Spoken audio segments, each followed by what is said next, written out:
So if you're ready, let's go for the million. If Bob Iger was in the room with you right now, what would you say to him?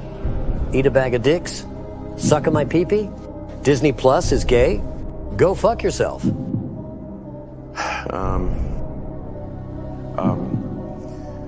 I'd like to use one of my lifelines and phone a friend. Okay, who would you like to call? I'd like to call Bob Iger. All right. Our friends at AT&T will get Bob Iger on the line, and we'll see if he can help you. Hello? Hello, Bob. Yes. Hi, Regis Philbin here from Who Wants to Be a Millionaire. Hi. We've got Elon Musk with us right now. He's won $500,000. Wow. And he's going for $1 million. And he needs your help to get there. Okay. So, he's going to come on the line, read a question, 4 possible answers. One of them is the right answer. Elon, you've got 30 seconds. Starts right now. Hey, Bob. Hi. I don't really need your help. I just wanted to let you know that I'm going to win the $1 million.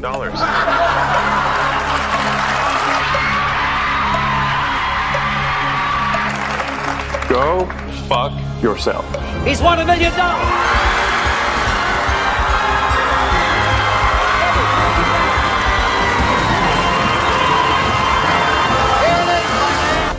And what I see all over the place is people who care about looking good while doing evil. Are you okay, Annie? Annie, are you okay? Will you tell us that you're okay? Under the side of the window. Hat Tip Lofty Pixels. The link is in the description. Go check it out. That video went viral from Lofty Pixels, a YouTuber of some repute. Welcome to the Captain's Cast. I am your host, Captain Garrett.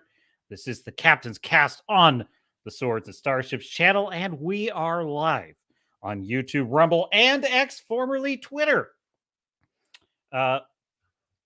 Formerly a platform for Bobby Iger to advertise on Disney, for Disney. Anyway, but that's not happening anymore. Elon Musk with the shot fired around the internet. I have some thoughts on this that you may not have heard. This one has been making the rounds, no doubt about it. So we'll get into that. I have seen Godzilla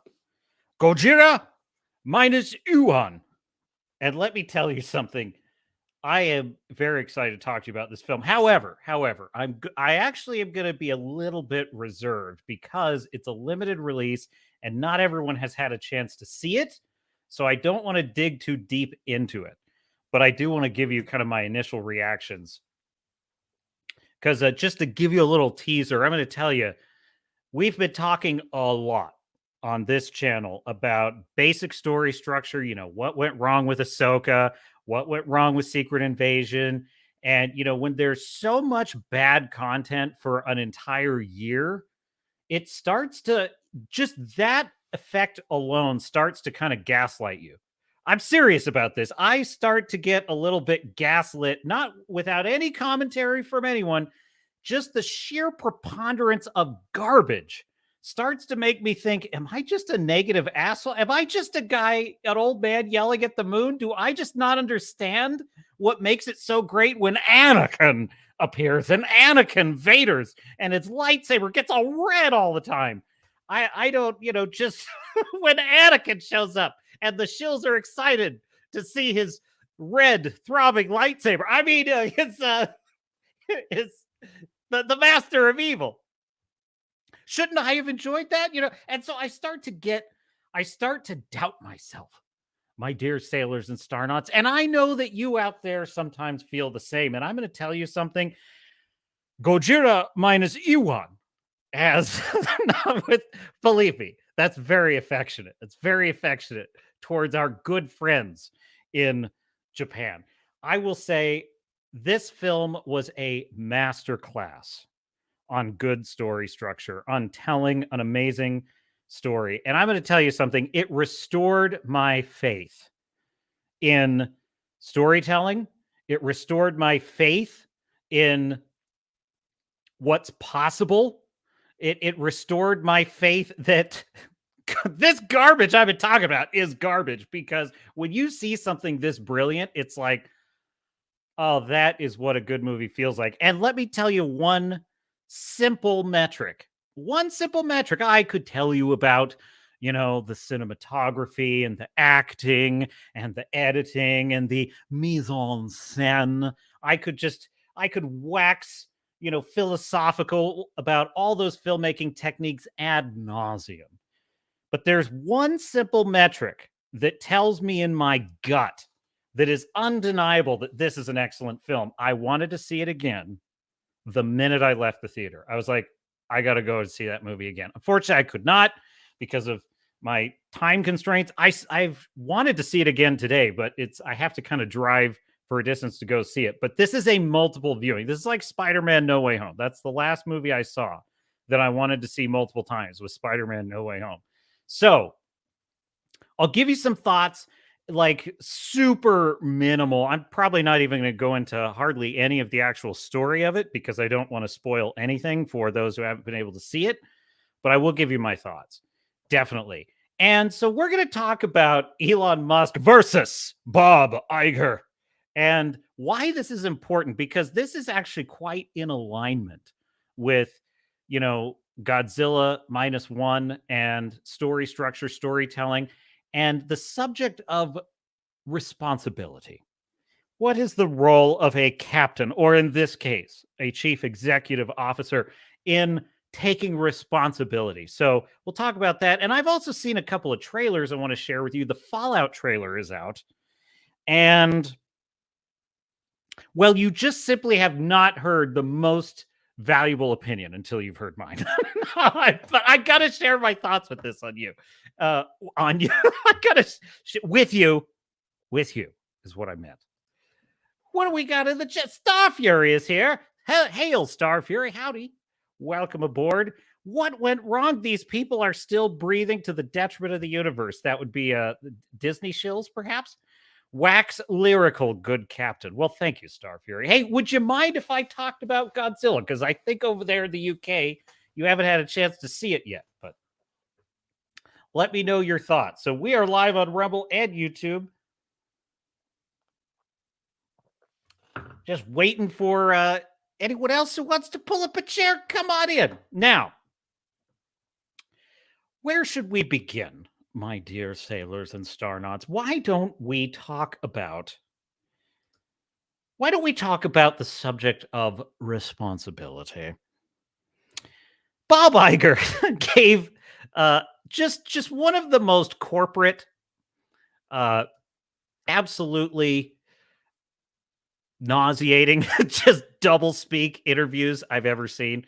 And I have a point to make here. So I know this has been making the rounds, but I want to start right where the excuses begin, which I believe is right about 4 minutes. Here we go. By the way, these interviews are so useless. They are so boring. It's like, oh my God, these are the elite ruling class. These are the approved intelligentsia. These are our betters, ladies and gentlemen. This snotty little interviewer, this man is the definition of useless legacy media. The only people who care what he thinks, and really there aren't any, even the people in that auditorium don't care what he thinks. I like how he's in there with his wingtips. Those aren't wingtips, but he's got his nice shoes and his little suit, and he's asking his very snooty questions. And the idea is that everyone he is a approved member of the intelligentsia. Meanwhile, nobody gives a shit who he is. No one in that room cares about him. They don't care about his thoughts on anything. He is just there to be a puppet. He's like the Vichy French to World War II Germany. That's what he is. He's a little puppet to sit there and tee them up for softball questions. And Tom is in the chat. Ahoy, Tom. Welcome aboard, Tom. Good to see you. So anyhow, we begin. She daunted on my behalf. You said that you didn't want to come back, but there's been a lot of reporting that you never really wanted to leave. And even people now say, well, is he really going to leave in 2 years from now again? That you were frustrated. You were frustrated with Bob Chapek That reporting is completely inaccurate, completely. I had been CEO for about 15 years. I said I started the company in 1974 at ABC. It had been around a long time. There were plenty of things in the world that I was interested in that I either wanted to do or wanted to learn more about. I had not really had a day off, and I don't even remember. And I was thoroughly enthusiastic. But you were frustrated. Plus, I felt that I had a comment in Shanghai. Who cares? And going to the street, lack of challenge. It was just I was frustrated about what? Meaning from the outside. On the outside, you're now out. You were asking me about whether you ever wanted to leave in the beginning. The answer is I did, which is why I left. Okay, but now you're on the outside. Right. And you're watching. Busy doing other things. Doing other things, but Bob Chapek's in that role. Yes. And you were thinking what? I was disappointed in what I was seeing, both during the transition period when I was still there and while I was out. But I really worked hard at distancing myself from it because, one, I couldn't do anything about it. In a way, it wasn't my business at all, really. It was his business to run. And I was not happy with what I was seeing. I worked hard to build the company into what it was. Have you ever seen a man who looks more just defeated? I'm just telling you right now, the whole interview, he's got this kind of slouching, nervous, just like low energy. I don't know. He's got this kind of going on in his voice where he's like, I didn't like what I was seeing. He's miserable, folks. Why is he here? Why do guys like this do this? It's got to be obligatory. It's like you were expected to be there. You were expected to give answers which please the bean counters. Was over that long period of time. I was proud of those. I was proud of those accomplishments.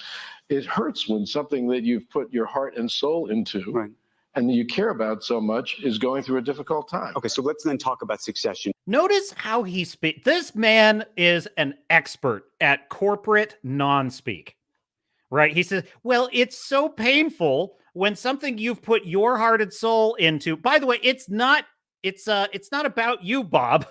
What about all the fans that have put their heart and soul into Luke Skywalker? What about all the fans who put their heart and soul into Indiana Jones, Raiders of the Lost Ark? What about the fans who put their heart and soul into Captain America, Iron Man, etc., etc.? Willow, the list. What about all the fans that have put their heart and soul into Disney Pixar? And it's all about it. But notice how he says, and then you see things happening. Everything's external. Everything's an external circumstance. Nothing is in his control. Because there's a lot of people. Now, he's talking here about Bob Chapek, right? Because that's outside his control. But he put the guy in the job. He mentored the guy. But also, he uses this same method of speech even when he's talking about himself, at his own areas of responsibility. People in this room, business leaders who have to think about their own succession, other types of succession. What was your mistake then? To the degree you think that Bob Chapek was a mistake, and I assume you imagine it's maybe one of your biggest. Well, first of all, I'm not the only one that may have considered it a mistake. The board obviously had its issues with Bob. But you knew him well. I've tried really. He worked for me for quite a long time. Yeah, so stick with me on this, Redoubt. I'm going somewhere with this, okay? I totally get it. I get it, Redoubt. Your captain will earn that like, I promise you. Tried hard to conduct my own post-mortem, just so that we as a company don't do it again. What did we do wrong? Yeah, what went wrong, Bob? Discovered certain things that perhaps we could have done better, but there were also a lot of unknowables, and I don't want to get into any of those. But is there a lesson for you in terms of who you're supposed to listen to? In terms of that's a lesson.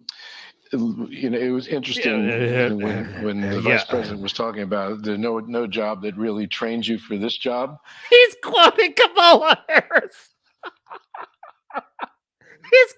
He's quoting the woman who speaks in gypsy curses. That's who he's talking to. Oh yeah, Kamala Harris, the most successful vice president of all time. Yeah. In many respects, that's true at Disney too. It's a large, very complex company that's in the public eye all the time.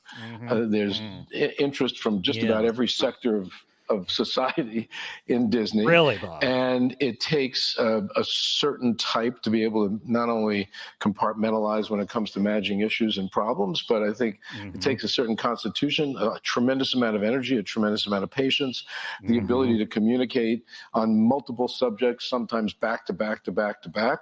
And I think that, you know, when we make the decision again and the What will be different? What a bunch of gobbledygook. There was nothing in that resembled an actual answer. Nothing that resembled, it's so hard. It's very hard being a CEO. It's very hard doing all this stuff. Then they ask him, this guy, this little twerp, asks him, what went wrong with the Marvels and all these movies that are failing at the box? What went wrong, Bob? A number of these films have not performed. They have not performed the way they used to. They've not performed performance the issues. Creative magic at Disney. You can look at the Marvels. I'm curious why you think that disappointed. You could look at It was a little bit under, yeah. Wish, Indiana Jones. What do you think? What's happened? Wish, more like wishing for an audience. Am I right? What's happened? Well, I think you have to look at it a couple of ways. First of all, I think the movie business is changing, actually. That's a good point. Box office today is about 75% of what it was pre-COVID. I think we have conditioned the audience to expect that these films will be on streaming platforms relatively quickly. It's not your fault, Bob. We're conditioned. You conditioned us, and we are trained. We are trained to eat the slop, Bob. Yes, you're correct. This is not your fault. And that the experience of accessing them and watching them in the home is better than it ever was. One, easier to access in terms of the technology. Two, just the visuals. You know, better sets in your living room than before, and a bargain when you think about it. Streaming, it's a Disney bargain. Plus you can get for $7 a month. That's a lot cheaper than taking your whole family to a film. So I think the bar is now raised in terms of quality about what gets people out of their homes into movie theaters. Some of it. Okay, so better technology. The people they get a bargain. They can watch ads at a bargain for $7 a month, unless they want the non-ad tier, which is $14.99. Plus, if they want Netflix. Plus, if they want HBO Max. Plus, if they want Paramount Plus. Plus, if they want all of the other streaming services. Then it is just that's an even better bargain at just under $259.99. So yes, Bob, you're right. We should be at home. We've been conditioned. Is just being part of basically the social wave. Certainly Barbie and Oppenheimer did that for two other studios. And so I think that's one thing. Second, in our particular case, and specifically about those films, some of those films, they were not as good. They were not as high in quality. Not every one that you mentioned. Because he mentioned the Marvels, he mentioned Wish, and then he mentioned Indiana Jones, and he said not all of those are as high in quality as we would have liked. The quality was not where it should be. As some of their predecessors, our films, and as they should have been, particularly in this environment. Why do you think that was? Well, The Marvels was shot during COVID. There wasn't as much supervision on the set, so to speak, where we have executives there really looking over what's being done day after day after day. Not enough executives on set. Got it. And that was a result of, and mostly of COVID, but at the same time, we increased our output tremendously to feed the streaming platforms. Too much, by the way. Mistake. Definite mistake. You know, quality needs attention to deliver quality. Doesn't happen by accident. And quantity, in our case. What quality doesn't happen by accident? What? This is news to me. Hey, somebody call up the shills. Somebody call up the shills, because the shills need to hear this kind of deep, insightful, trenchant analysis. Diluted quality, and Marvel suffered greatly from that. Diluted so there are different quality? reasons, and I'm the first. I've been very public about it. Yes. Saying, and I would say right now, my number one priority is to help the studio turn around creatively. Now, let's also put it in perspective. We set the bar so high. Year after year after year, we had the best performance in the business, probably for a decade. And I'm not sure another studio will ever achieve some of the numbers that we achieved with multiple. I mean, we got to the point where if a film didn't do $1 billion in global box office, we were disappointed. That's an unbelievably high standard. And I think we have to get more realistic. A couple of the films you mentioned. Have you ever heard a more like the mental gymnastics of that? He's like, well, listen, we just expect to make $1 billion because we've conditioned our audience to consume the product. And so that's a very high standard. Mr. What the fuck's your name? Yeah, well, I'll just call you Soy Interviewer. Mr. Soy Interviewer, you need to understand that quality does not happen by accident. Most directors, actors, writers, and studio executives don't understand this. They think that quality does happen by accident. So please continue to receive the font of my wisdom. This man takes no responsibility for anything that he's done. He takes no responsibility. He talks about, well, we didn't have enough executive supervision. And, well, Bob Chapek was over there really disappointing me. He's a very disappointing Bob. Most Bobs are very high standard like me, but he's a very disappointing Bob. And meanwhile, COVID, which, of course, we did not benefit at all from by locking people in their homes and colluding with the state and the media to live large while the lower classes sat at home and starved because they couldn't afford Grubhub, like losers that they are. Well, they're conditioned to stay at home, don't you know? None of that has anything to do with me.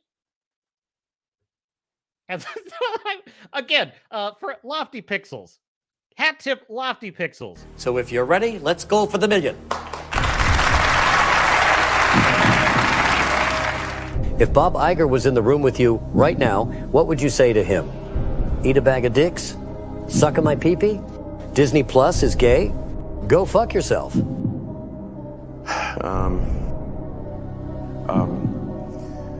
I'd like to use one of my lifelines and phone a friend. Okay, who would you like to call? I'd like to call Bob Iger. All right. Our friends at AT&T will get Bob Iger on the line, and we'll see if he can help you. Hello? Hello, Bob. Yes. Hi, Regis Philbin here from Who Wants to Be a Millionaire. Hi.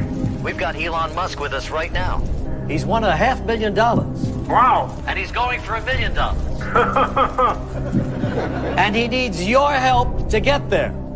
Okay. So he's going to come on the line, read a question, 4 possible answers. One of them is the right answer. Elon, you've got 30 seconds. Starts right now. Hey, Bob.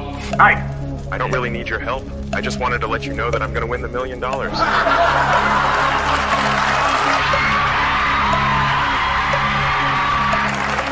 Go fuck yourself. He's won $1 million.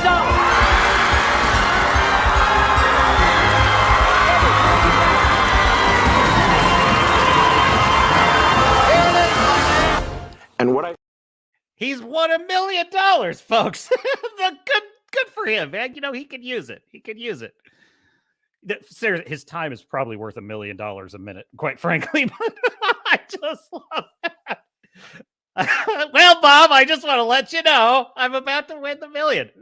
So if you don't know, and you probably do, unless you've been living under the internet rock, that is a reference to Elon was also on that stage. And let's say one thing for Elon. Say he gives an interesting interview in a boring, elitist, snooty forum. Leaving, we talked to Bob Iger I hope today. they stop. You hope Don't advertise. Response, though, to Iger's comments. This was an explosive exchange as it played out last night. Watch this. there was all of the criticism. There was advertisers. Leaving, we talked to Bob Iger I hope today. they stop. You hope Don't advertise. you don't want them to advertise? No. What do you mean? If somebody's going to try to blackmail me with advertising, blackmail me with money, go yourself. But Go yourself. Is that clear? I hope it is. Hey, Bob, if you're in the audience. well, let me ask you then. That's how I feel. Don't advertise. Well, it's always interesting. He broke the media bot. Did you see that? He broke the media bot. Have you ever seen anything like that? But but you must bend the knee. That doesn't make you know what that was like? That was like the scene in Game of Thrones when Joffrey has just been like torturing everybody for like, a season and a half. And then Tywin Lannister shows up and Joffrey tries to bitch around Tywin. And Tywin is like, he just like calmly walks up the steps and just stands over Joffrey. And he's just like, the king is tired or something like that. They're probably mixing up a couple scenes, but he basically like, the king is tired and needs to go to bed. And he just handles him. He just absolutely handles him. We are so lucky for Elon. We really are. It's like, who else? This can only happen. By the way, just, look, I'm not going to get like super philosophical on you. This can only happen in free speech and capitalistic societies. Because if you want to see more of someone like Elon Musk who can't be controlled, telling the elitist overlords to go fuck themselves, you need to be in a free society, because that doesn't happen in dystopian societies. So that gives me a lot of hope. But, oh, man.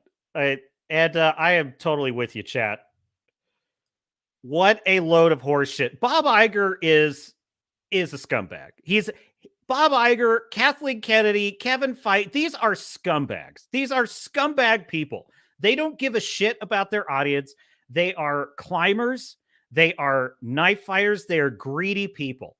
They take no responsibility. And I'm not judging them by my opinion of the content they've produced. I'm judging them by what I see. And what I saw in that interview is a man who takes no responsibility. He throws everyone under the bus. He blames absolutely everything on external circumstances. He takes no responsibility. And what is the first duty of a captain?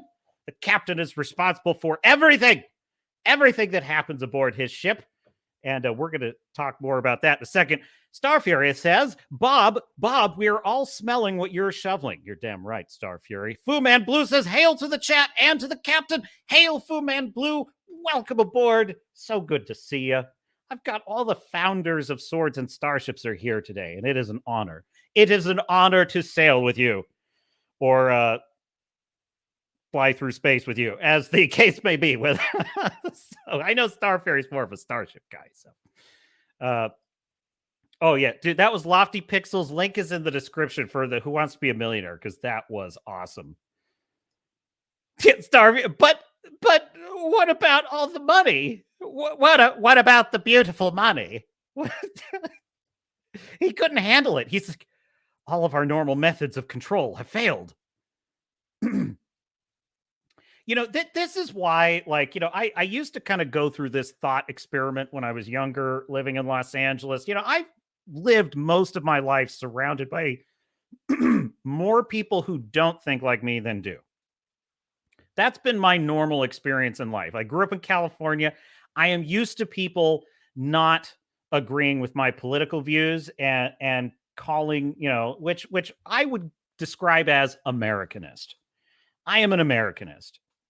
So what that means is, if you read the Declaration of Independence and the Constitution of the United States, that's what I believe. That's very simple. I oppose anything that contradicts those values. That's very simple. And that is a political belief system. Make no mistake. And so for me, it never really exactly mattered kind of what side of the political aisle I was on. I mean, yes, you get caught up in tribalism when you're younger and stuff. But, I was surrounded by people who often disagreed with me on things. And, there were times where I started to wonder, am I wrong about, I've always thought that, like, am I wrong about this? Am I wrong about that? It's good to have self-skepticism. And I've always been skeptical of my own beliefs. But what I mean is I literally said, like, what if I just strip down and join the natives? What if I just abandon, all these wacky ideas I have about consent of the governed and freedom of speech at all costs and these sorts of things? And what if I just bought into, all the feel good, things that liberals claim to want? This is like 15 years ago.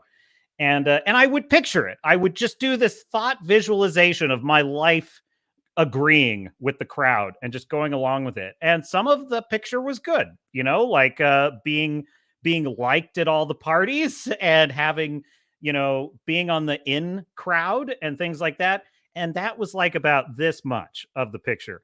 The rest of the picture was a kind of nightmare of like mental slavery and servitude. And I was like, no, I guess I'm just going to have to be a pariah because I can't do this. And I see these people at this summit, this little twerp, interviewing Elon. And it's like, these are people who live to serve. And now I occasionally say I live to serve those whom I choose to serve, such as you, my dear audience. I live to serve you because you honor me and I honor you. But in the case of these little twerps, they just live to serve the master.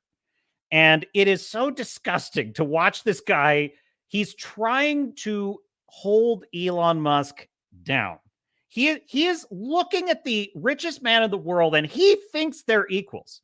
And when I say, I don't mean equals in the human sense. I mean equals in the accomplishments, life achievements, contributions to society, just social clout, all those things. Like he thinks they're on equal footing. If not, Elon might be a skosh lower because he said some mean things on Twitter, supposedly. And here comes Elon, and he's like, screw you. Go fuck yourself. But then you'll be banished. You'll be exiled. I don't care. How do you want to know something? If Elon gave a shit about stuff like that, he wouldn't be the richest man in the world. He wouldn't. He would not have anything. Everyone thought he was an idiot. I read the articles in 2002, folks. In 2002 and 2003, Popular Mechanics wrote articles about Elon when he was still pretty much a nobody. He had made money out of PayPal, but he hadn't done much else, and he was going into the space business. Everyone in in the business community was telling him, you're a fool and you're going to lose all that money. Now, there were still people that were excited about it, like futurists and so forth. But the conventional wisdom was he was a crackpot. Okay. So if Elon Musk cared what other people thought, he never would have founded SpaceX. He never would have created Tesla. For all those reasons, he has my admiration. And for all those reasons, slavish, the willing slaves that little twerp interviewing him represent to me, they will never understand that kind of freedom. They will never understand that kind of creativity or dynamism. By the way, this is why they come after Young Ripa. This is why they come after Eric July. This is why they come after people like that, because they can't be controlled and they don't give a shit what you think. And that's kind of a hard way to live. That's actually kind of a hard way to live. Freedom isn't easy because the flip side of freedom is responsibility. So, Swords and Starfury says, Captain Garrett, how did you manage to not go on a killing? So, geez, Starfury, I gotta read these before I put them up. Go on a deletion spree in the it's the Golden State, or it's the Golden State with a poop map. This is what I will say. California is. I am a Californian. I really am. It's the most. I swear to God, geographically, it's the most beautiful state in the United States of America. It is the most beautiful state. It has mountain ranges. It has farmlands and vineyards. It has beautiful bays. It has temperate ocean climates. It has deserts. And it's why Hollywood is there, because California has so many different settings that you could film a movie in. It is magnificent. It was a Republican state in what was it? It was when Reagan was running it in the 60s or 70s. I forget exactly when, but Reagan was the governor of California. There was a time when California was well, honestly, it was kind of a farm state for a long time in like the 50s, 60s, etc. So I love the state. Unfortunately, this is what happens when communists take over everything. They turn everything they touch, they turn to crap. Everything they touch. Why is Disney failing? Disney is failing because it is the cultural entertainment equivalent of socialism. It is bloated with enormous amounts of employees who don't do anything. It is bloated with ideological hiring that has nothing to do with merit or success or credentials. It is blinded and blinkered by ridiculous, arcane ideas about social engineering. And as a result of that, only failure rises in a system like that. And you may think there's a bottom to that. There's not. There is no bottom to how bad things can get under that system, which is why it's so perplexing. Well, gee, the state's been run into the ground. Why do people stay there? And a lot of people are leaving, but why don't people change? Because honestly, the weird thing is, if you're someone who blames external circumstances for what's gone wrong, do you think you're ever going to take responsibility for what you voted for? No, you're not. You're just going to assume it was that other who caused all the problems. This is kind of how it's a death spiral is what it is. Bob Iger is disgusted. He's disgusted by Elon. He's disgusted by normal Americans, just average everyday audience members of the Disney audience, right? He's disgusted by them because they're beneath him. Many of them support political causes. Ew, he doesn't agree with. Ew, gross. There was a question in there where that little twerp, the twerp interviewer, which is what I'm calling him, the little man-child, the little pajama boy twerp that's interviewing Elon and Bob Iger, he asked about the protests at Disney World in the wake of the Parental Rights and Education Act controversy. And the way this little twerp framed this question was, there were swastikas out there and there were Nazis out there. And I'm like, you little piece of shit. Like, if you looked at the aggregate of all those pictures, you may have seen one evil thing like that. Mostly what you saw was normal Americans protesting Disney. But notice how they have such disdain and disgust for people thinking freely, that they try and ascribe and attach to us those evils that, frankly, the people waving said flag have more in common with that little twerp and Bob Iger than they ever will with you and I.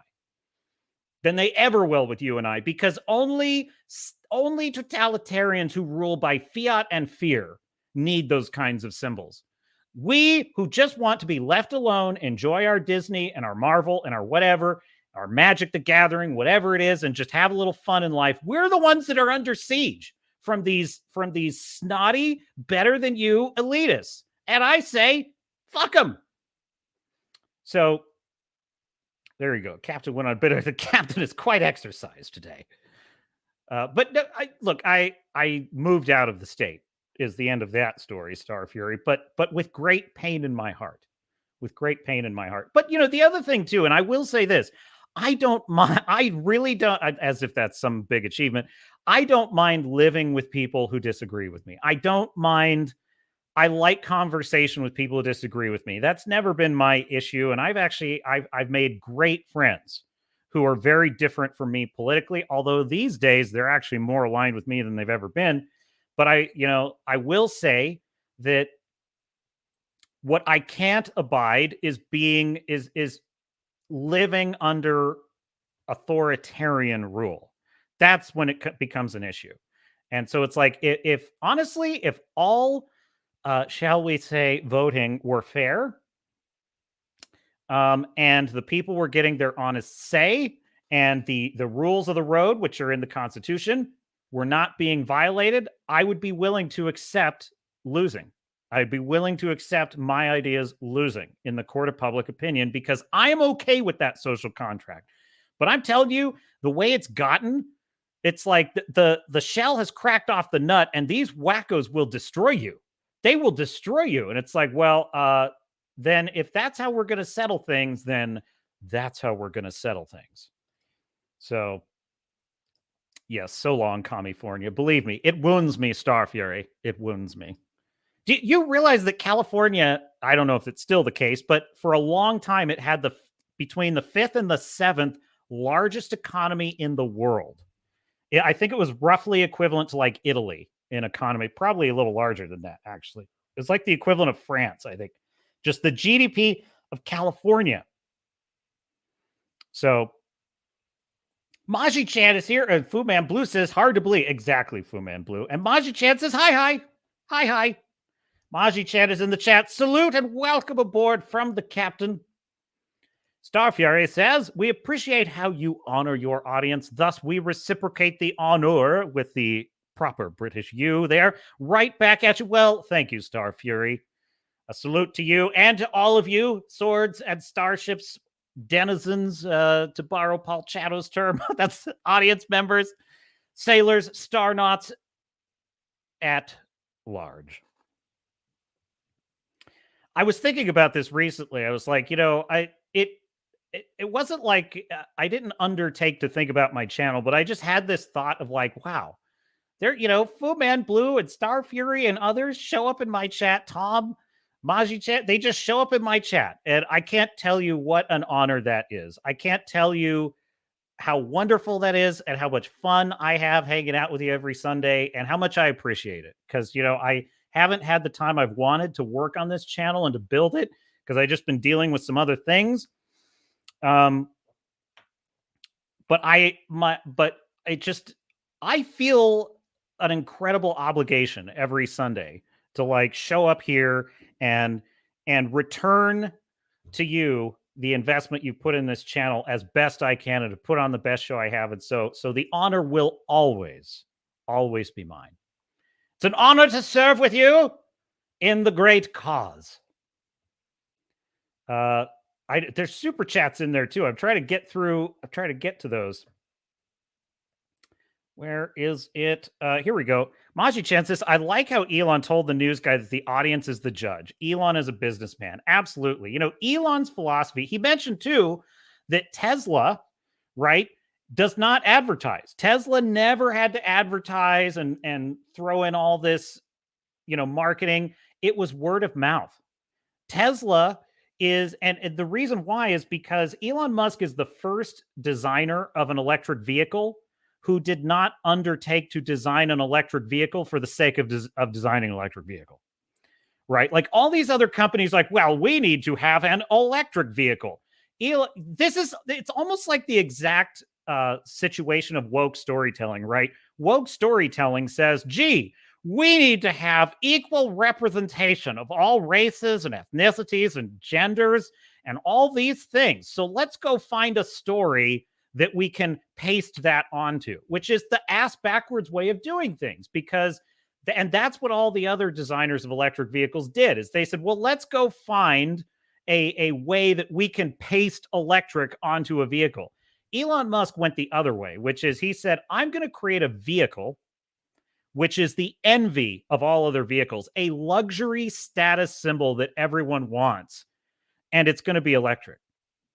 That's why Tesla is successful. And that's why good storytelling is successful, because it starts from the position of, I'm going to tell a story that is going to move people. Not just one half of the audience or the other half of the audience. No, it's going to move the people. You cannot make an enemy. You cannot make an enemy of the people you're trying to bring into the audience. Now, they may not like what you do, and there's nothing you can do about that, but there it is. Star Fury with a £2 sterling super chat in honor of our captain. Well, thank you, Star Fury. The honor, as I have said, is all mine.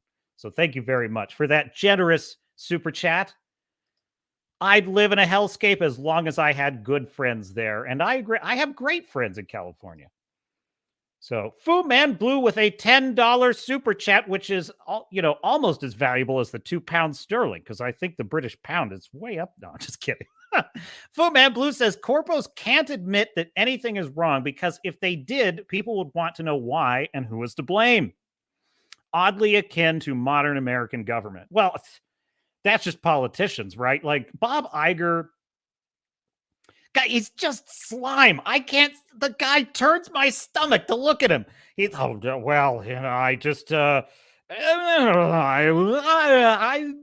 I was disappointed with the things going on, and we did a post-mortem, and I'm just, shut your mouth. You're so disgusting. It's like Elon Musk answers a question. Elon Musk answers a question, and he puts it right between the eyes. And Bob Iger is just there to hide things from you. That's all he's doing, is he's hiding things from you. So you're exactly right, Fu Man Blue. It's like, I'm not above criticizing capitalism is not a perfect system. It is not a perfect system. It's just the best one we've got, in my opinion. But I do think that like one of the weaknesses of a consumer-driven culture that is absent morality, absent the virtue of the citizen, right? You've got to have citizenship paired with capitalism for it to work well. And citizenship is about personal morals and personal ethics and people being educated in the story of their nation, what they stand for, what they believe in. And we don't do that anymore. We used to do that in the Western world. Now all we get is critical race theory telling us how wrong our cultures are about everything. And it's destroying it. It's tearing our cultures apart, basically. And I would say that when you have consumerism, but with no citizenship attached to it and no national, social, no cultural identity, let's say, that knits us together as a people. What that results in is, a culture of all that matters is dollar signs and all that matters is lying and backstabbing your way to the top of organizations. And not every corporation is like that, but Disney is a cesspool. It is the sewer. It is the absolute sewer of entertainment companies. And Bob Iger is the perfect exemplar of all of that. Tom says, 3 cheers for our captain. Sorry, cough button there. Hip, hip, hooray! Hip, hip, hurrah! Hip, hip, hurrah! There you go, Tom. That's better than toot toot. I'll give you that.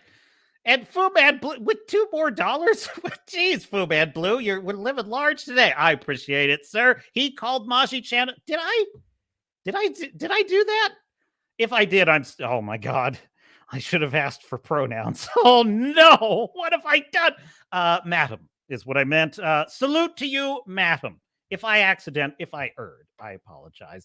Fu Man Blue says, he called okay. You didn't have to send a super chat to put me on blast, but I appreciate it. I'll take it. My own post-mortem, oh God, a friend of mine and I who both hate corporate culture because we both worked in it, for pretty much all our natural lives. And we would have a game where we would try and talk to each other only in corporate speak, just stuff like I'd say, oh, well, that's a really interesting idea for the board. Let's put a pin in that and circle back later. He's like, yeah, I think it'd be nice to have a scrum. So why don't we lunch on it? And so we would just go like this as long as we could until we ran out of that crap. It's like, yeah, that's how they talk. That's how they talk. This is I'm not taking responsibility for anything way of speaking. Which brings me neatly along to an excerpt of a book that I want to share with you. So let me do a new, stop share, present, new tab.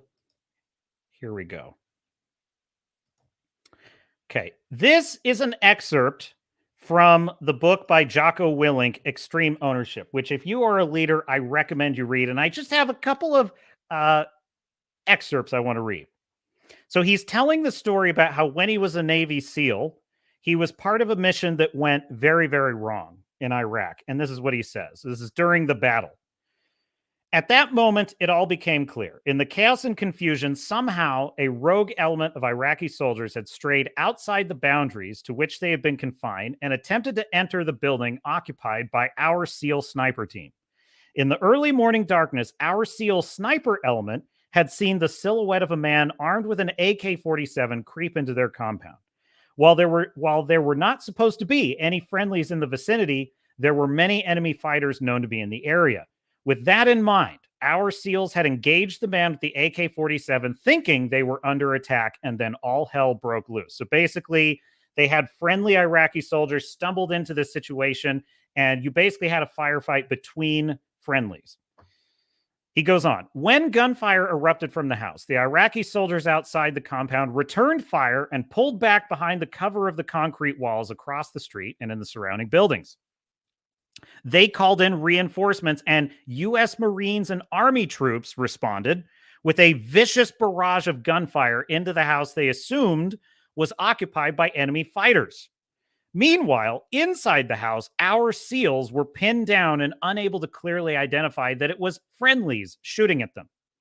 All they could do was return fire as best they could and keep up the fight to prevent being overrun by what they thought were enemy fighters. The U.S. Marine Anglico team had come very close to directing airstrikes on the house our SEALs were holed up in. Think about that, folks.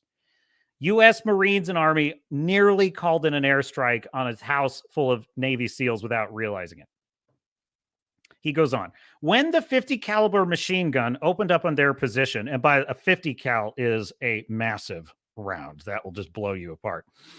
When the 50 caliber machine gun opened up on their position, our SEAL sniper element inside the building, thinking they were under heavy enemy attack, called in the heavy QRF Abrams tanks for support. That's when I had arrived on the scene. Inside the compound, the SEAL chief stared back at me, somewhat confused. He no doubt wondered how I had just walked through the hellacious enemy attack to reach his building. Quote, "It was a blue on blue," I said to him.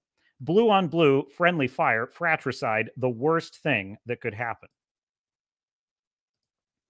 And so he kind of goes on to tell the conclusion of that story. And then he talks about how he basically had to review how did this go wrong? How the hell did we screw this up so bad? And so Jocko says, the list of mistakes was substantial. As directed, I put together a Microsoft PowerPoint presentation with timelines and depictions of the movements of friendly units on a map of the area. Then I assembled the list of everything that everyone had done wrong. It was a thorough explanation of what had happened. It outlined the critical failures that had turned the mission into a nightmare and cost the life of one Iraqi soldier, wounded several more, and, but for a true miracle, could have cost the lives of several SEALs. But something was missing. There was some problem, some piece that I had not identified, and it made me feel like the truth wasn't coming out. Who was to blame? I reviewed my brief again and again, trying to figure out the missing piece, the single point of failure that had led to the incident. But there were so many factors, and I couldn't figure it out. Finally, the CO, the CMC, and the investigating officer arrived at our base. They were going to drop their gear, grab some food at the chow hall, and then we would bring together everyone to debrief the event. I looked through my notes again, trying to place the blame.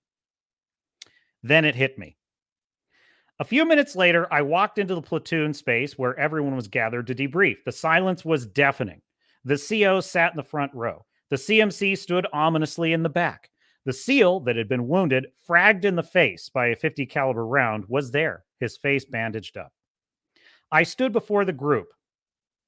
Whose fault was this? I asked of the room full of teammates. After a few moments of silence, the SEAL who had mistakenly engaged the Iraqi soldier spoke up. It was my fault. I should have positively identified my target. No, I responded. It was not your fault. Whose fault was it? I asked the group again. It was my fault, said the radio man from the sniper element. I should have passed our position sooner. Wrong, I responded. It wasn't your fault. Whose fault was it? I asked again. It was my fault, said another SEAL, who was a combat advisor with the Iraqi Army clearance team. I should have controlled the Iraqis and made sure they stayed in their sector. Negative, I said. You are not to blame. More of the SEALs were ready to explain what they had done wrong and how it had contributed to the failure, but I had heard enough. You know whose fault this is? You know who gets all the blame for this? The entire group sat there in silence, including the CO, the CMC, and the investigating officer. No doubt they were wondering whom I would hold responsible. Finally, I took a deep breath and said, there is only one person to blame for this. Me. I am the commander. I am responsible for the entire operation. As the senior man, I am responsible for every action that takes place on the battlefield. There is no one to blame but me. And I will tell you this right now. I will make sure that nothing like this ever happens to us again. It was a heavy burden to bear, but it was absolutely true. I was the leader. I was in charge and I was responsible. Thus, I had to take ownership of everything that went wrong. Despite the tremendous blow to my reputation and to my ego, it was the right thing to do. The only thing to do. I apologized to the wounded SEAL, explaining that it was my fault he was wounded and that we were all lucky he wasn't dead. We then proceeded to go through the entire operation, piece by piece, identifying everything that happened and what we could do going forward to prevent it from ever happening again. Close quote. That is Jocko Willink from the book Extreme Ownership. And it's a book about how to be a leader. That, by the way, is a real man. That, by the way, is a real leader, which is something Bob Iger knows nothing about. Bob Iger should actually, he should read that book, but he should hire Jocko for his insanely high consulting fee to help him fix Disney. Because that's actually what Jocko does. He goes, he has a consulting business. He goes around in the corporate world and he teaches them this. He teaches them that exact principle. So anyway, I thought I would share that with you and let you compare the mentality and the attitude of a Jocko Willink and an Elon Musk, and compare that with Bob Iger. Oh, I was very disappointed. And we did a postmortem, and there was COVID, and our audience was conditioned for this, and there weren't enough executives, and I really wished, I could do something, but there was nothing I could do. What a fucking loser. What a loser. You're a loser, Bob. And your company is a sinking ship. It's going down. You're rearranging the deck chairs on the Titanic. It ain't going to help.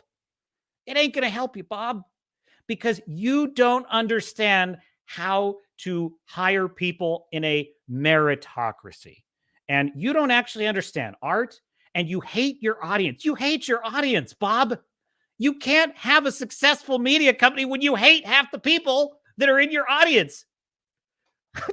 These people are so stupid. They're never going to get it. They are never going to get it. I have no confidence that Disney's going to turn anything around, despite the fact they're canceling all these shows. No, it's not going to matter, because at the end of the day, Bob Iger sat there for 58 minutes on a stage and threw everyone but him under the bus, including his audience, including the audience that consumes his products. It is everyone's fault.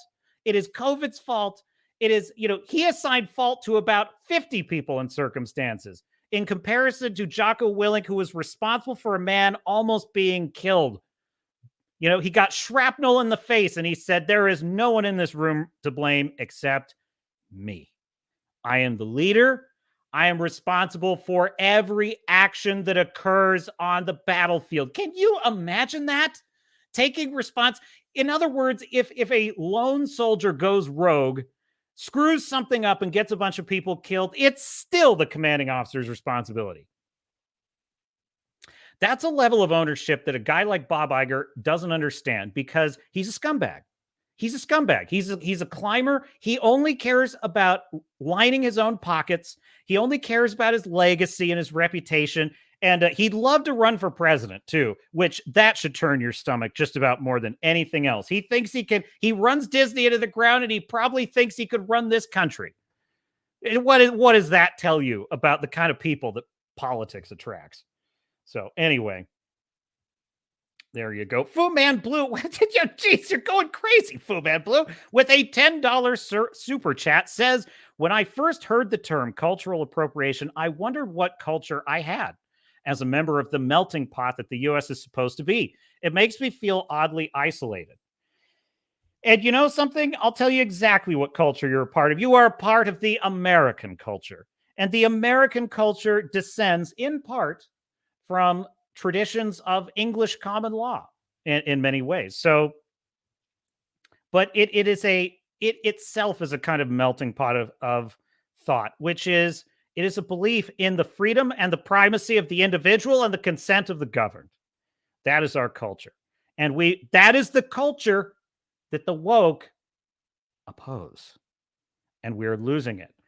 We are losing, but we're taking it back. They are beginning to lose. And I keep hearing this too. I was watching Flashcast last night, and somebody was saying of their reaction to the Fallout trailer that, oh, you guys are, you got to stop assuming everything's woke all the time. And I'm like, see, this is this meme that's going around that we got to back off. We got to stop attacking the woke. And on one hand, I understand that thinking of like, we can't become the thing that we hate. And I agree with that. However,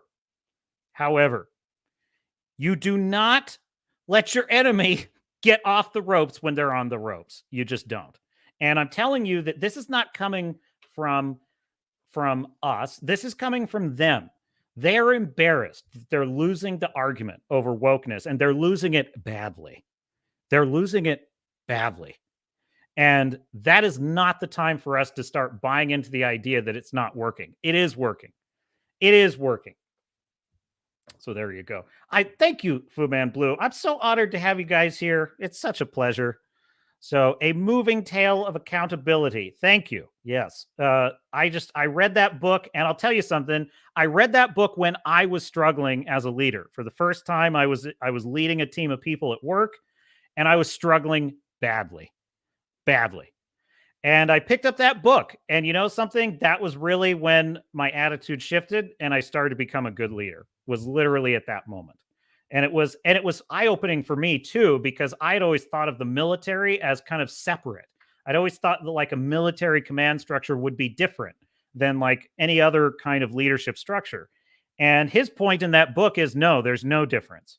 If you are a bad leader, it doesn't matter what your rank is in the military, you're not going to get things done. Your people aren't going to respect you, and they're not going to follow you. And you're gonna have a bad time. And that really was humbling. And you know, it was awesome. Awesome. So great book.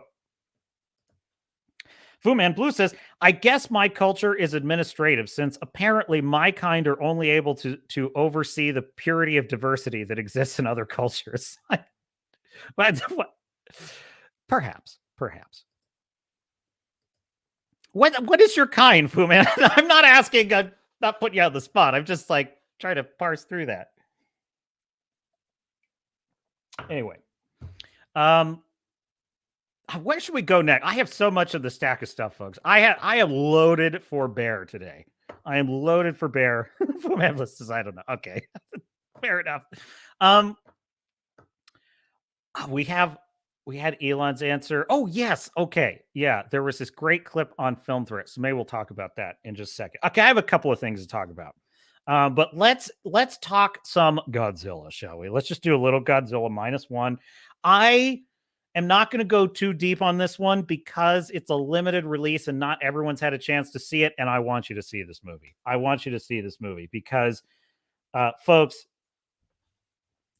this is the best movie of the year by about a country mile. Wasn't even close. Like I'm going back to movies I loved this year. Gran Turismo, was it Puss in Boots: The Last Wish, Dead Reckoning, John Wick 4, all excellent films this year. And I'm telling you right now, Godzilla Minus One, my favorite film of the year. And I want to see this movie like minimum 3 or 4 times. It is a masterclass in storytelling. And here's the thing that is the most stunning to me about this movie, okay? One of the problems with Godzilla movies I feel they've always had, and I'm a Godzilla fan. I watched Godzilla 1985. It's like one of my all-time favorites. And I like it when Godzilla's the bad guy, okay? That's kind of my favorite when it's just Godzilla and the city. That's just my favorite. And my personal belief is that Godzilla is a monster in the house story, and Godzilla is the monster. And I think that's the best tale with Godzilla. I just do. I think he's a force of nature. He's the big bad wolf that's going to blow your house down. And we're the 3 little pigs, if you will. That's a very Jordan Peterson way to put it. Well, you know, it's very much like, you got to understand, you got to take responsibility, you know, and that's not an easy thing to do. It's not. That's a lot. And we're the 3 little pigs. You know, that's a tale about the forces of nature. That's serious. That's my Jordan Peterson review. Anyway, I will just say one of the failings these movies have always had is that the actual people are not interesting. And that goes for the American versions too. In fact, the American versions are even worse because you get great actors like Bryan Cranston and Millie Bobby Brown and who's the guy? Is it Ken Watanabe, I think, that played one of the Monarch people? You get great actors in there. And they're just, you know what it's like? It's like the MCU humor. It's like, oh, look, they're a plucky misfit team and they're making fun of each other and it's quips. And And then there's all this exposition dumps and all these convoluted spy plot. And I'm just like, what? It's always the worst. And then in the kind of original Japanese versions, the people are really just there as props to kind of stare at Godzilla in horror.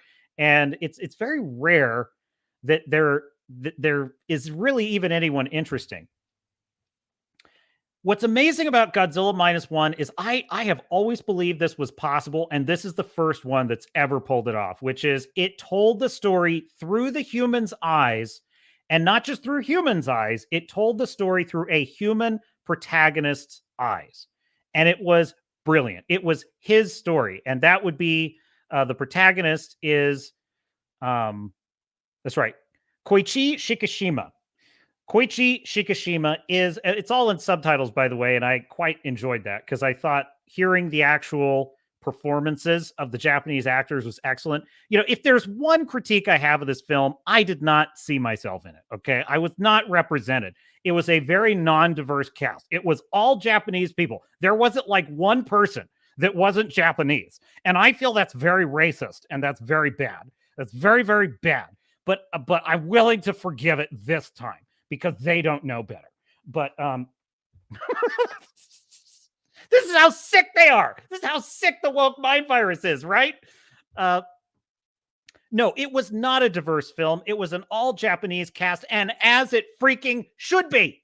As it freaking should be. It was their country, it's their culture, and I loved it. I loved every minute of it. Anyway, the protagonist is Koichi Shikishima. He is, the film opens with, and I'm not going to get into the story. I'm just going to give you just the initial setup, which is that it is the end of World War II. By the way, what a glorious period piece this is. Oh my God. It is such a brilliant setting. It is such a brilliant time and place. Literally in the closing days of World War II, he is a kamikaze pilot who has faked engine trouble to get out of having to do the deed and kill himself. I can't even tell you how absolutely just nailed it. They absolutely nailed it with this time frame and just the apocalyptic defeat of Japan. And so he's basically a coward, right? Is the idea, because one of the officers, the Navy officers on the island, sniffs out that he is a coward and that he abandoned his post. And so that's kind of what his legacy is he comes back to Tokyo. He gets back to Tokyo. This is the very beginning of the movie. He gets back to Tokyo, which has been firebombed, incinerated by incendiary bombing, which is what we did. Incinerated basically Tokyo, which is one of the most horrific. It's absolutely horrific. It's like area bombing, which we did to Germany and Japan. And it was horrific on both cases.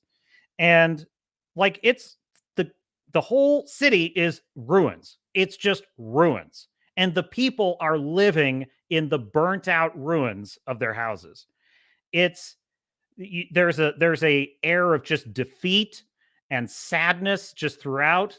And he comes home and finds his parents are dead. His neighbor has lost her daughter. Her daughter is dead, and she's become almost nihilistic. And then she kind of lectures him, why didn't you do your duty? If you'd done your duty, this wouldn't have happened. I'm telling you, it hits you right in the gut, right at the beginning, okay? Now, that's the setup, and I'm not going to go into almost any more detail about the story, but I'll just tell you that that's the setup for the protagonist of the film, Shikishima, who is really the hero. We go on a journey. Now, I'm going to tell you something. His journey in this is every inch worthy of the Epic of Gilgamesh, Luke Skywalker. I mean, you name it. He is the classic hero's journey in this film.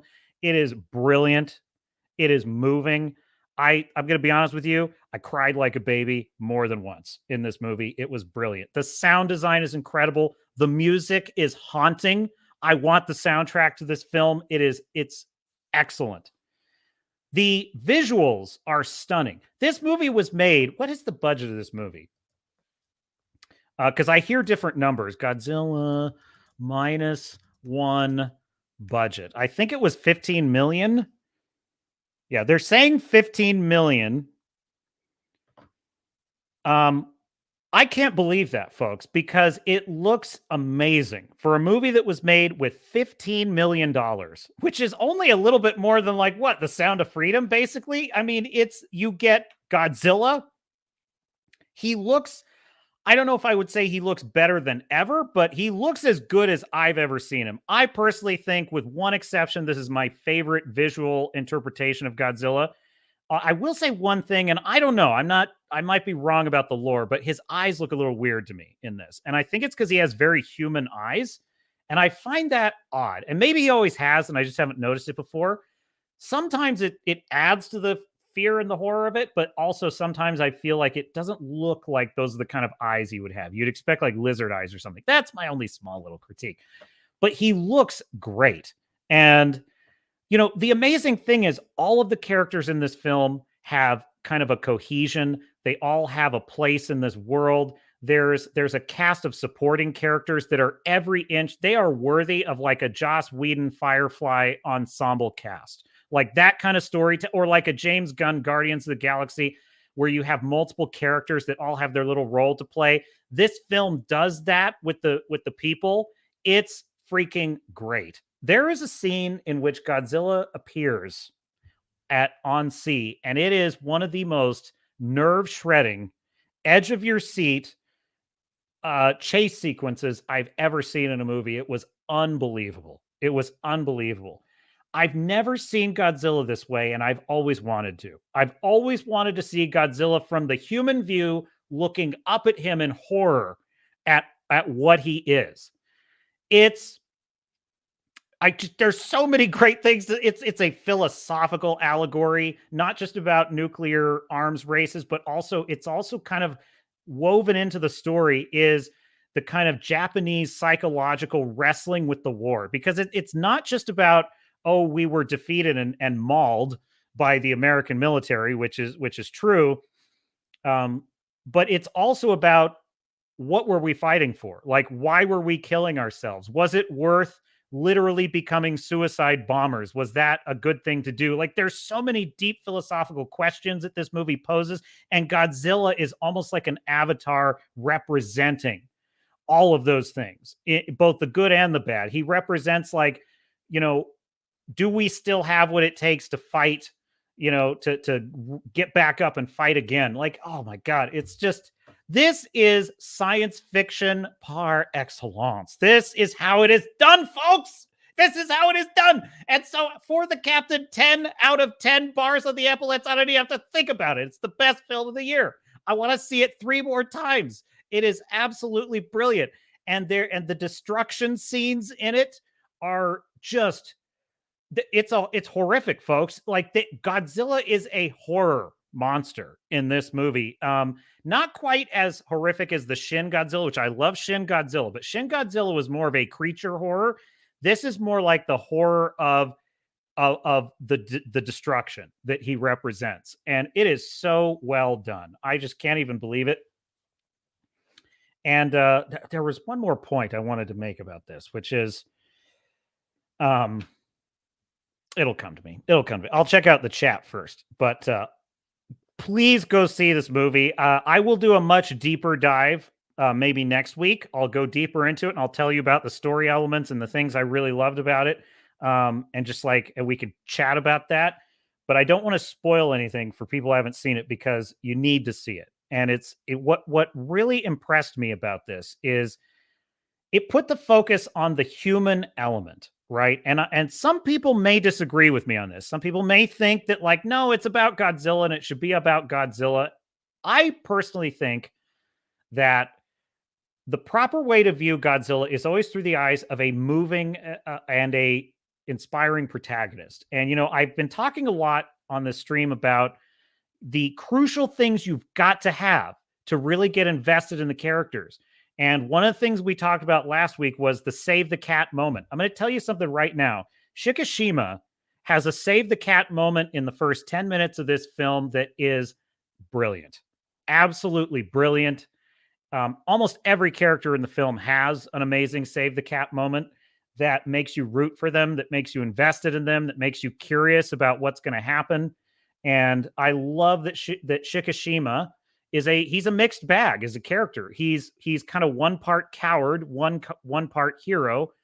He reminds me a little bit of not just in the beginning. I'm not talking about the fullness of his story, but in the beginning, he kind of reminds me of the character in District 9, who's kind of like, no, that's probably too far. He's more likable than that guy, but you can't quite tell whether he's a coward or a hero. And I'll just leave it at that. And I'm just going to tell you, it's really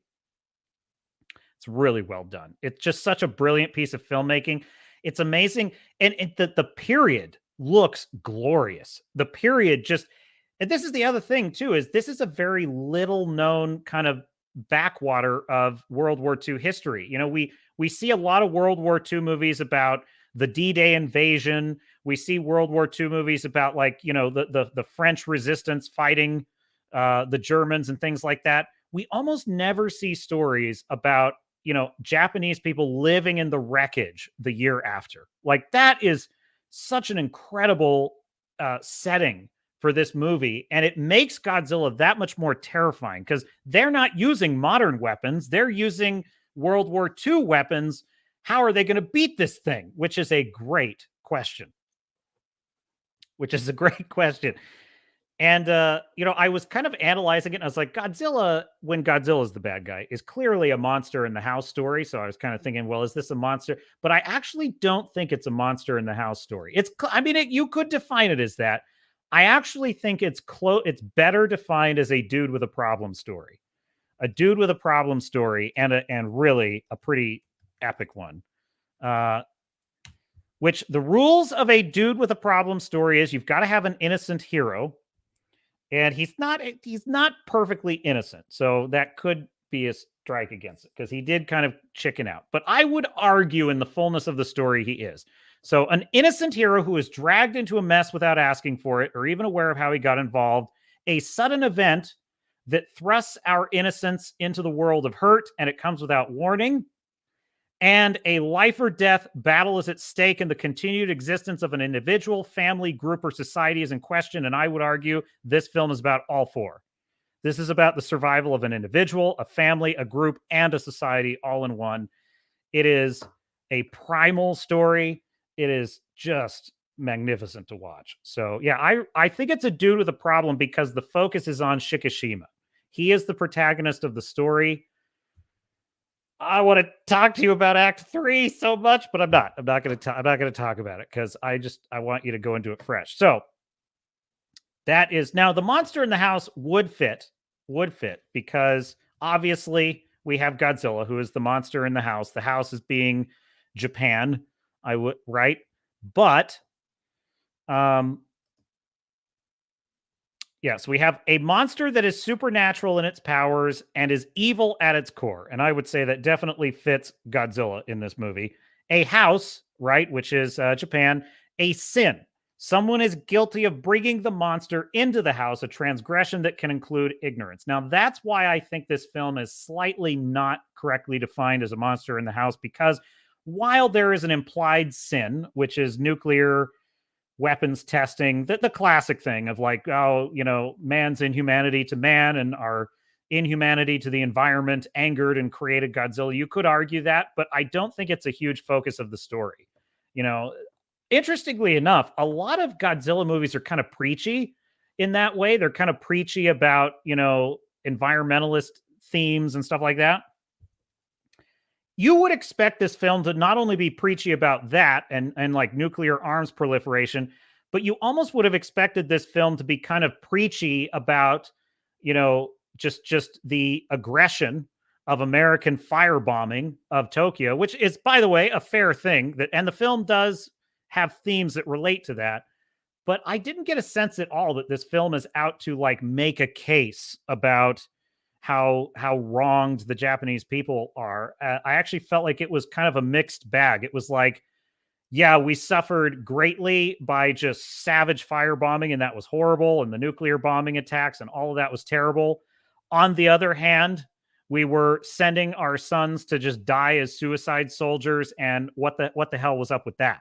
Right? So the film really does have quite the balance of like moral questions that it's wrestling with on kind of all sides of the spectrum. So it is a magnificent piece of storytelling. It is a magnificent dude with a problem story. It is a magnificent it's my favorite Godzilla film I've ever seen. I don't think I've never seen one I liked more than this. And it beats the shit out of those the American ones. Like the American ones, and I'm not even talking about the stupid Matthew Broderick one in the 90s, but this beats the crap out of the Monarch universe for me, because I just think the Monarch universe humans are annoying, and they have these kind of irritating MCU plots, you know, and it's like there's none of that with this. These are not MCU characters that you're following in this movie. These are humans who have lived through a horrific war, and they want the war to be over. They want the war to be over. And then Godzilla shows up and the war is not over. Oh my God, folks. I'm just going to tell you something. This movie goes for you right in the feels, man. It just goes right for it. It's so good. I love this movie. I got to own it. I got to own it. Captain Starfury says, I don't know if I'm ready for that. Captain, stop being a big girl's blouse. That's my job. Like a baby, Starfury. I didn't make sounds, but you know. Look, I get emotional. I want to, by the way. When I'm in a movie, like I want the movie to just rip me out of reality and just make me care about the, you know, this is what I live for. And it's like, look, I have ripped the shit out of Indiana Jones and the Dial of Destiny and Secret Invasion and Ahsoka and just all this garbage, just garbage. Just shoveled at us all year. And what do we have to listen to? We have to listen to all this gaslighting. Oh, you're just negative. You just hate everything. Oh, you're just a racist. You just don't like strong women. It's like, dude, what I like is being entertained. What I like is characters that matter, that I care about. And it's like this film gave me all those things. And so when I listen to Bob Iger, oh, well, yes, well, we had COVID and you know, it's there's a post-mortem to be. Oh, shut the fuck up, Bob Iger. You're such a loser. You're such a loser. You need to go watch what Toho Studios in Japan was able to do with $15 million and a basic dude with a problem storyline, and look at the magic that they created with that. It's absolutely staggering, the achievement of this film, given what it had to work with. It disgusts me to look at someone like Bob Iger, who has the most resources you could ever ask for, the most brand recognition, the most power you could ever ask for in the cultural space to tell any story you want to tell. And you couldn't do what one Japanese studio was able to do with just $15 million. You are a hack, Bob Iger. You're a loser. You have nothing that we want. You have nothing that we want. You've wrecked, you know, he talks about, oh, it's very painful. It's very painful to see things that you've spent so much time and effort and energy on being disappointing. It's like, well, tell me about it, Bob. Hello, Star Wars. Hello, you know, MCU, Willow, Indiana Jones. Yeah, tell me about it, Bob. I know exactly what that feeling is, you fucker. It's like, I can't even. I'm sorry, folks. Decorum, order here. Order here on the quarter deck. But I was reviewing the chat. What did we see? Starfury said, yeah, exactly. I am appalled, sir, appalled. And I will be lodging a complaint, a formal complaint, that there was no white representation. How will they show the evil white patriarchy that made Godzilla do it? You know, I'll tell you something interesting about this movie. Douglas MacArthur comes up in the plot details of the film. And of course, it was General MacArthur who was in charge of, you know, basically, you know, removing fascism from Japan, like removing it, nourishing it back to a democratic civilization. And MacArthur's name comes up in this, and you would think it would come up as a kind of like negative occupier, but actually it does not. His name comes up as it's, you know, he's not able to help them in the fight against Godzilla, and they explain why. And it's portrayed in the film as like, this is a bad thing. Like, we need MacArthur's help here, and he can't help us. So it's just, this is a brilliant Swiss watch of storytelling this movie is. A Swiss watch, folks. It is ticking away with precision like you can't even believe. Fu Man Blue says, so weird that they didn't follow the DEI guideline. I know. There was not enough people of other races in this movie about Japan in post-World War II. If Netflix made this movie, they would have just cast an African-American as the former kamikaze pilot. They would have cast a brave Latina, as one of the Navy generals. It's like, it's so ridiculous, right? It's like, this should just tell you that this diversity, equity, and inclusion, it means the exact opposite of what they're saying. It's like, this is just part of the gaslighting. What they mean is, we want to take away all the things that Western civilization is built on, things like free speech and common law and meritocracy.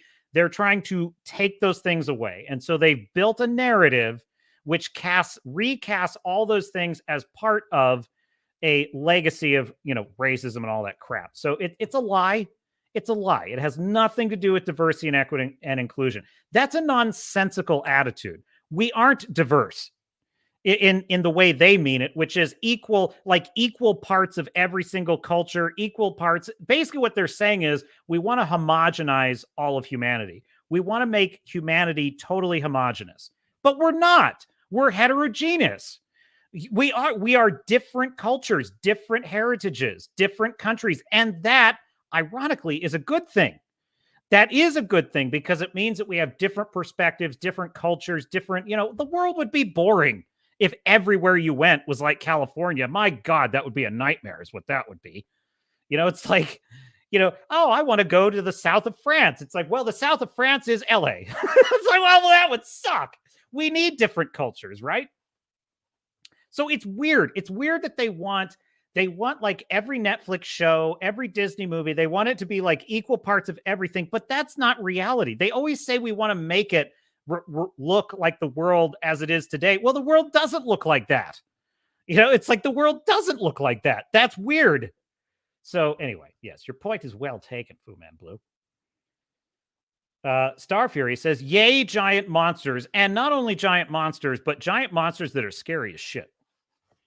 One of the things I loved about this film is that the camera is often looking up at Godzilla. And I'm going to tell you, there are some shots in this film that land with a level of impact, visual and emotional impact that is just brilliant concerning Godzilla. I mean, whenever Godzilla's on the screen, holy shit, folks, just buckle your seatbelts. Like every time he's on the screen, it is serious. And I love that.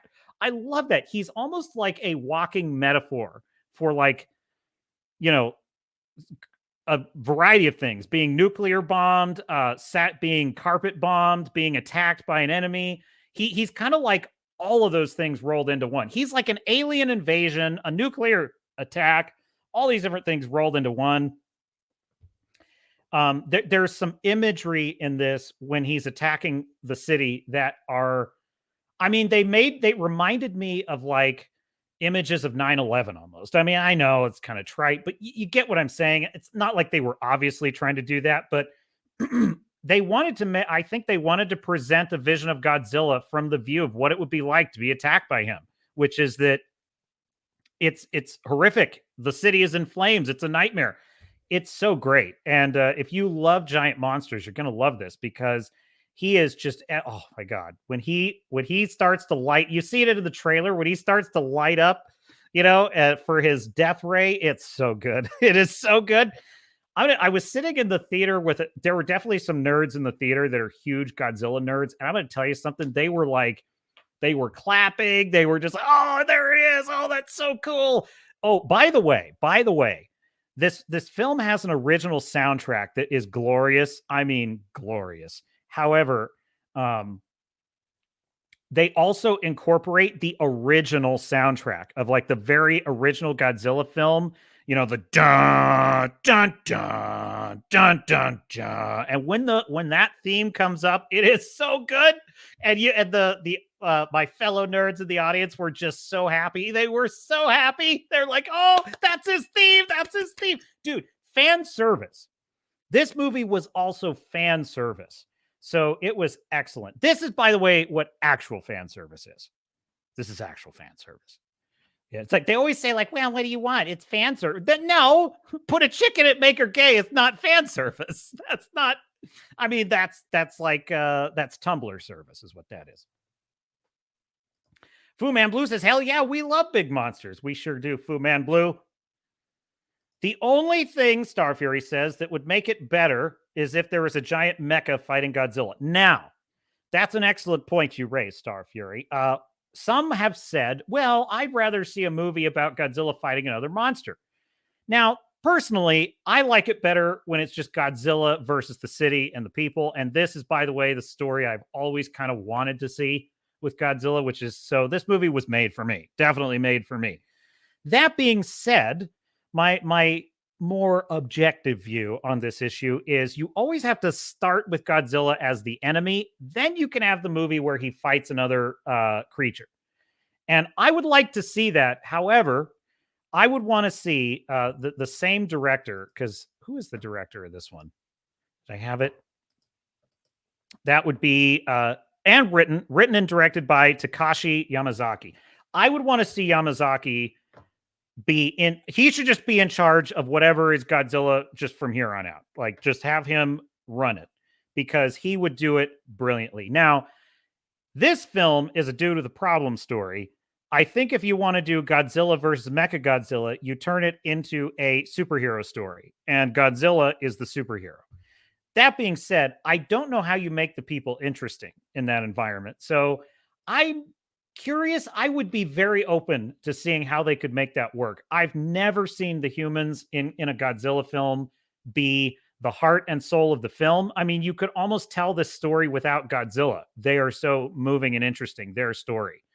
And it's like, and this isn't rocket science. Like, this is what every film needs. Every film needs. I don't care what your film is about. It needs to have characters that you care about. It just does. Like, that's really, when Bob Iger's like, well, what went wrong with the Marvels? Let's do a post-mortem. Dude, the characters are boring. They're boring. That's the problem. You can't have characters that are lame and gay. Well, you get what I'm saying. So I'm open to that. I want to see that.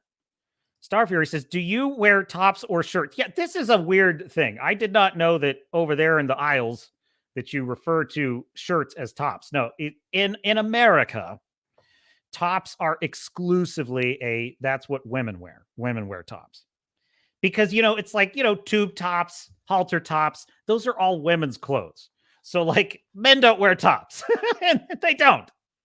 Well, I mean... I'm not a biologist, so I'm not actually qualified to make that statement. Yeah, Mecha was pretty dope. I will say this for the Monarch universe. Like, I enjoyed Kong versus Godzilla to a point, but I just honestly, my frustration with those films is always that, like, well, the monsters are kind of interesting, but I never really feel a sense of stakes. And one of the things that excited me when I first saw that trailer for the first Godzilla with Bryan Cranston, that was the first time that I got kind of excited about an American take on Godzilla, because I thought, oh, this is interesting. They're going to make this a story about a man trying to protect his family, almost like Independence Day or those classics. That's a brilliant approach. Let's do that.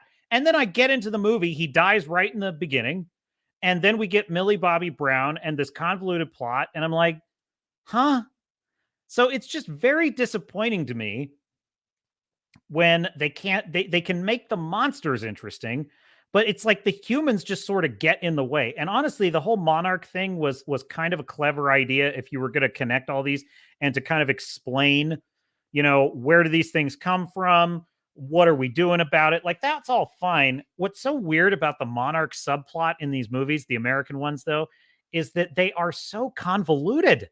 There are so many characters in this Monarch group. And it's like, dude, you don't need this many characters.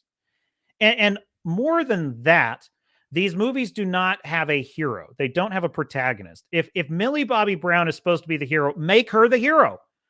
If what's his name? He's the guy that was in Friday Night Lights. he plays her dad in the movie. I forget his name. Chandler Riggs. If Chandler Riggs is supposed to be the hero, make him the hero. And he'd be a good one, by the way. He's very sympathetic. He's a great actor for that. Man protecting his family. You know, it's like, but you've got to pick one. And what I loved about Minus One is that Shikishima is the protagonist of this film. He is the character you are following. And it's kind of what is happening in his world that is taking us through this journey with Godzilla. I'm holding back on scenes I want to talk about because it's so good. It's so good. Fu Man Blue says, I never missed an airing of Godzilla back in the 70s. I kind of was introduced to Godzilla in, I was like the early 90s. I was in elementary school and all my friends were into it. And so we watched Godzilla 1985 and we watched Godzilla versus Mothra. And I got super into it. I got super into Godzilla for a while when I was a kid. And I was very disappointed when that 90s version came out and they made him a big giant lizard. They just did what Hollywood does to everything. They just turned it into a big, dumb Roland Emmerich style disaster movie. And it's like, no, Godzilla walks upright. He has a heat death ray and he's indestructible. Get it right. And this movie gets it right, let me tell you. Godzilla is a nightmare. What would we do? We would be so screwed if Godzilla were real. Oh my God, we're so screwed, folks. There's such a great blend of the absolute enormity of Godzilla and what he is and his threat level. Like he is such a nightmare. But what's amazing about this film is that it's sort of this band of ordinary people that band together to stop him, who should have no earthly hope of stopping him. It's fucking great. It's so good. It is so good. Anyway, and it shouldn't have worked. Like I honestly was like, this plot should be dopey as hell, but it was put together so well, and each of the characters were so kind of uniquely interesting and they all kind of had their little part to play and they all pulled you in and made you interested in them. That every setup in this movie gets paid off, every single one. Like this, every single little thing that they hint at, set up in the beginning has a major payoff by the end of the film. This is a masterclass in storytelling. This is this is like an Iron Age film. Absolutely, Takashi Yamazaki, Captain Salute. What a brilliant writer, director, and one to watch, to be sure. Star Fury says, all my tops are sleeveless to show my guns. Well, look, you put U's next to all of your O's and words, which is also kind of weird, frankly. It's weird, Star Fury. I'm just saying. By the way, Star Fury, I discovered something interesting. I think I'd like to share with a friend across the pond. You know how Brits are always making fun, always taking the piss out of Americans, we Yanks, for saying soccer? Always giving us shit for calling it soccer. Well, do you know where we got that? We got it from you. It was students of Oxford that coined the term soccer. So there are three types of football. There is gridiron football, which is what we call American football, NFL. That's gridiron football. Rugby football, which is self-explanatory. And then there is association football, which is what the Oxford people shortened to soccer. Association became soccer, right? And then rugby football just became rugby. And then we Americans, we just shortened gridiron football to just football. And so it was actually soccer in Oxford. Then that term migrated over to America. It stuck in America and it went away in Britain. So honestly, we're just doing what you told us. Okay. So you should be grateful that we are keeping the Oxford tradition alive by calling it soccer and not football. Fu Man Blue says, it was one of those things that I thought was so cool. I'm totally just messing with Star Fury. It was one of those things that I thought was so cool that it boggled my mind that none of the adults agreed. Oh yeah, Godzilla. That was Ghostbusters for me. Well, adults liked Ghostbusters, but for different no. The thing is, I took Ghostbusters seriously when I was a kid. Like, it wasn't a comedy movie with Dan Aykroyd and Bill Murray. It was a superhero movie about ghost fighters. It was serious business to a young Ensign Garrett. And so, yeah, I was baffled by the fact that adults did not understand how important ghost busting was. And incidentally, neither did a lot of other kids on the playground when I showed up to a city park dressed as a Ghostbuster. They didn't get it either, which was very strange for me. It's a shirt, you estrogen junkie, says Fu Man Blue. Oh, shots fired. Set Star Fury. Hold my pina colada. Oh no, what have we started here? Fu Man Blue says, just the idea of that pilot story has to be wanting to see if it weren't a Godzilla story. Just the idea of that pilot story has me, oh, I get it, has me wanting to see if it was, even if it weren't a, yes, okay, yeah. Because Shikishima, just what a great setup for a character and a story. It's so interesting. I mean, just as a history buff, I find that interesting of like, seeing kind of the Japanese cultural mindset around kamikazes and what it meant and what the weight, because, you know, that is just a foreign concept to, you know, the American way of waging war, the British way of waging war back in those days. It was just a very foreign concept. And it's so interesting to see that play out with this real life character. Well, I mean, you know, this human character wrestling with it. It's so good. It's just so good. And it really works as a story with or without Godzilla. But I mean, it is a great Godzilla story. So Fu Man Blue says, oh my God, Crazy Eyes from Captain Garrett.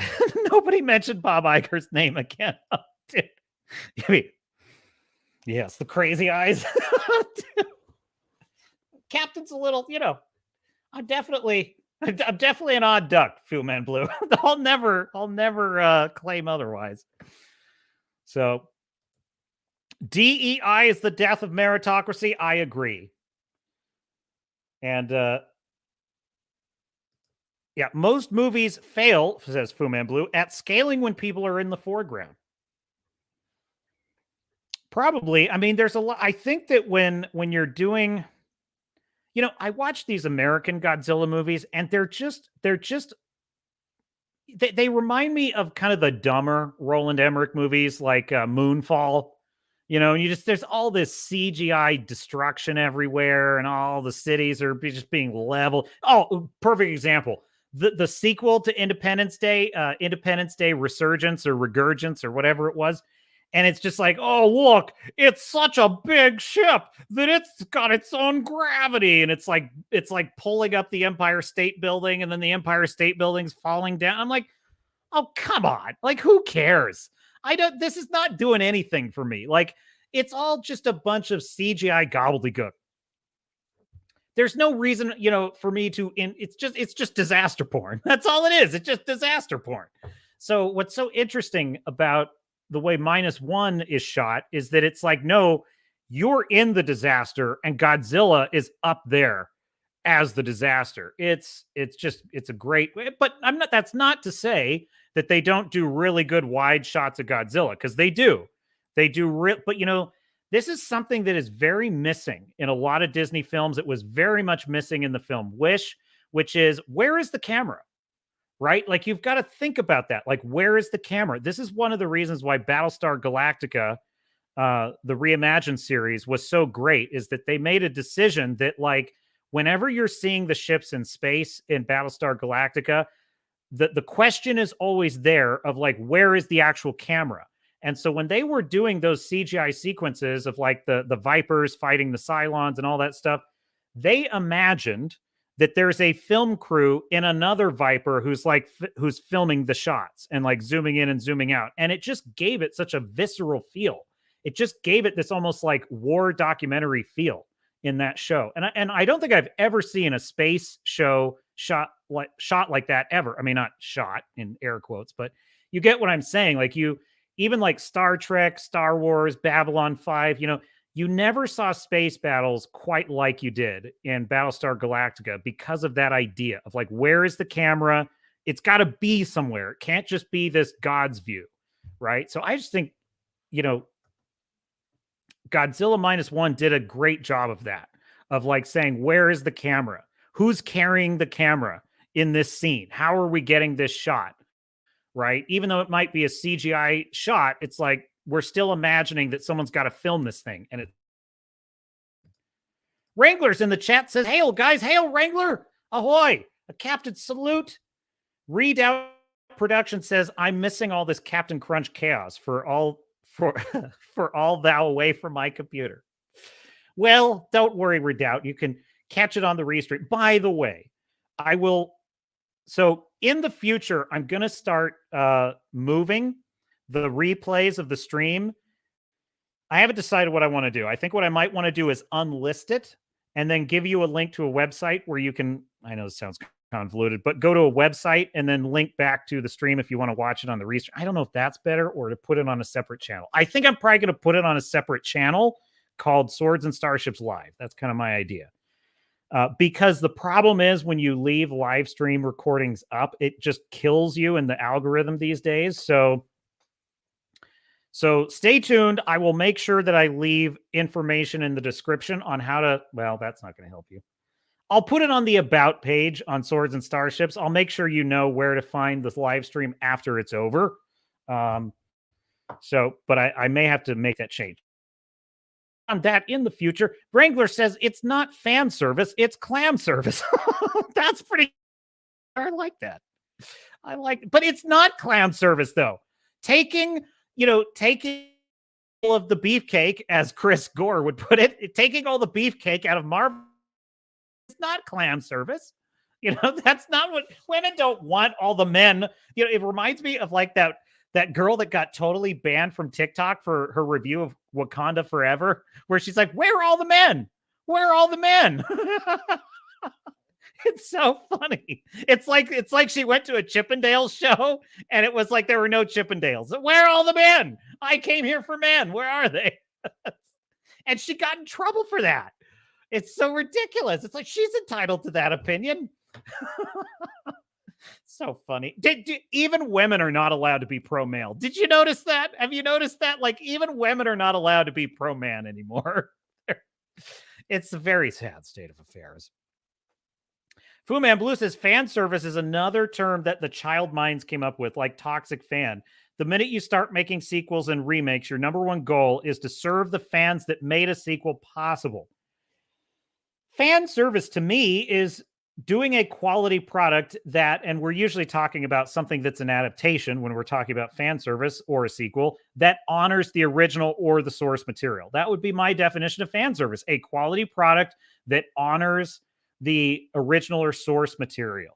And the media distorts that term. They use that term as a negative because, they are approved intellectual critics. They have the appropriate pedigree for correct critique, and they are the ones that are to judge the merits of art. And we are simply not sophisticates. We are simply not educated enough to make those decisions, we in the audience. And so when they see fan service, it clearly means that the artiste has abandoned his proper role.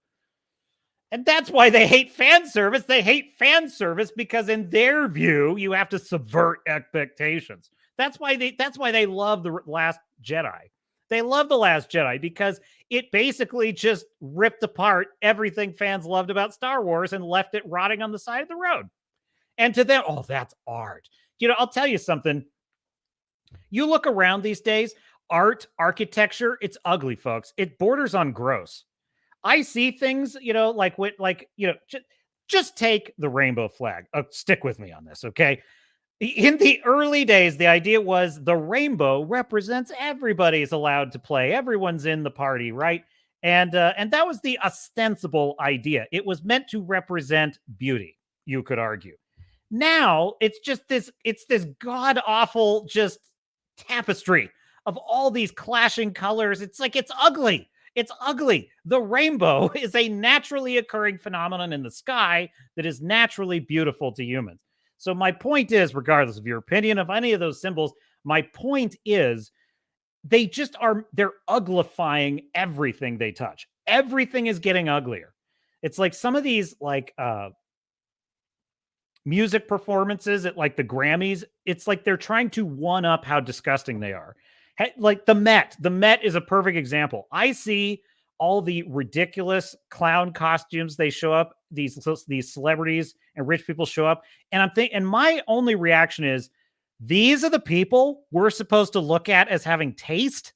As these are the people that are the adjudicants of art and sophistication? Well, screw that, because they're hideous.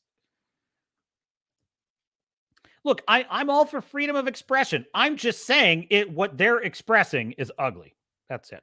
Fu Man Blue says they think they're so clever with their ridiculous truncating of ideas until there is no more nuance. And that is how it all started, trying to simplify and dumb down philosophies to make them easier for their feeble child minds to understand. Perhaps. I just think that,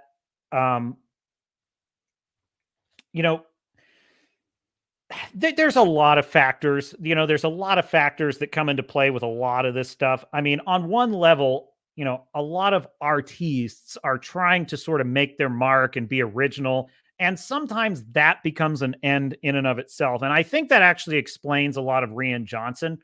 I think Rian Johnson lives in a kind of existential terror of simply telling a traditional story, because he has a desperate need to be perceived as an artiste, as an auteur. He needs to please that little twerp on that stage with Bob Iger. Those are the people Rian Johnson wants to please. That little twerp on the Deal Book seminar, and he's just he wants to be sitting on that stage and hear this NPR voice just basically saying like, You're known as the most artistic of all of the Star Wars directors for your amazing and brilliant decision to kill off Luke Skywalker like a fart in the wind. And we just want to ask you what went into making that decision. And that's Rian Johnson's cue to just vomit up a bunch of gobbledygook about, well, I think that the hero's journey has to be subverted. It's too traditional, blah, blah, blah. I think that's how a lot of this started. Is egotistical assholes who think that they are smarter than just the natural inclination humans have to see a hero's story or a hero's journey. And that's like, but that has sort of taken a back seat to what is now happening, which is the woke mind virus, which is a carnivorous parasitic creature that is looking for prey. And stories are prey for this creature that just needs to feed on everything, because wokeness is parasitic by its nature. It doesn't create new things. All it does is look at things that exist and say, what's bad about that? How do I destroy it? And then change it. That's all it does. And it creates ugliness. It creates emptiness and vapidness everywhere it goes.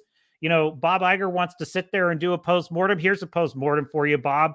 Wokeness is death to creativity. And it is your failure as a leader that has driven Disney into the ditch. And your legacy will be that failure. So chew on that. GFY, as Elon Musk so eloquently put it. Sometimes nothing else will do. Just... There is a time to say GFY. There is a time for it. Starfarer says, stop talking about those poofs at Oxford. They know nothing of football. Well, that's fair. That's a fair answer. Wrangler says, the reason we don't have the U's in our version of English is because each character in print costs money. They could remove the U's and people still knew what it was supposed to say. Newsprint is why. Well, that is very enlightening. I did not know that. Wrangler. So it's because we're cheapskates. You're saying it's because we Yanks are cheapskates. That fits, actually. That makes a lot of sense. Starfarer says, what Ghostbusters wasn't real? Oh, no. I used to love this when I was a kid. I would talk about Star Trek or Star Wars or something. And some some dipshit, in my family or something would just overhear it and just say, you know, that's not real, right? Like, that's not real. And I'm like, well, when you're throwing half empty beers at the TV because your team lost, you realize that nothing has actually been lost, right? You realize that's not real, right? You realize that no actual civilization has just lost its chance at survival because, the Niners didn't pull one out. It's like, two could play at that game. What else? Star Fury says separate channel is best. I think that's the route I'm going to go. So more on that as it develops. I was kind of going to set that up this week, but I ran out of time. So Fu Man Blue says good call on the live channel. Yeah, I think that's what I'll still do the live show here, but then I will I'll re-upload to the other channel, because that's the way you got to do it these days, because YouTube they just whack you. They just whack you for having live streams up. They just really do, which is weird. It's, the algorithm, what they want is they want watch minutes and watch hours. So that's kind of the issue. Little inside baseball, apropos of nothing. Silverback the Despoiler is in the chat. Hail, chat. Hail, Captain. Hail to the Despoiler. The Despoiler is aboard. So watch out. Watch out. What else we got in the stack of stuff? Hey, would you like to see the Fallout trailer? Would you like to see the Fallout trailer? We might even have some Grizzly shills today. No promises if you're good, chat. If you behave yourself. No, I'm just kidding. No, actually, it's the opposite. If you don't behave yourselves, chat, we're going to do some Grizzly shills. Did I say Grizzly? Grizzly shills. Grizzly shills. But anyway, so this is a thing. And let's watch the Fallout trailer, and then I'm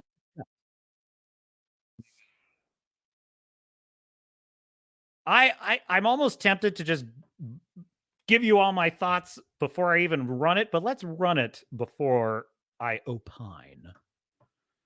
Here we go. Hang on.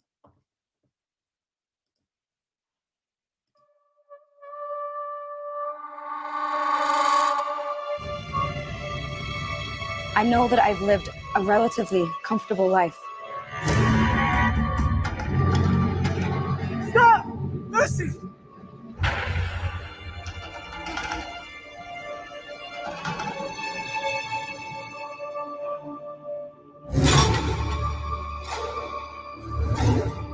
You need to go home.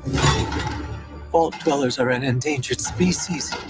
I do not think you would be willing to do what it takes to survive up here.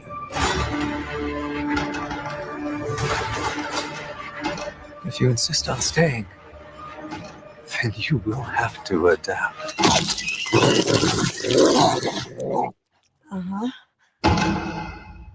Okay, stop the tape.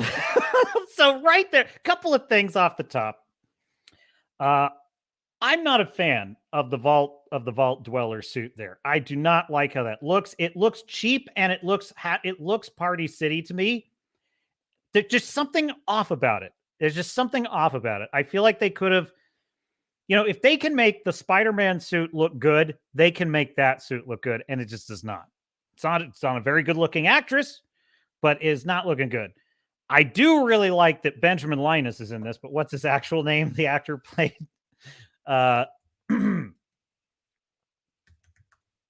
is the actor who played Benjamin Linus?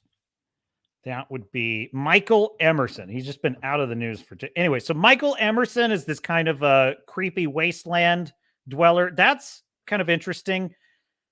There's a couple other things about this that are a bit hitting me wrong, but let's roll the tape. And if you don't know, this is based on the hit, a game I'm very fond of, which is the Fallout series of video games, which take place many years after a nuclear war has destroyed America. I don't want to see tomorrow unless I see it with. tomorrow, so they say, will be a lovely day. This shot, look, I love the power armor in Fallout, and I feel like on paper this looks good. I don't know why, but this shot looks corny as hell to me. It does nothing for me. You know what it reminds me of? It reminds me of in Kurtzman Trek, in Picard season 1, when Riker shows up with all of the starships and they all look like a copy and paste of all the other starships. And there's also like way too many of them. And it's like, where did all those ships come from? Why do the Romulans have 1,000 ships? Why does the Starfleet have 1,000 ships at one? It's like overwhelming. And this looks kind of the same way to me. Lovely day. A bright new sun will suddenly break through. But I don't want to see tomorrow unless I see it with you.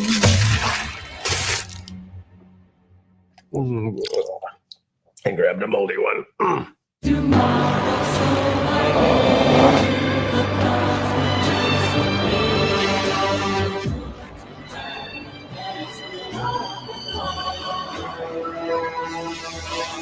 I don't want to see tomorrow. I see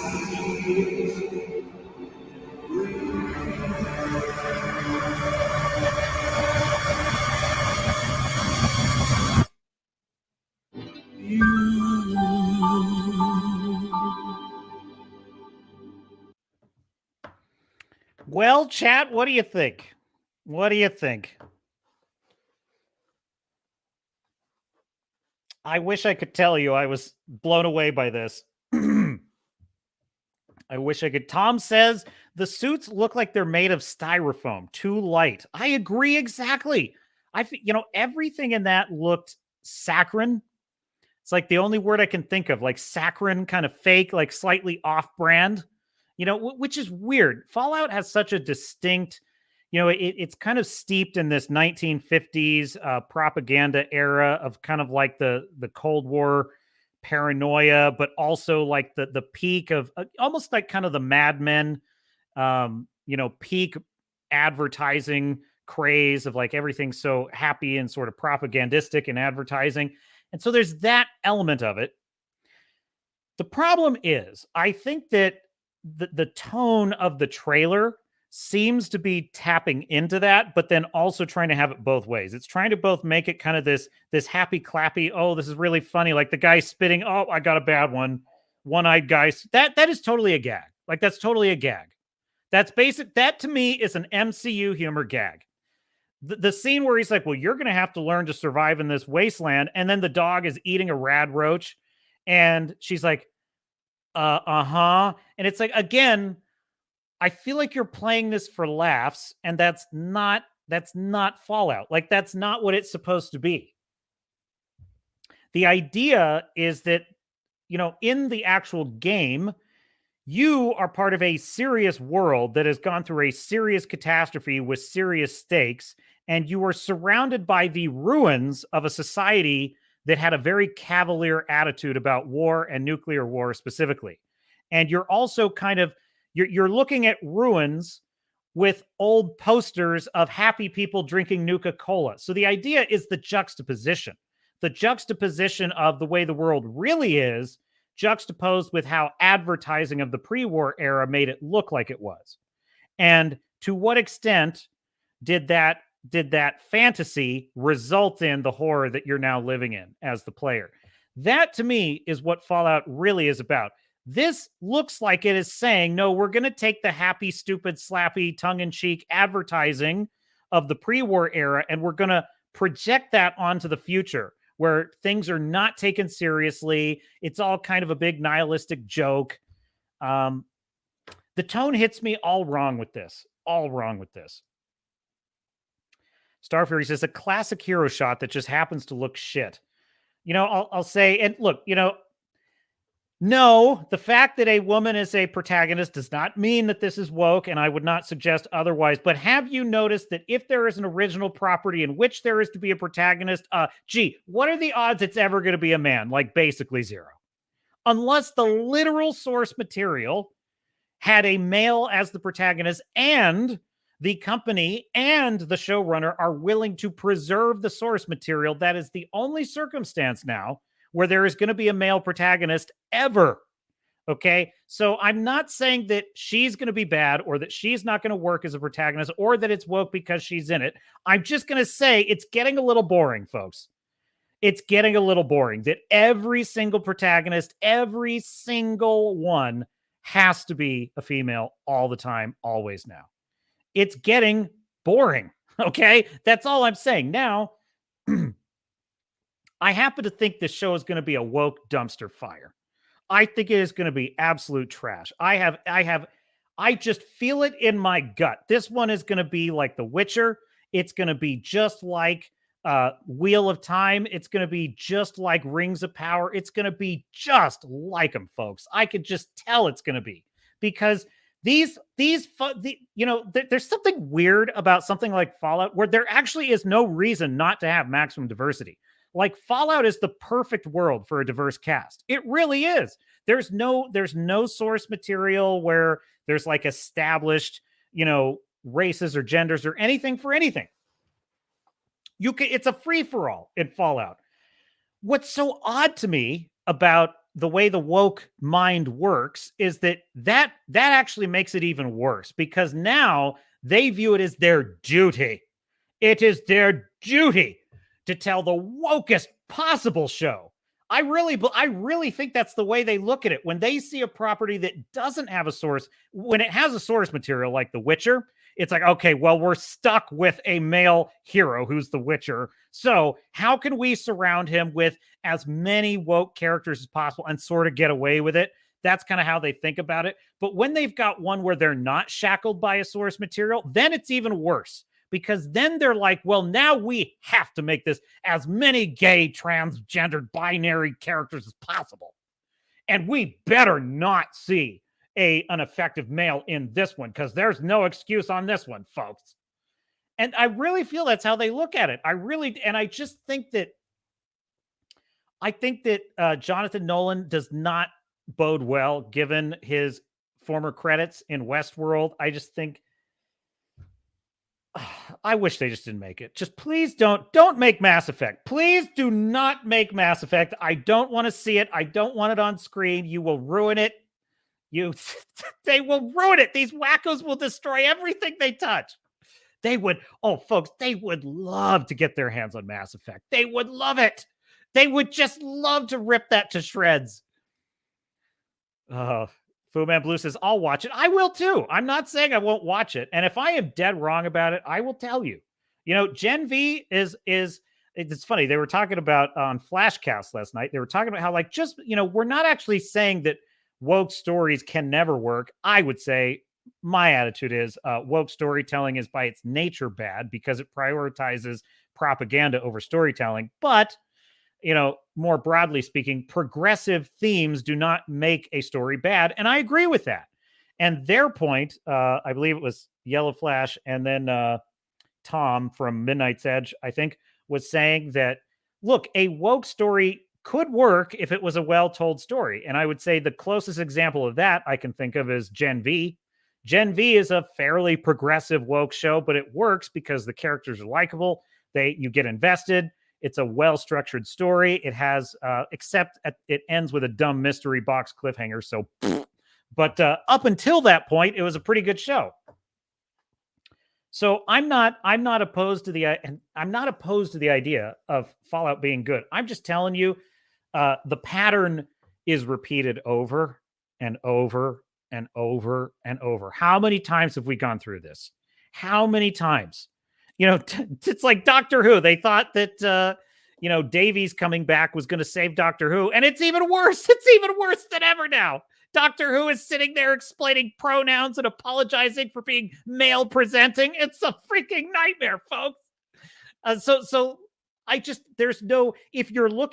If you're graphing on a chart the progress of entertainment. Yeah, basically, the odds are against this show being anything other than a woke disaster. Like, the default expectation is that it's going to be a woke disaster. So I'll watch it and we'll see. And if it's good, I will correct my opinion. But even leaving aside the kind of possibility of it being just woke as hell, even if it's not, the tone is hitting me wrong. Like, the tone is really hitting me wrong. And I knew it would. I knew it would, because you know something? I'm always been a little bit annoyed by how the video games lean just a little too much into the satire. You know, it's like there's definitely a satirizing Cold War American culture and the Red Scare. That's basically what Fallout 3, New Vegas, and Fallout 4 have leaned into. And I don't feel like that is the spirit of what Fallout has always been. I think Fallout originally was meant to be a wasteland post-apocalyptic hell, and you're surviving in it. And that is the core of the story. And it should always be the core of the story. But, you know, leave it to these Hollywood hacks. They can't help themselves, folks, because even aside from the woke issue, you know, just take Rian Johnson. They just love shit that does not take the lore seriously. They love it.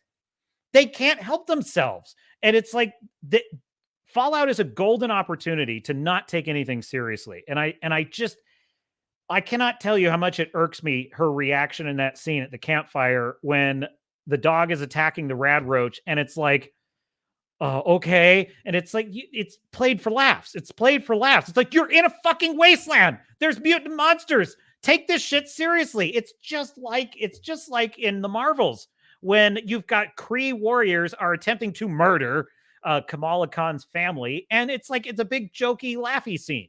It's like a big slapstick. It's like a Benny Hill sketch. And I'm like, this is not helping me feel tension, you know? And you know what I'm getting? I'll tell you exactly the vibes I'm getting from this Fallout trailer. The Last of Us. This is feeling a lot like The Last of Us to me, except that The Last of Us, I felt like had the right tone in the beginning. It just told a shit story. But at least it had the tone, right? And so I'm getting that feeling of like, once again, they're trying to make this look like it's going to be important and meaningful and impactful, and it's not. They're going to play it for laughs. There's going to be all these gags in it. Now, I'm not saying you can't have humor in it. Don't misunderstand, because levity is important, and levity is in Godzilla Minus One. There's lots of little inter-character jokes, and they make fun of each other. They roast each other at times. That's not what I'm talking about. You know, Guardians of the Galaxy, it did this well, right? Joss Whedon does this well in TV shows and movies. He does, but it cannot be undermining the tension of the world, and it cannot be undermining the tension of the story. You know, so I think the kind of Mad Max Road Warrior vibe is what you need to go for with Fallout. That's just my opinion. Star Fury says, shit. Merd. Fu Man Blue says, I've only played a little bit of 4. Now I'm probably going to get shit for this, but I love Fallout 4. I do. I really love Fallout 4 because I like it when my character talks. I do. Yeah, I know. I'm weird like that. I prefer... Look, I like Commander Shepard. I like playing as Commander Shepard because I'm like, I am crafting a character, but I'm watching that character play out on the screen, and I enjoy that. So, but honestly, actually, what I really liked about Fallout 4 was I just think the settlement building system was incredible. I love the setting of Boston. I'm kind of obsessed with New England, so that's sort of part of it. But I loved all of that atmosphere, and I thought it was a pretty damn good story also. Only problem with Fallout 4 is the story was very thin, and I do think there were times where it was a little too bright. It wasn't quite as dark as it should be. But also, Fallout 3 was awesome, but Fallout 3 is grim. Fallout 3 is super grim, and I think that is the model for the TV show. If you want to do the TV show right, I think you do something like Fallout 3. That would be my belief. So there you have it. Tom says, was there no dialogue in that trailer? That's probably a red flag. You know something? You're right, Tom. Well, there was like the monologue with, I'm going to call him Michael Emerson. There's that Michael Emerson monologue when he's telling her about how to survive in the wilderness, and it's kind of ominous. And then her only answer to that is, uh-huh. So you're right. You're detecting some chicanery there. And I agree with you. That is a red flag, because it's like, what's the story? Yeah, okay. Yeah, I get that it's Fallout. Remember Fallout? Okay, yeah, I get it. It's Fallout. I get it. This is the Fallout world. You could tell almost any story in this. I almost think that's kind of the detriment of it. It's like you could tell almost any story with Fallout, and it's... What would I do? If I were doing Fallout as a TV series, I think the best story to tell would be a Golden Fleece story, because I think that's the best kind of, a journey across the wasteland for an objective. And I think that would be that's actually what most of the games are structured as. Most of the games are, well, like video games in general are kind of structured that way. But really, it's a classic, the first Fallout is about you have to leave the vault to go and find a replacement part for the water filter, and you go on all these adventures. So I think that's the kind of story they should tell, but I have no clue. I have no clue from that trailer. You could also do a dude with a problem story. Actually, I would say Fallout 3 is more of a dude with a problem story, because you have to leave the vault because your dad is implicated in treason and you're like guilty by association. So you're kind of forced out of the vault. So that's one way to get at it. It's like she doesn't want to leave the vault, but something happens, maybe the bad guys get into the vault and she's thrown out of it. And now what does she do? That could be a super interesting story. But you know what I don't understand? Like, why not you could do a buddy love story in Fallout. You could absolutely do, A Boy and His Dog is basically a buddy love story in the apocalypse between a boy and his dog. So you could do a buddy love story with two vault dwellers that go on an adventure, or like a vault dweller and a wastelander who team up. That could be cool. That could be a very cool... There's so much you could do. In fact, Warhammer, there's a series of Warhammer novels. Gorix, is it Gorix and Felix? Which is a dwarf and an elf that travel the Warhammer fantasy world on adventures, hunting demons and so forth. It's like a brilliant series of buddy love novels, basically. So you could do that. You could do almost anything with Fallout. You could do a monster in the house story, although that would be more of a smaller scale. There's so much you could do. As Tom says, no indication of plot, just spectacle. And you could argue, well, it's a first teaser. I'll admit, I'm probably jumping to a lot of conclusions here. I wish I could tell you I thought I was wrong, though, or that I was overreaching, because I really don't. The minute I heard they were making this series, I was like, screw you. Screw you, you Hollywood assholes, you parasites. You're going to wreck another one. Dude, oh shit, that's what it reminds me of. Halo. That's exactly what this reminds me of. The Halo show on Paramount Plus, which kind of looked vaguely like the Halo world, but then you actually watch the show and it just feels, like you said, it's like it's a tin suit, like it's made of styrofoam, and it's all, and it was woke as hell. Oh yeah. Star Fury says, I was commenting on the 5 suit. Oh, okay. Gotcha. I was commenting on the 5 suits walking along, looking like the shot from the right stuff. Yeah. Shit. I agree with you totally, Star Fury. That was actually, to me, the worst shot, and it should have been the best. That was the worst shot in the whole thing, because I literally look at that and I think, you don't get Fallout. Jonathan Nolan. You don't understand Fallout at all. Though, because those suits, those power armor suits, are rare.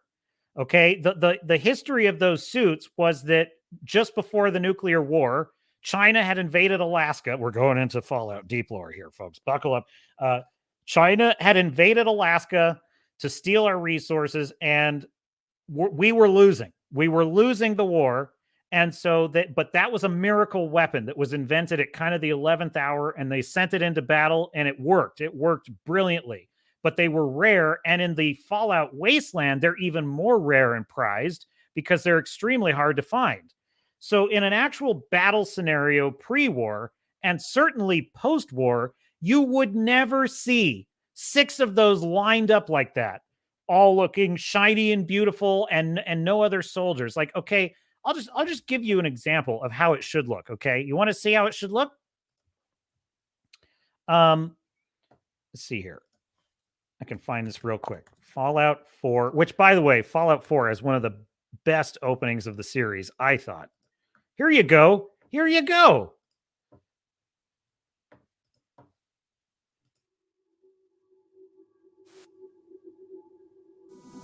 Okay, so let me just skip to the part I want to show you, because the opening to Fallout 4 shows you the war in Alaska, and they give you just kind of a brief shot of it. Here you go. Perfect. Right here. Our world unraveled. Peace became a distant memory. It is now the year. That is a shot that makes me think Fallout. Okay? That is a shot that makes me think of this world. And that shot of all of them lined up to me looks ridiculous. It looks ridiculous. It looks like Alex Kurtzman, Akiva Goldsman Trek, where they just copy paste the ships with no regard to their tactical strength or the resources of the Federation. They don't have any understanding of what the backstory would be to all those ships assembling in one place. It's like, that's exactly how I feel about that shot. 2077. We stand on the brink of total war. And I am afraid. For myself. For my wife. For my infant son. Because if my time in the army taught me one thing,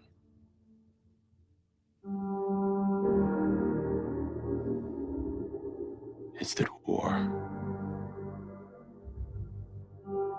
never changes.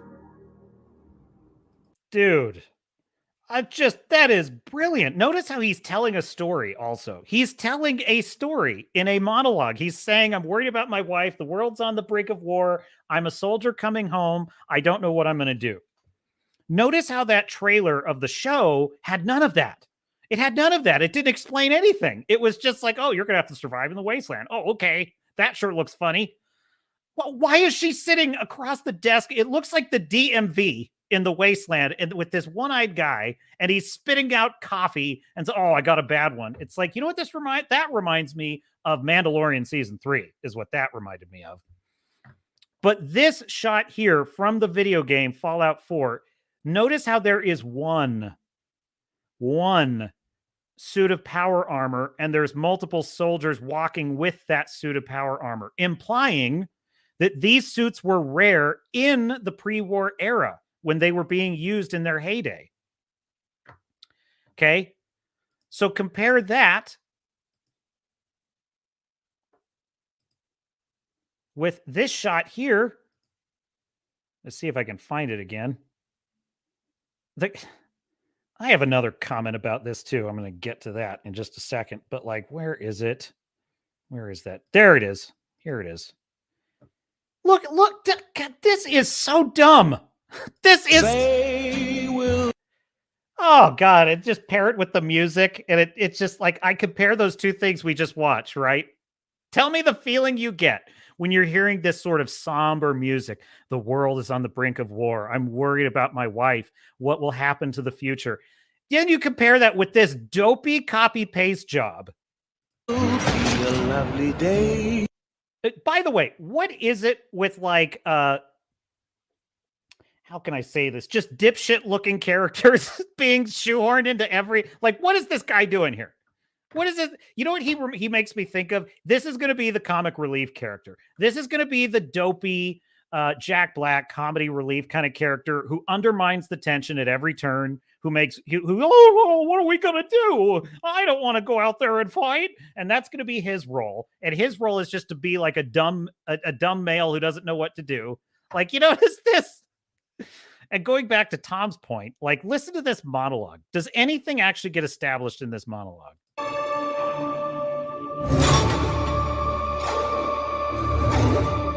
You need to go home. Vault dwellers are an endangered species. I I do not think you would be willing to do what it takes to survive up here. Okay, why is she there? What does she want? What motivated her to leave? We get none of that. What is at stake? Nothing. We get absolutely nothing. Just, yeah, the wasteland's dangerous. You probably should go back. If you insist on staying, then you will have to adapt. Uh-huh.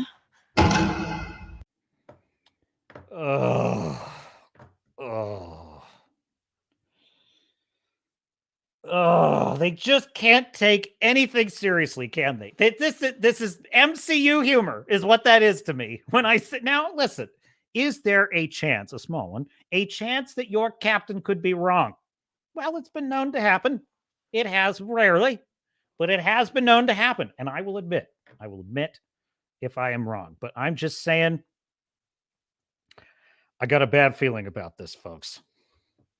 Fu Man Blue says, yeah, if there isn't a man's name in the title, they will for sure make it a female lead. When it does, they set the male up to be run down and replaced. Look what they did to Din Djarin, the Mandalorian. They replaced him with Bo-Katan, and she's not even interesting, which is what's so amazing about it. He is not interesting either, by the way. So, I'm not letting him off the hook. But it's like... So Indiana Jones becoming Spindly Ann Jane. Yes, Phoebe Waller-Forehead, as I like to call her. Jonathan Nolan has the strength of his wife's conviction. Well, maybe. Yeah. His co-writer. Agree, Fu Man Blue. Readout says, did someone say Doctor Who? I got a few things to say about Doctor Who. Fire it off, Readout. In fact, I can fire up a video. Now, the problem is your captain is not well versed on the Doctor. I've never been a Doctor Who guy. However, I do find the conversation about it fascinating. So enter into the chat your thoughts and we'll talk about it because I actually have a video that can help us with this. So Star Fury says, everyone stick your head out the window and shout, it's woke as hell and I'm not going to take it anymore. You're damn right. Star Fury for that, it's what we need with that is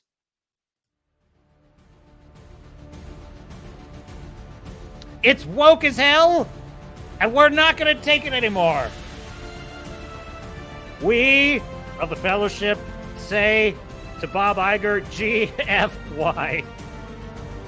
Because your company is burning and will continue to do. That's for Star Fury. Star Fury had a battle cry. And I lost my place. Knife suits. I was just at Redoubt's comment. Where is it? Wrangler says, that's why we have to make our own stuff now. That is part one. And part two is we have got to continue supporting projects like Godzilla Minus One and The Sound of Freedom. And which Sound of Freedom being a pretty heavy film, it's like that's kind of in a category all its own, but still important in that calculation. But what was it? There was something else this year that was kind of like on a smallish budget. I'm trying to remember what it was. There was something else this year that I felt like we really needed to, what was it? Oh yeah. Five Nights at Freddy's, right? Five Nights at Freddy's, which, I'm not really a fan of that film.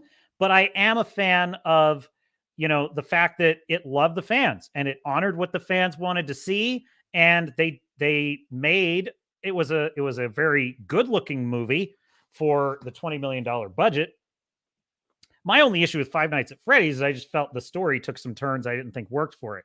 But it looked great. It was fun and the characters were likable and it absolutely shamed Disney because these are films that are made with an appropriate budget. They actually have some leadership and some creative vision.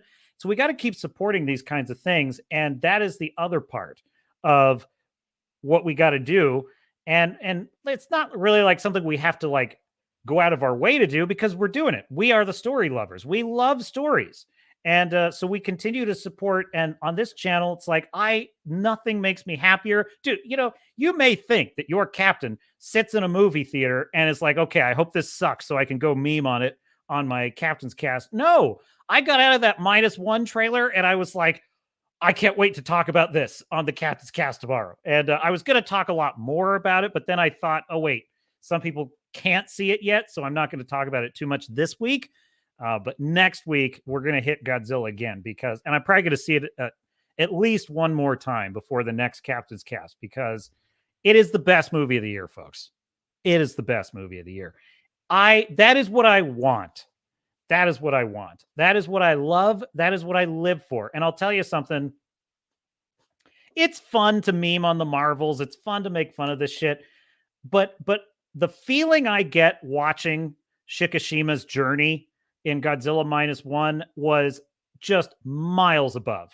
Miles above. It is no amount of making fun of Bob Iger and the Marvels and, Nick Fury petting a kitty.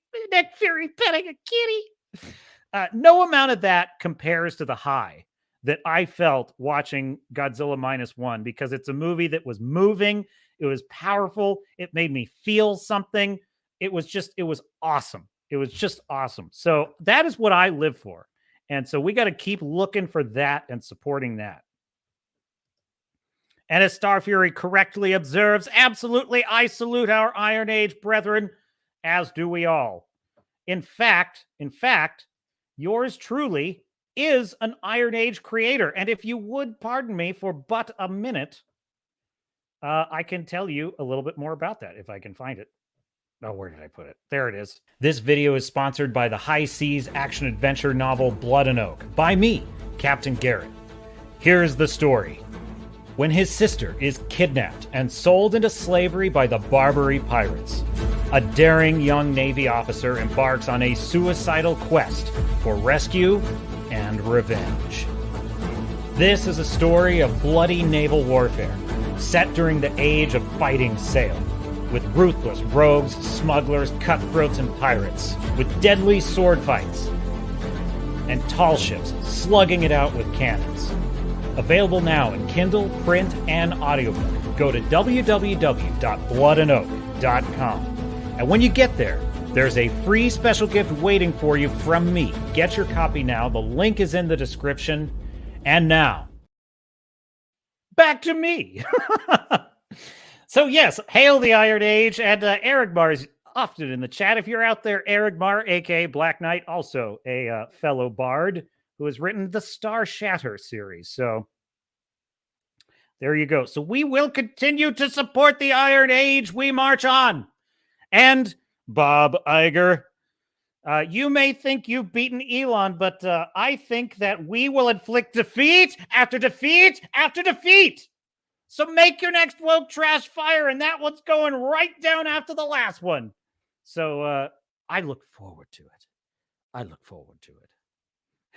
Someone was saying that Elon is like Bane in The Dark Knight Rises, when he's like, you think you can control me because you have money? Yeah, it's like, no. What else? I lost my place in the comments. There's so many. Got that one. We are the change. Yes, agree, Wrangler. Rise of a Mama character from Dread, a Wastelander whore who rises to the head. Thank you for being so blunt, Star Fury. I appreciate that about you. Who rises to the head of a wasteland township. Dude, Dread is one of my, by the way, Godzilla -1 is also in this category now, but Dread is one of my all-time favorite films. I mean, it's an all-timer. I love that movie. I've watched it about 100 times. It's such a good it's like one of the best dude with a problem stories of all time, actually. It's really brilliant. It is perfect. It is a perfect telling of the Judge Dredd story. Carl Urban is born to play that character. I mean, born to play that character. And yes, Mama, as played by Lena Headey, who is a brilliant actor. By the way, I really feel bad for Lena Headey because she gets so much crap for how odious Cersei is in Game of Thrones, that like people are mean to her in real life. And I really hate that. I really hate that when people are mean to actors in real life who play villains just because they play that villain. You know, I think there's something weird about that. Like, it's a fictional character. Hello. But I admire her for playing such a great B.I.H. Like, that's Cersei is an amazing character in Game. Well, she was for most of the series anyway. She's an amazing character. And her character in Dredd was also an amazing character. I love Mama's story. You know what's interesting too about Mama in that movie? She is pure evil. She is pure evil. Okay. However, she does kind of have little save the cat moments as a villain in that story where you kind of hear her backstory. She was an abused whore and she's kind of lived a hard life. So there is a modicum of sympathy in her backstory. But what I like about the story of Dredd is that it does not let her off the hook for being a monster. She is a monster. She deserves to lose in that movie. But what's also great about it too is, women like that is a good example of a female badass that really works well in a movie. Like she actually pulls it off. But you know why though? Because she does not try to out male the males. Like she's surrounded by men in the movie who are clearly very physically and just generally intimidating. And you actually buy the fact that she's so intimidating because I get the feeling from her that like what makes her dangerous is her cunning and her ruthlessness. And you don't get this sense from her that she thinks she could just go beat the shit out of any of her guys. Like she's not like strong arming them or slamming them in a table because you get the feeling she couldn't do that. You do get the feeling that there's a reason she's in charge and people are afraid of her. That's how you do it, folks. It's not that hard to do. It just takes character work. You gotta play into the character's strengths and acknowledge their weaknesses. What a great film. Thanks for bringing that up, Star Fury. I love talking about Dredd. By the way, I'm not a 420 guy. Okay. I don't do 420. However, I tried it. I tried edibles the night that I went to see that movie. I'm going to tell you something. I was tripping so bad. I was having a really bad like paranoia experience when I first saw that movie. But what's interesting though is the movie is also about the drug slow-mo, which I have to say that since I was actually high while watching it, it made those scenes even more kind of amazing. It's not an experience I would want to repeat though. It's so like I got super paranoid. And I'm sitting there in the theater and I'm watching it and I'm like, oh my God, how much longer is this movie? I'm freaking out, man. I'm freaking out. I don't want to be in this movie anymore. Oh my God, it's still going. It's still going. Or is it at the end yet? And then I see a green band for a trailer and I suddenly realized, oh my God, the movie hasn't started. These are the trailers. That's how messed up I was. Anyway, things you didn't want to know about the captain, or maybe you did. I don't know. Wrangler says I never played Fallout, so I don't know. I keep losing. I going too far back in the chat here. Let's see. Star Fairy says if I was in a wheelchair, I think this would be a Doctor Who reference. I would want to be a villain. Yes, dude. Oh yeah, we should talk about that. Like Davies, Russell T. Davies, that's his name. Russell T. Davies, the showrunner of Doctor who now believes that he's not even wheelchair bound, a guy who is paralyzed in a life support system. Oh, well, that's anti-disability and we can't have that anymore. And I'm like, you literally don't understand villains at all.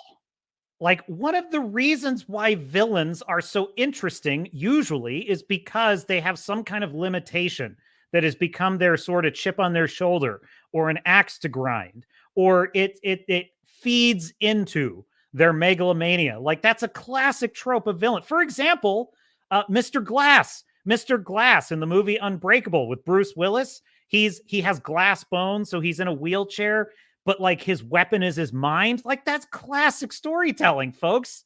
That's like, so it's just so stupid. Like, the woke mind virus is sick. It is sick and we should pity them. It just would be a little more pitiable if they weren't ruining everything that we love in the meantime. Wrangler says, speaking of making our own stuff, don't forget to check out Blood and Oak by the good Captain. Well, thank you, Wrangler, with a link in the chat. I appreciate that.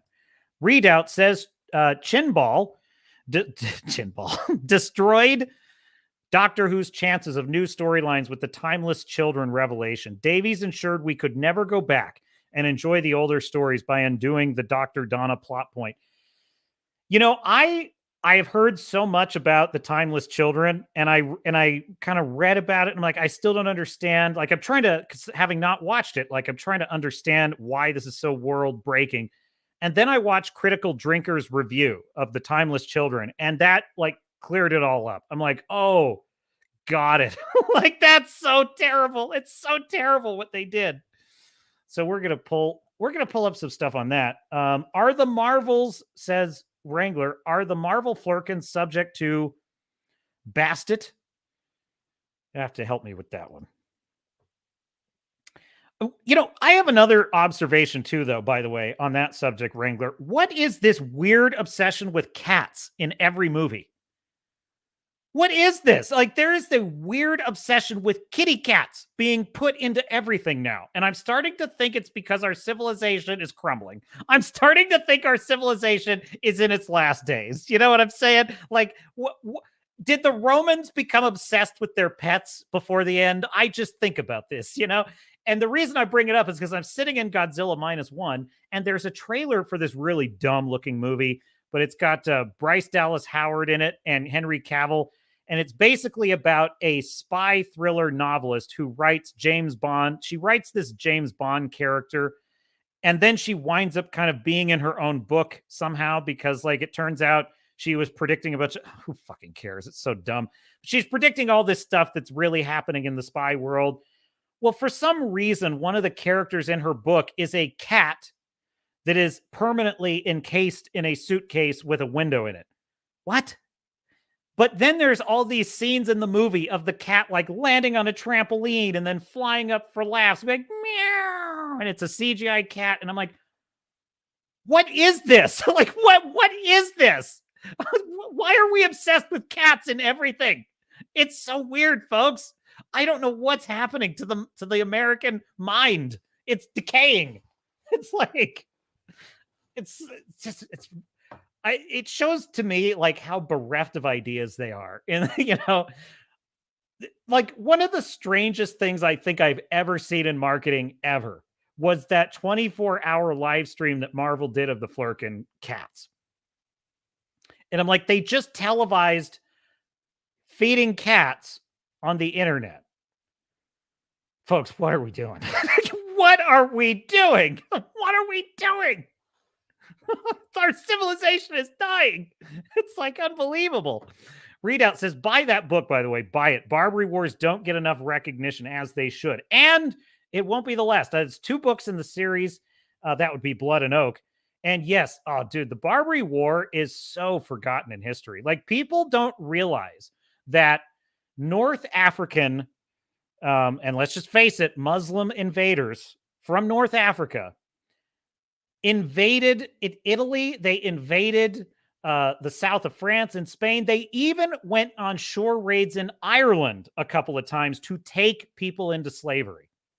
Never hear about it. The people always crying about the slavery never want to talk about the Moors enslaving people in Spain. They never want to talk about the Ottomans enslaving Eastern Europeans. They never want to talk about the Barbary slave trade that went on for 300 years until one plucky little country that was very belligerent by nature, that would be the naturally pugnacious United States of America. America was like, we ain't taking it no more. Actually, it was because we were too poor to pay them off. but you know, it's like, well, we're too poor to pay you, so we're going to fight you instead. And that was, so there you go. The Barbary Wars, though, very romantic kind of period. It's very, in terms of like swashbuckling and piracy and fighting wars at sea. Starfury says, I want that feeling of seeing the Star Destroyer heave into view that I had at the Marble Arch ABC Cinema in 1977. Why, Starfury, that is an amazing statement right there. I'm with you. That's the feeling I always want. And I can count on one hand how many movies have given me a feeling like that. And I would say that The Dark Knight is one film that kind of gave me feels like that. I would say Titanic. Look, I'm a nautical guy, okay? And I like a love story. So no, Titanic is one of those films for me. I love seeing that ship come to life was incredible. So there's very few films that create that level of just total engagement. And I'm not going to say Godzilla was necessarily, it was close. It was close to just that awesome of an experience. Not quite, but like it was getting close to it. It's as close as you can get. 10 out of 10, folks, for Godzilla Minus One. Love that movie. Starfury says, well, Bob Iger isn't Batman.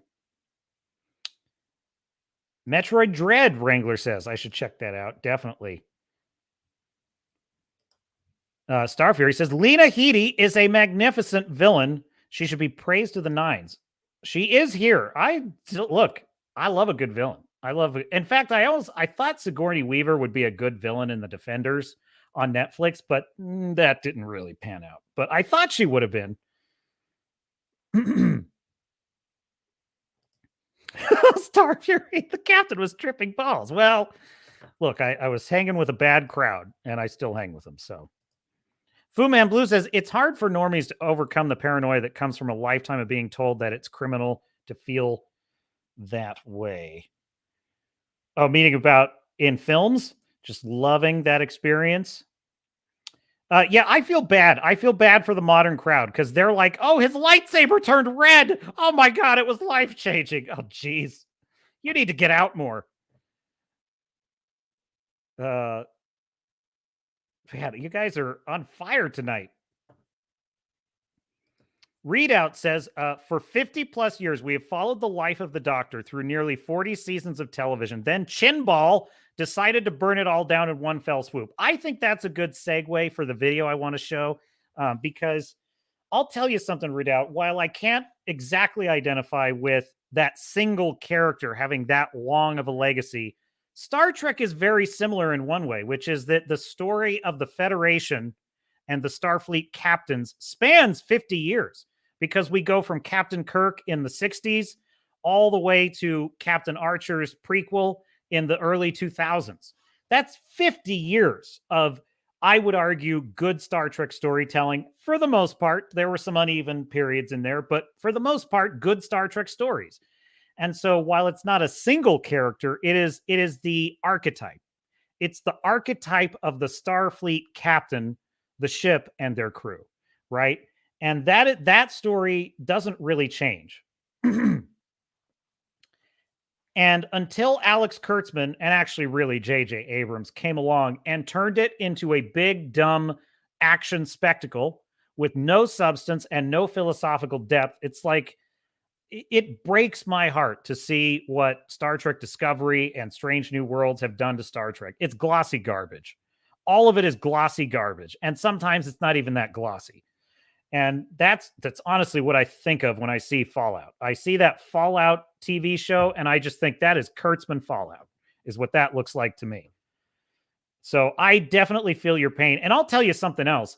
The Kurtzman Trek has an equivalent of the Timeless Children to an extent, which is, the show Star Trek Discovery is a kind of entire Timeless Children for all of Star Trek, because they take the Michael Burnham character, they put her just before the era of Kirk. They make Spock her adopted brother. They basically rewrite all of the prehistory of Kirk. They rewrite all the prehistory of Spock.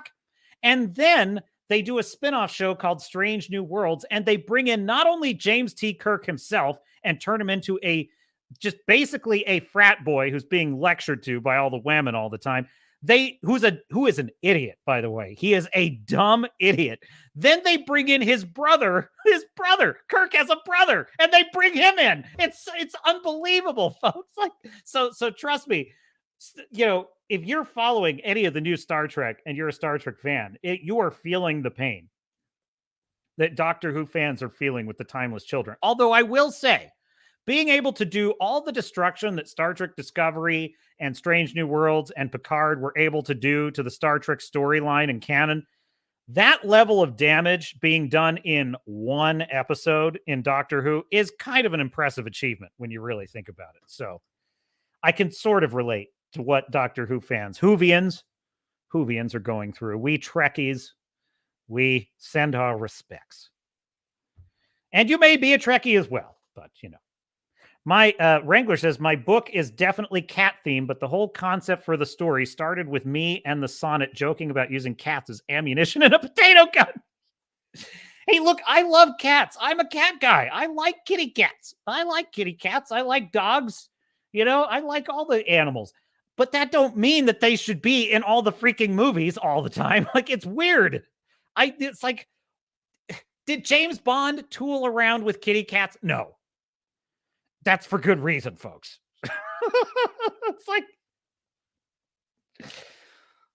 also, no, I shouldn't say. No, I shouldn't say that. I was going to say something kind of on the level of a Ryan Kinnell. And never mind. So yeah, let's check out this video that I've been promising. And you guys are just on fire in the chat. Where is it? No. Well, we've got Grizzy Shills too. Don't let me forget. We got to do Grizzy Shills. I sure hope if Grizzy stumbles on my channel, he doesn't mind me showing so many of his videos because they're just so good. Okay, so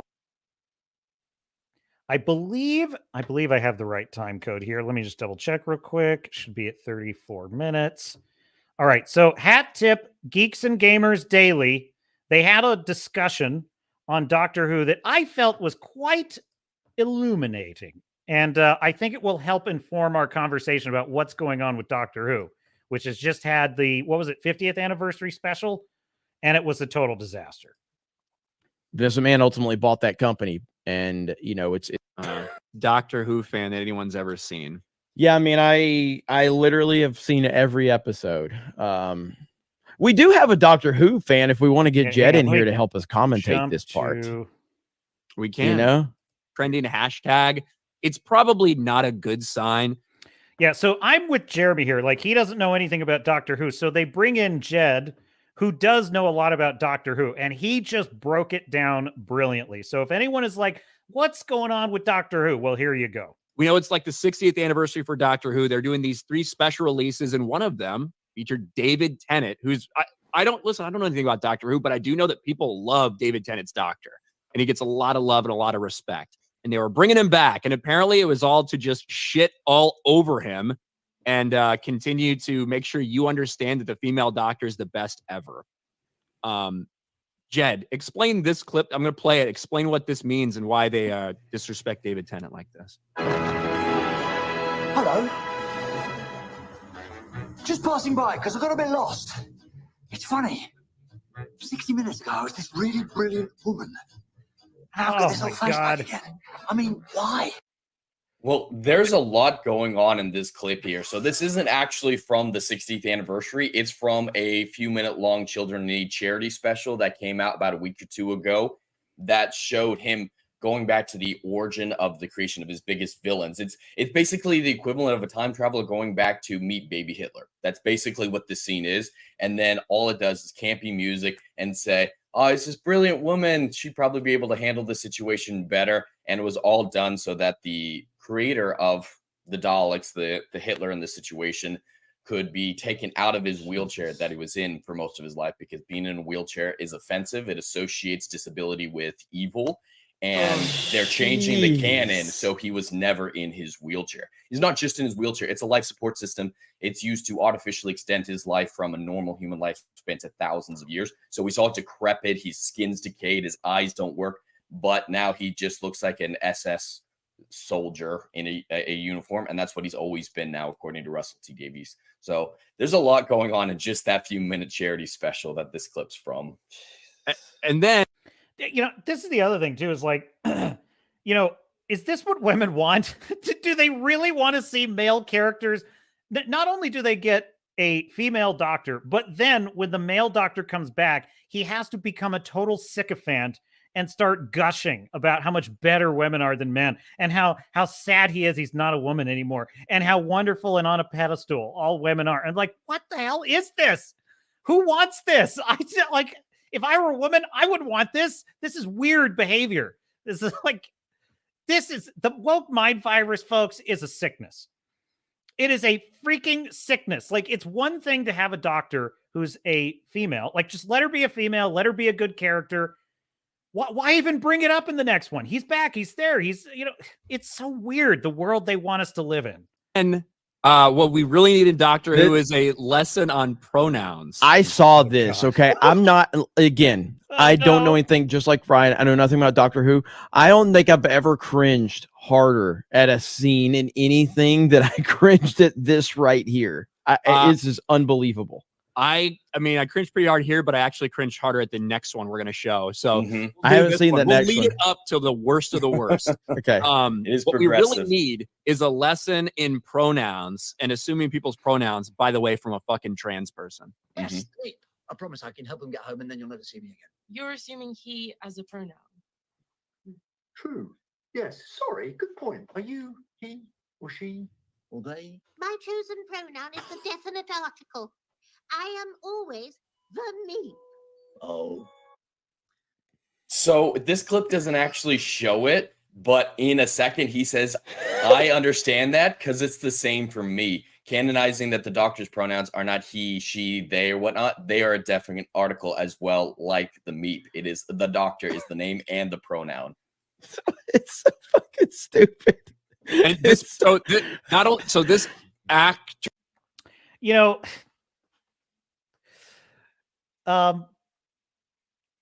my attitude to anyone who thinks this way, who thinks that this is the way we need to now conduct ourselves in society, with all due respect, you're entitled to have that belief.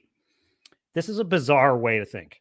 This is a very bizarre mental process. Like, this is not natural. Like, I'm not talking about the ideology. I'm talking about in terms of linguistics. This is not natural to speech.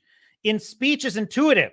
Speech is intuitive. It's not something you have to constantly explain every minute of the day. That's so ridiculous. Oh my God. I can't, but it's so, this is the thing though, is this is like the snotty know-it-all kid in school that everyone hated hanging around, which was me. So I'm speaking from experience. And it's like, nobody wants to listen to a lecture everywhere they go. Nobody wants to constantly have to apologize for themselves everywhere they go, nor should they.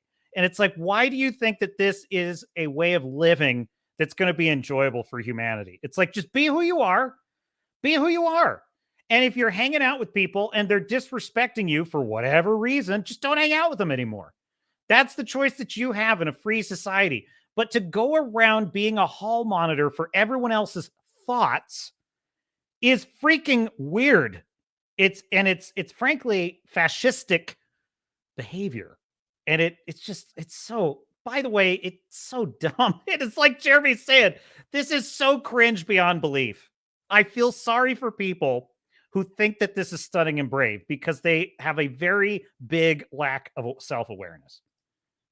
Is trans, and they are playing a trans character in universe as well, correct? Yes, yeah, it's both trans, and it doesn't come across in the episode because of appearance, but this is a 15-year-old character. And okay, it hangs out with other real-life 15-year-olds and acts like they're blending in. But this actor, Yasmin, is about 1.5 feet taller than all the other 15-year-olds that are interacted with. It stands out like a sore thumb.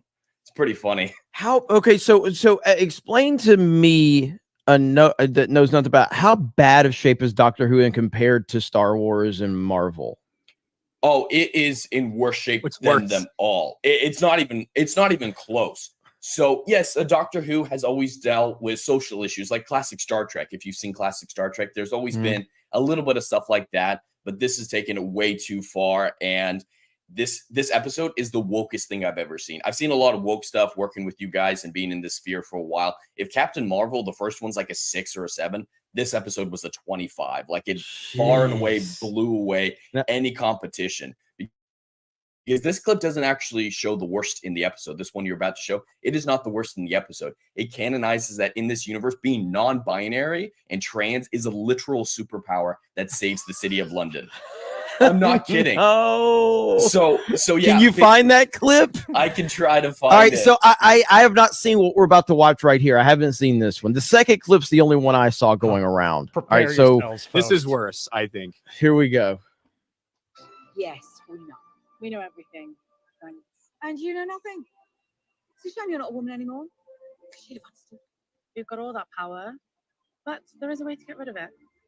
Something a male-presenting Time Lord will never understand. We know everything and you know nothing. Wow. A shame you're not a woman anymore. This is, you have all that power and don't know what to do with it. Something a male presenting Time Lord would never understand. Like, oh my goodness. I guess we'll see. Folks, this is flat out misandry. This is misandry. I don't know. See, this is why I say the woke mind virus is, regardless of whether its individual adherents could be described this way, the behavior of wokeness is evil. It's just like Elon Musk said, these are people trying to look good while doing evil. You know, telling someone that because of their gender, they will never be able to do so, that, you know, they will never have any understanding of something is condescending in the extreme. You know, to say that because he's a male presenting Time Lord, he'll just never get it. It's like, well, how would women like to be talked to this way? No, this is exactly the reverse of misogyny. It's unbelievable. See if there's anything worthwhile at the end of this. Just let it go. And we choose to let it go. There goes their gayness. It's like jumping right out of them. This is so much worse than you guys think, because that character on the right, she was a companion back in 2008. Tenet, right? Yes, companion to Tenet. And she had one of the most bittersweet endings ever. She accidentally had to take the doctor's mind into her own, but he's 1,000 years old at that point. It's too much for a human brain. So he wipes her memory. And if she ever remembers him, she'll die. And so it's this really bittersweet ending where she has to go back to her old life, can't remember all the amazing things she's gone on. But this is just saying, you know what? If you'd just been a woman like us, you would have known that you just have to let this energy, these memories go, and we're all fine now. It's so much work, Jeremy. This is a you know, I just can't help but think of like Captain Janeway in Star Trek Voyager. Imagine if she had ever spoken to Chakotay this way. Imagine if Commander Chakotay, by the way, I love the relationship between Commander Chakotay and Captain Janeway. It's one of my favorite dynamics in Voyager because they often are very much in alignment, but they're also often very much in disagreement with each other. And they really are a great complementary command team. So I think they're a great captain first officer team. But imagine if Captain Janeway had ever said of Chakotay, well, you know, the fact that you are a male presenting Starfleet officer means you will never understand my command decision properly. My command decision worked because I'm a woman. I'm a female presenting Starfleet officer. And because you're not, you could never have made such a good decision. Folks, I can't even describe the level of fucked up that would be. I just can't even tell you how antithetical to the virtues of the Federation, the virtues of Starfleet, the virtues of equality and freedom and liberty that idea would be. And seeing it here in Doctor Who is a level of insanity. I can't even believe. Or a comparison that you'll get. What makes this so much worse is the guy who did this is kind of the equivalent of George Lucas. So imagine after the sequel trilogy, George Lucas comes back and he makes a Luke Skywalker solo film where he just berates Luke Skywalker the entire time, says he's pathetic. If only you had been a woman, you would be so much better, focusing on pronouns. Because that's what Russell T Davies is to a certain extent. That's the best comparison I can make for you, Jeremy, is imagine if George Lucas had come in to save the day. You're like, oh, finally, we've got Doctor Who back. The guy who brought it back in 2005 can come save it, make it great again after the terrible sequel trilogy or the Jodie Whittaker era in this case. And he does so much worse than the sequel trilogies could have dreamed of doing. And like That is Russell T Davies, it's insane. not like he's the guy that created Doctor Right. Who, but he's It's a well close respected. comparison. Like, his Right. run was like really well respected from what I understand. He It came brought it to do back. these specials, and not only that, but he's like also like shitting on fans and Instagram comments and stuff like that, arguing back and forth with them. So Another good one, and it would be the Christopher Nolan. If Christopher Nolan came at the Batman and turned him into pronouns, you know what I mean? Oh, this is funny. Russell T Davies is not George Lucas or the creator. He's Filoni. That might be a better comparison. Big agree. Of course, he didn't create it, but he's on a big scale. He brought it Yeah, back, yeah. and he's responsible for the revival in 2005. Yeah. But yeah, Wow. it's terrible. Like, I didn't think he'd save the day, but there were a lot of people who had hope for the first time in Doctor Who in 5 years, and he did this. But yeah, the whole canonizing non-binary as a superpower. The line was, we needed someone who was male nor female, but neither and both, and so much more. Being non-binary is more than human. Carrie is using meth again because of this. So there we go. It looked like it from his reaction stream. So hat tip, geeks and gamers, that was great. I had to stash that in my stack of stuff because I was like, that was an excellent sort of breakdown. Whether you're a Who fan or not, you know exactly what they're doing to this character, to this franchise. And it's like, dude, I don't know how many. Like, how many are we going to lose, folks? Like, we've lost almost every major intellectual property of the last 50 years that has been iconic in science fiction or fantasy. We've lost pretty much all of them. Pretty much all of. Why does this never happen to theirs, right? Like let's, how come this never happens to the 50 Shades of Grey universe or the Handmaid's Tale universe? How come we never get a Handmaid's Tale where suddenly it's all about men lecturing women about how they need to be traditional, and it's like this, the door only swings one way. It's like, we're going to go find the things that, boys like, young men like, or just frankly, women who like to see beefcake, whatever it is. We're going to go get those nerd properties and we're going to just gut and destroy all of them and inject all of our sick ideology into it. I'm going to just say, if a woke hater ever just stumbles into this, first of all, everyone is welcome here. But if anyone is hostile, that's different than disagreeing. Someone is openly hostile and thinks I'm just dead wrong about this, I'll just tell you, in the words of Elon Musk, GFY, man, like GFY. Wokeness is sickness. It is sickness. This is insanity. It's just like that example I just gave you. If Captain Janeway ever said something like that to Chakotay, I would consider her a vicious and awful character. And it's like, but she would never have done that, at least in that era of writing. If they ever brought her back as a character, all bets are off. But at least back in those days, that would never have happened. That would never have happened. This is very harmful to women, quite frankly. This is like, I consider this to be very damaging to women in the culture. Just the same way that I think the radical, crazy LGBT movement these days is very damaging to, actual lesbian, gay, whatever people who just want to live their lives and be left alone. This is hurting them quite a bit because it's like you are portraying them as, frankly, Stalinist, Maoist, Hitlerian little monsters running around doing evil things and celebrating themselves for it. By the way, how can I even describe how bizarre it is to consider your gender beliefs about yourself to be a kind of superpower? Not a kind of superpower, like a superpower. Folks, that is weird. like I just, the end of Barbie, she walks into the highlight of the movie is she goes to get her gynecological exam. What? Like, this is a strange thing to be obsessed with all the time, that like your parts or what you think your parts belong to or what gender your parts are part of, like thinking that gives you an edge on all of humanity is like, there's a word for that, folks. It's called delusions of grandeur. Okay. It's that is bizarre. I would say borderline psychotic thinking. It's like, what is anyway, but look, I'm so sorry, Redoubt. I am so sorry this is happening to you. I really am. And all of the Whovians.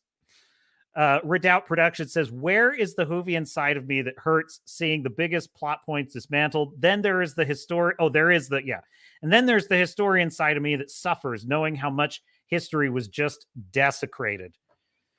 Oh, dude, it's funny.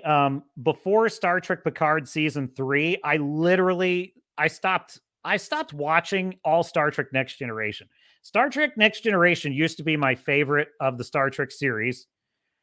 I can't watch it anymore. I thought I could. I thought I could just, in my mind, Star Trek Picard doesn't exist. It's in my head canon. It's not real.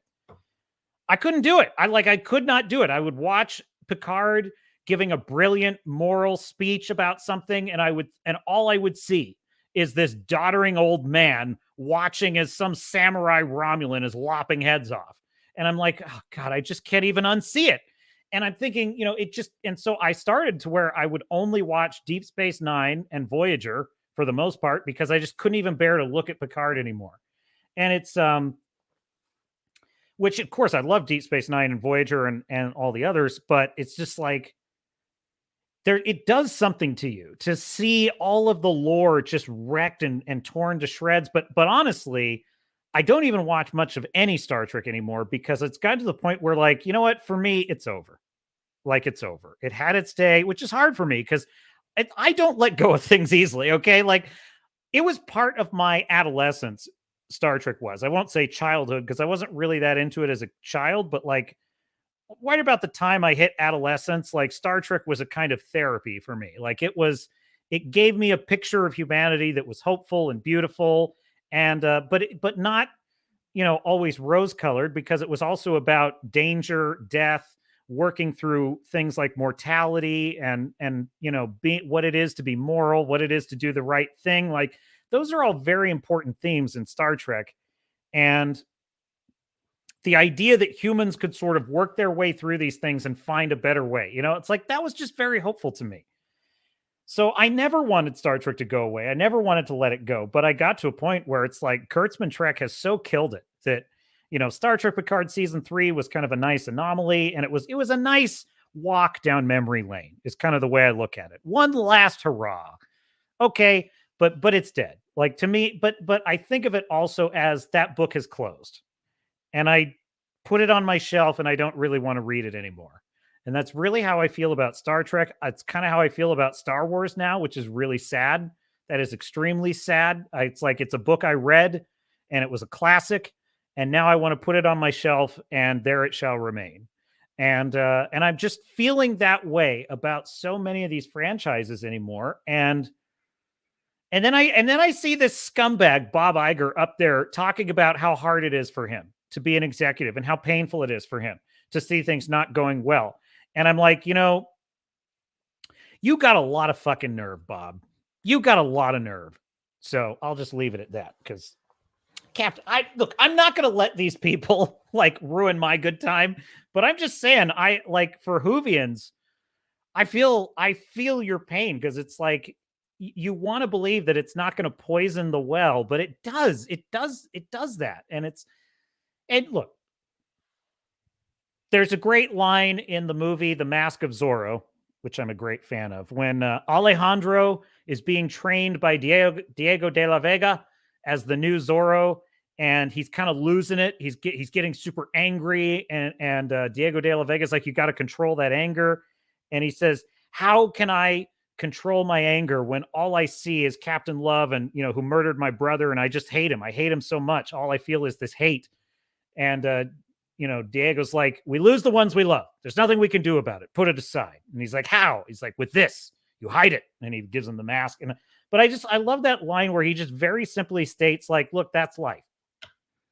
We lose the ones we love. There's nothing we can do about it. We have to go, but we have to move forward.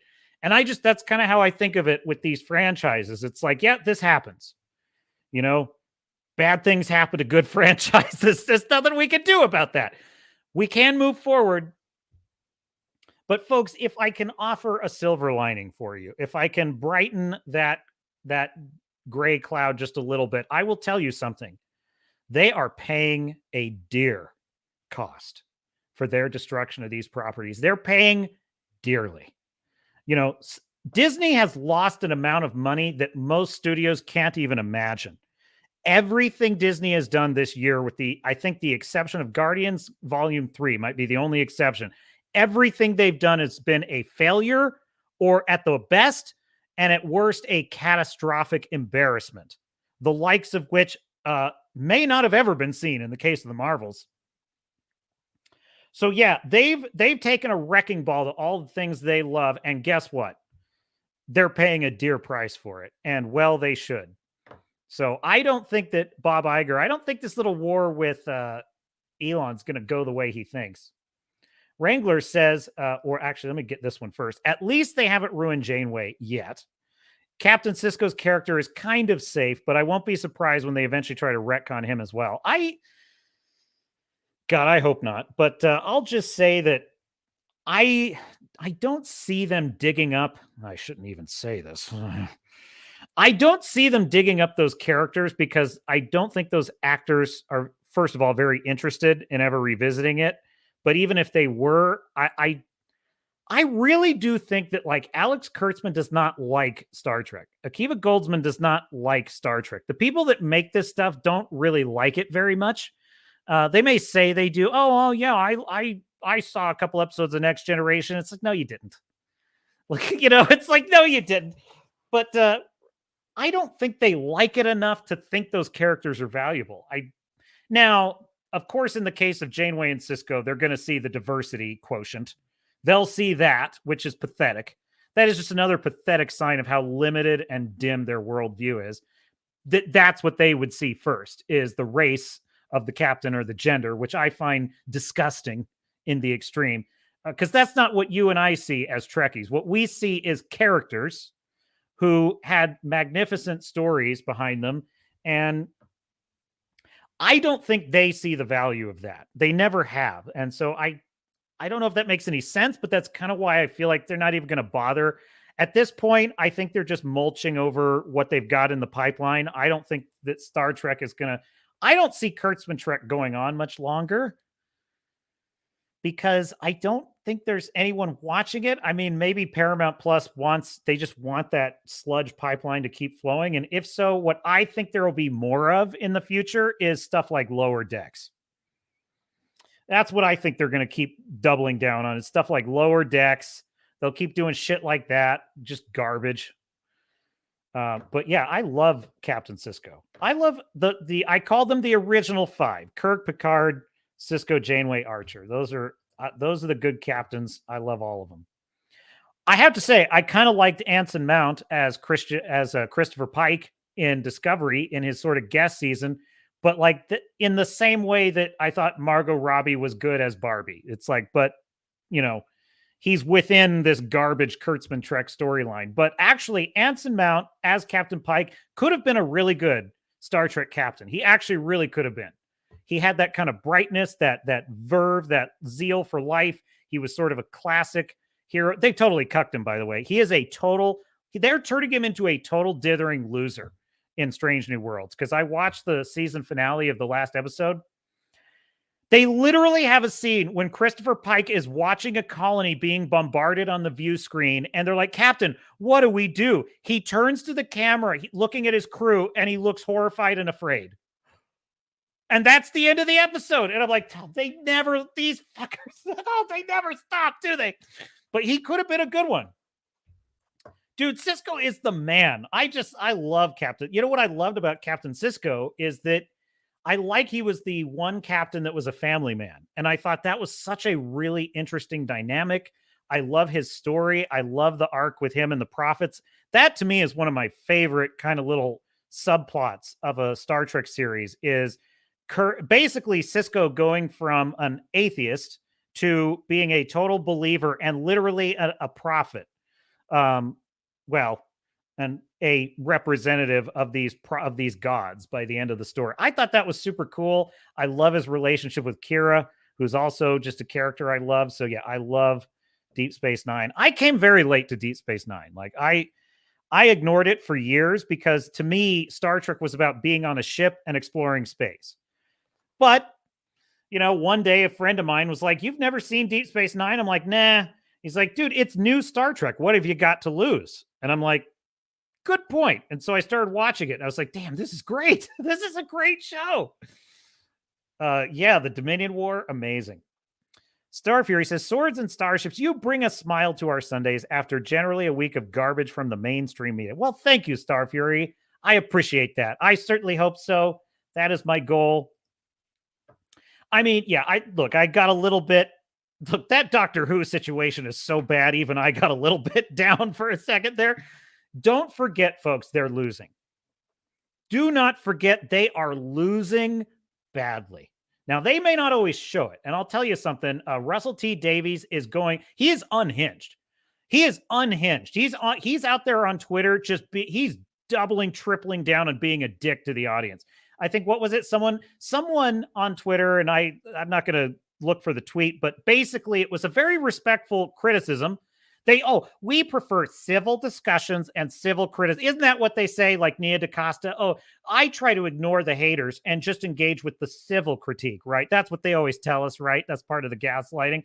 So here comes a fan of Doctor Who says, listen, as a lifelong Doctor Who fan, and I really admire your work, he's addressing Davies here, I don't understand your choice to bring back the Doctor's companion and retcon her story. Why would you do that? Davies responds to the guy tough. It's like, never believe these fuckers when they tell you they want civil debate. They don't. They don't care about civil debate. They don't want constructive critique. You're a plebe, and they're in charge, and that's how they view things. And so I see Davies doing that, and to me, that's not a sign of them ascendant. That is a sign of they know that their days are numbered. They know that this is failing, and they're pissed about it. They're pissed about it. That explains that behavior to a T for me, because I'll tell you something, scratch a Wokey, and you will find a fascist. You will find a totalitarian. You will find someone who wants their way no matter how they get it.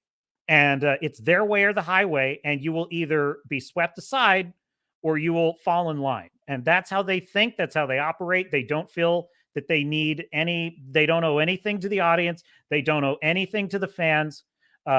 They have whatever vision they have, and they have the right politics and you don't. And that's that. And when people like that are losing, prepare to see some fireworks, folks, because when they're backed into a corner, that's when they get the nastiest. So if you ask me, I think it's a huge sign of how badly they're losing that they're also damn unhinged, because they're so damn angry that, like, when the public has their say, they lose. So this is actually, in the words of the great Sir Winston Churchill, this is not the end. This is not even the beginning of the end, but it is perhaps the end of the beginning. And so let that brighten your heart. Wrangler says, of course, Guardians 3 was good. They took a talking raccoon and gave him Billy Bob Sax personality. Yeah, I know a lot of people liked Guardians. I was not a fan of that one, but it wasn't the worst thing Marvel's ever done, for sure. I mean, I would say it was half of a really good movie. Like, there were definitely elements, like Rocket Raccoon's story and Star-Lord's story was really good. I liked that part of it. I just felt that there were just elements, but I also get why people like the movie. And it definitely was, dude, Guardians Volume 3 is miles better than anything else the MCU has done since, I would say, Spider-Man No Way Home, and that's not technically MCU. So yeah, Guardians 3 was by far the best thing in Phase 4 or 5, apart from No Way Home. And it wouldn't have, look, I wasn't a fan of Thor: The Dark World. I would still take that any day over what we get now. But yeah, you're right that, well, I guess I forget what my point was there, but yes, Wrangler. Point taken. Wrangler says, unfortunately, Lower Decks is probably the best thing they have going. And whether or not you think those shows are good, the transition in their crossover episode was well done. Yeah, I mean, if you like it, you like it. Here's my perspective on it. I think that my issue is there's a weird trend in storytelling where characters don't take things seriously, and I don't like it. That the Lower Decks sort of converts Star Trek into a kind of Rick and Morty kind of parody, and even if it's not always like the story is at the level of parody. The presentation of it is parody. So that's why I just can't do it. I just can't do it. I consider it kind of an abomination, quite frankly. I just do. But you know what the thing is? You know, I gave these shows, I didn't give Lower Decks a chance because I'm just not my thing. I'm not interested in seeing Star Trek characters as cartoonish cartoon characters. You know, here's what it is, Wrangler. Here's what it is. There's an actual episode, you probably know this, of Star Trek Next Generation called Lower Decks, right? That is one of my favorite all-time episodes of Star Trek The Next Generation. There's another episode very similar in Star Trek Voyager called The Good Shepherd. They both are about the same thing, which is for just one episode, you follow 3 characters who are on the lower ranks, who are usually like red shirts, and it's about them and their story and how they relate to the senior officers and they're brilliant stories. And I just feel that that's a very different tale than the kind of Rick and Morty tone of Lower Decks. Wrangler says, I'm not saying that the crossover episode has Star Trek, but their execution of blending the animated and live action was almost seamless. Yeah. Well, no argument there. I think that, as I said, I think Kurtzman Trek is glossy garbage. I just do, because, and why I say glossy is because a lot of times it looks really slick. You know, it sounds really good. They do a lot of little lore references, you know, that are kind of like they bring in tribbles. You'll see like Morn species in the background once in a while, just stuff like that. And my problem with it is that's all superficial. That's like, you know, and it's not even just Kurtzman Trek. It's a lot of these shared universes now are suffering from this condition where everything is becoming cross-referential. And listen, I'm not against shared universes. Marvel Cinematic Universe phases 1 through 3 were brilliant. And I still think the Snyderverse could have been salvaged, but that's probably, you know, I'm not going to like die on the hill for that take, but I'll just say that while it wasn't perfect, I think the Snyderverse had potential, but I think now it's become a gimmick. And that's the problem. It's, you know, this is how it always goes though, right? Game of Thrones was one of the first kind of like mega hit TV shows that ever did what Game of Thrones did, which is what the novels did, which is, as George R. R. Martin describes it, put the heroes in such peril that you literally knew they could die. And that made you afraid to see to turn the page, or in the case of the show, see the next scene, right? That was done brilliantly for a while in Game of Thrones, and also I think done pretty well in House of the Dragon, I might add. However, that has become a gimmick that less talented people are now exporting to everything else. And I call it the Game of Thronesing of everything. So it's like they're taking something that when it was originally done was kind of a brilliant idea, but they're misunderstanding how to sort of apply it. And so I don't know if Godzilla Minus One is going to be a universe, you know, but I wouldn't mind seeing it be a universe, but I would sure be wary of like the wrong people starting to play around in it, you know, but hey, the Conjuring universe was done really well. Conjuring universe did that really well. So anyway, there you go. Yeah, bingo. Yeah, Next Gen Lower Decks, Wrangler, as you point out, damn good episode. It was a story about loss, about the dangers of being in Starfleet. It was about, you know, here are these lower ranking crewmen who aren't doing so well. They're not the rock stars that Riker and Crusher and the others are, you know, Data. They aren't the rock stars, right? They struggle with fitting in. They struggle with doing their job well. Like that's a good story. That's a great story. And so was not quite as good, but the Voyager episode Good Shepherd was pretty similar. It just had a really bananas plot at the end that I thought kind of derailed it. But in the beginning, like it's kind of fun to see Janeway taking these 3 underachievers under her wing and trying to sort of rehabilitate them as Starfleet officers. I thought that was really cool. And that cartoon that Kurtzman produced is like shitting all over that, in my opinion. So there you go. Redoubt Productions. On the subject of Doctor Who, we know everything and you know nothing, she says to the 2,000-year-old Time Lord. Yeah, that's a really good point, Redoubt. Like, yeah. You know, but, you know, this is such an old, like, they always think they're so clever. They do this in every single thing. Oh, look. It's like the Fallout thing. They probably think it is super, super original to have a female protagonist in 2023. They're like, dude, I've got an idea.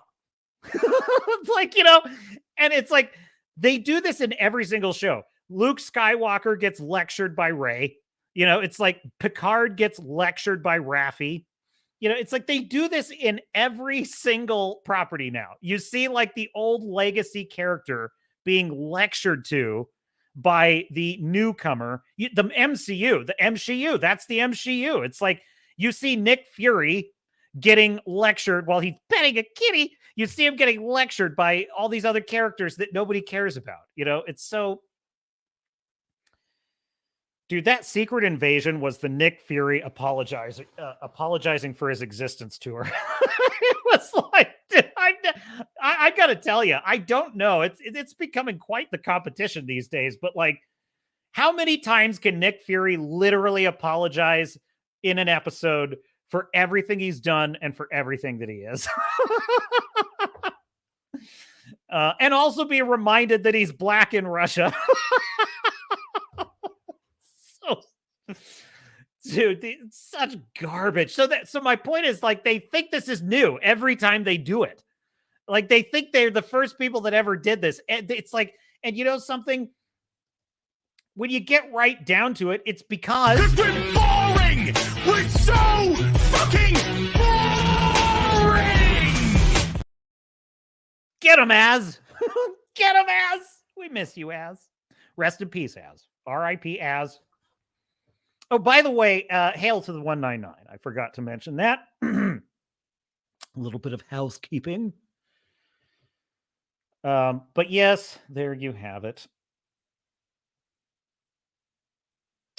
Was it Starfury says, I liked the episode where Picard didn't get stabbed in the heart and then saw his career with history changed if he never started. Yes, that is the episode Tapestry. That's a great episode. I think it was in season 4 or 5, if memory serves. Yes, that was the episode Tapestry. And I love that episode, Starfury. It's such a good one. And it's basically, you know, Picard has an artificial heart because he got stabbed in the heart in a dumb bar fight when he was in the academy.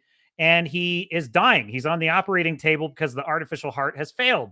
And Q basically invites him into a kind of purgatory and says, you really regret this, don't you? And he's like, yeah, I was a dumb, young cadet, and I was stupid and foolish, and I never should have done that. And he's like, well, let's see what life would have been like if you didn't. And he sort of rewrites his life, gives him a second chance to live it over and right his mistakes, and it totally backfires. And he becomes a man that he doesn't want to be because he's now a man who's afraid to take risks. It's a brilliant episode.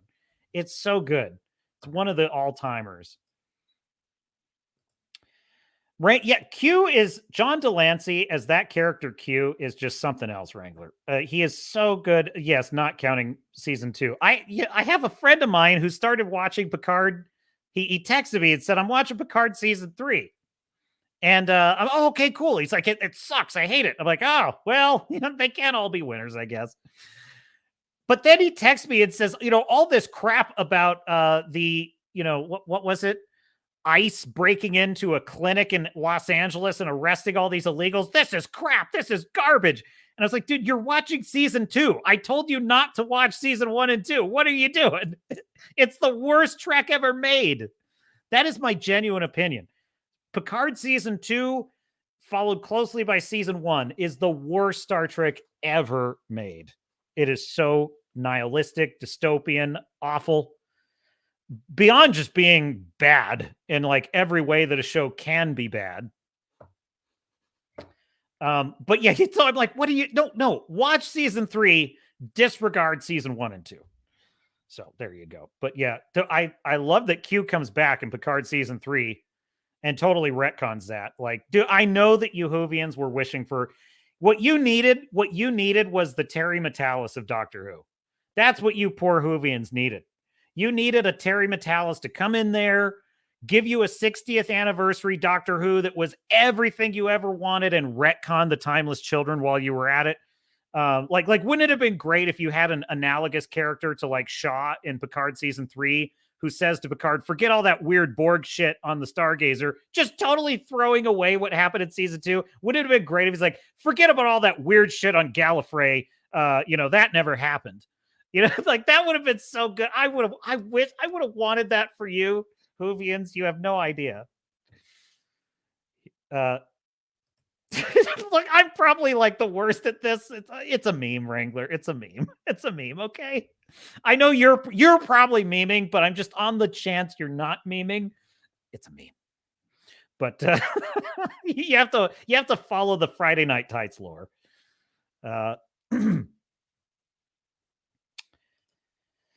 Cisco punches Q. Q says Picard would never have done that. Yeah, I know. I love stuff like that. Like that was before shared universes were popular, right? Like that was actually very new that like Star Trek had spin-off series that directly tied into the other series. Like that was a big deal as a Star Trek fan. I remember thinking like it was a big deal when Janeway would reference something Picard said about the Borg. Like that was important.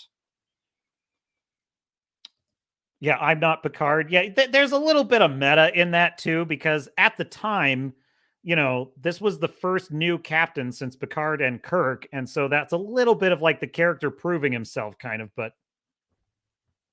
Avery Brooks deserves so much credit for how unique Cisco is as a character, because like there's just a way that Cisco speaks that I love. Like whenever Cisco gets really passionate about something, he gets this kind of sing-song tone in his voice. Like, we can't just leave her here. And I love that. It's like when the Brainiacs, the Brainiacs with Dr. Bashir try to convince Cisco to surrender to the Dominion. And he's like, Doctor, if you want to tell me how we can win this war, I am open to listen. But I am not going to surrender to the Dominion. He's like, but Captain, we will lose. We will lose all these lives. He's like, well, if we're going to go down, then we're going to go down fighting, so that when our descendants rise up against the Dominion, they'll know what they're made of. I'm like, yes, I love Cisco. He's amazing. Yes, R.I.P. Axe. As. Star Fury. This is deep lore. If you're not a Friday Night Tights denizen. The Metalis effect. I would call it the Metalis effect. The Metalis treatment. Terry Metalis. Captain salute for Terry Metalis. Just give him a Star Trek show, but they never will. They hate, dude, they hate successful people in this sick world of Hollywood. Like Kurtzman, I guarantee you, Kurtzman hears about how well Metalis's season of Trek was received. And like, I'm sure that just burned him. I'm sure that just pissed that little twerp off so much. I guarantee you, it's like Iger takes a kind of almost, shall we say, perverse pleasure in that as his company is burning, that he has run into the freaking ground. He takes a perverse pleasure in being able to sneer at Elon. Being, well, that post that Elon made was, it was not positive for our company. It's like, what would you know about what's positive for your company, Bob? Like, what a loser. I see Bob Iger. First of all, I see a scumbag. I see a Hollywood scumbag. But secondly, I see just kind of a loser, quite frankly. So anyway, he's welcome to it. He's welcome to the wreckage of Disney. In the words of Morpheus, welcome, Bob, to the desert. Oh, wait, that was in response to Star Fury. Star Fury was saying, and then Wrangler said, I think. Let's see. What else we got in the chat? Star Trek did it before Marvel did. Yeah, shared universe in Star Trek. Oh, we're having some fun with Trek today. Starfury says, I love the Sisko episode where he goes back to the 1930s as a writer. Yeah, that was Far Beyond the Distant Stars. I can remember the names of these episodes because that's how into Trek I was at the time. And also that was before I was drinking. so I still remember those episode titles. Now I'm like, well, what's the name of that actor? My brain's like Swiss cheese now compared to what it was back then. But yeah, that was Far Beyond the Distant Stars. And I believe it was the 1950s. Oh, no. Are you talking? No, it was the 1950s, I think. He's a science fiction writer for like a zine. Oh, it was a good episode. I will say it was an episode that drew a parallel between him as a writer in the 60s dealing with racism to him as a captain in the future dealing with sort of the hatred and malevolence of the Dominion, which I thought was a really cool juxtaposition. So yeah, that was a good episode. I like that episode. Fu Man Blue says, making Sisko a prophet did a lot to set him apart from other captains that we knew. And yes, his voice and cadence were so unique and cool. All the captains have that, by the way. They all have that. I've always felt that, like, obviously William Shatner is William Shatner. So that needs no explanation. But like Picard had this very intellectual, kind of poetic way of speaking. You had Sisko had this kind of passionate, emotionally explosive way of speaking. And almost kind of a musical way of speaking at times. Then you had Janeway. Kate Mulgrew has one of the oddest voices I've ever heard. Like, seriously, Kate Mulgrew's voice is odd, but it's kind of delightfully so. There's something, how would you describe it? She's got this almost kind of like, slightly like, I don't know how to describe it. Maybe it's like kind of high pitched sort of a voice. Anyway, it really works. It's kind of interesting. Scott Bakula as Archer, I always just felt Scott Bakula had kind of an odd interpretation at times of a Starfleet captain. He sort of got better at it in like seasons 3 and 4. He really sort of slipped into that character and got really good at it. But in the first couple of seasons, I don't think Scott Bakula kind of knew how to be a Starfleet captain at first. You know, he had this sort of very stilted way of speaking at times. The funny thing was, once I got used to it, I kind of liked it, which is kind of weird. He would have this, sometimes in Starfleet, we have to make the hard decisions. Like, he had this kind of way of speaking that was very, almost overly formal at times. It was very weird. But then it started to really work for him in the later seasons when he'd get like animated about something. Season 3 of Star Trek Enterprise is one of my favorite seasons of Star Trek ever. Like the battle with the Xindi was unbelievable. And Archer having to come up against sort of how far would he go? How far would he go to save Earth was very cool. Very cool. So yes, as Wrangler points out, he sees a weatherman when he sees Bob Iger. I mean, I guess everyone needs a hobby. Everyone needs something to be they're good at. What else?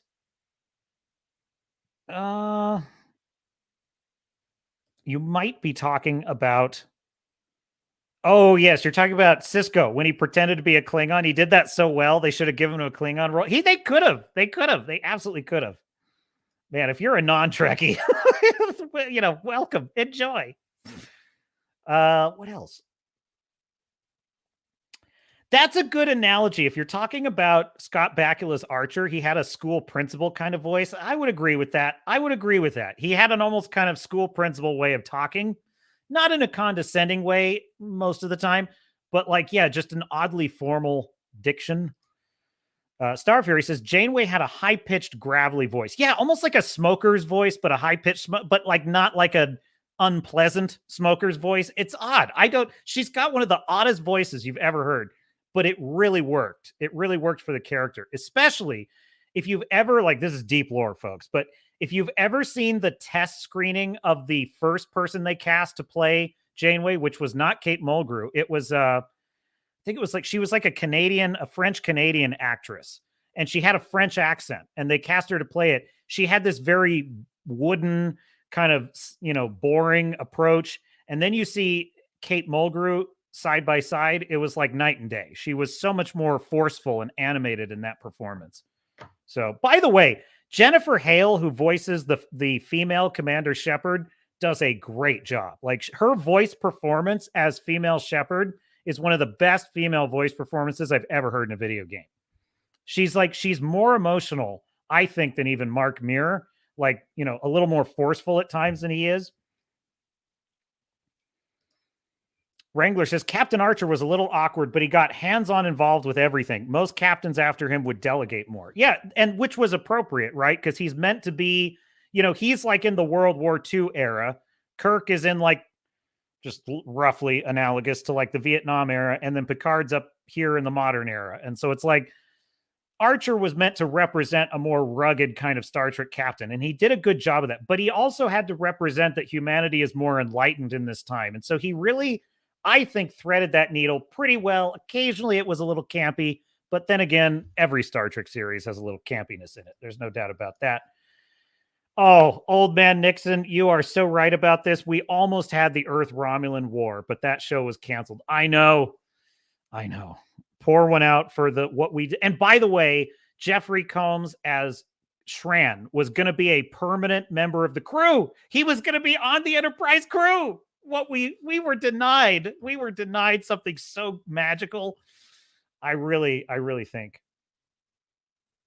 they were going to redesign Enterprise a little bit too. I think they were going to add a drive section to kind of make it look more like they're just going to add it to the superstructure of the ship. I heard that was in development. Who knows if it would have happened?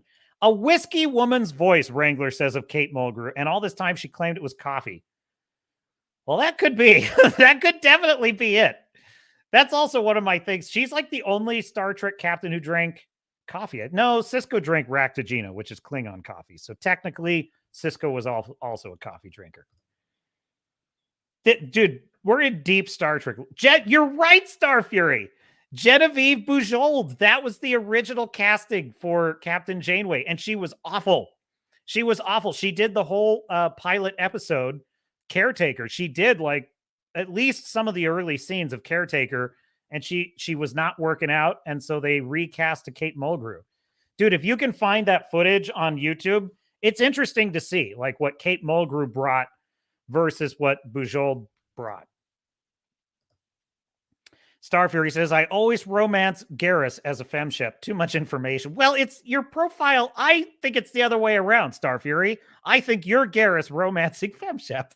So we'll say that. It's like Cartman says to Kenny, every dude wants to play as the chick sometimes. We get it, Kenny. Star Fury says, fuck Shran on the Enterprise crew. Awesome. Dude, it would have been great. Jeffrey Combs is like one of the all-time greats of Star Trek lore. Like, I'm going to tell you right now, his performance of Wei-Yun is one of my favorite characters in all of Star Trek. I mean, he's probably my favorite actual villain. Because, yeah, Dukat is awesome, too. Don't get me wrong. Borg Queen with Alice Creed, also awesome. Khan, as played by Montalban. All greats.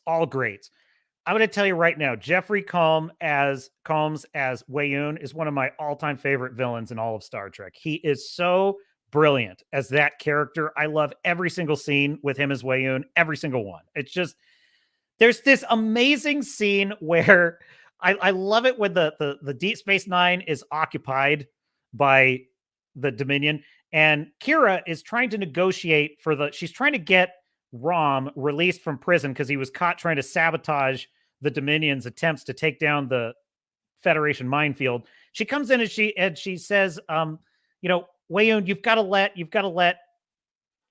go. She makes her case. And he's like, no, I can't release him.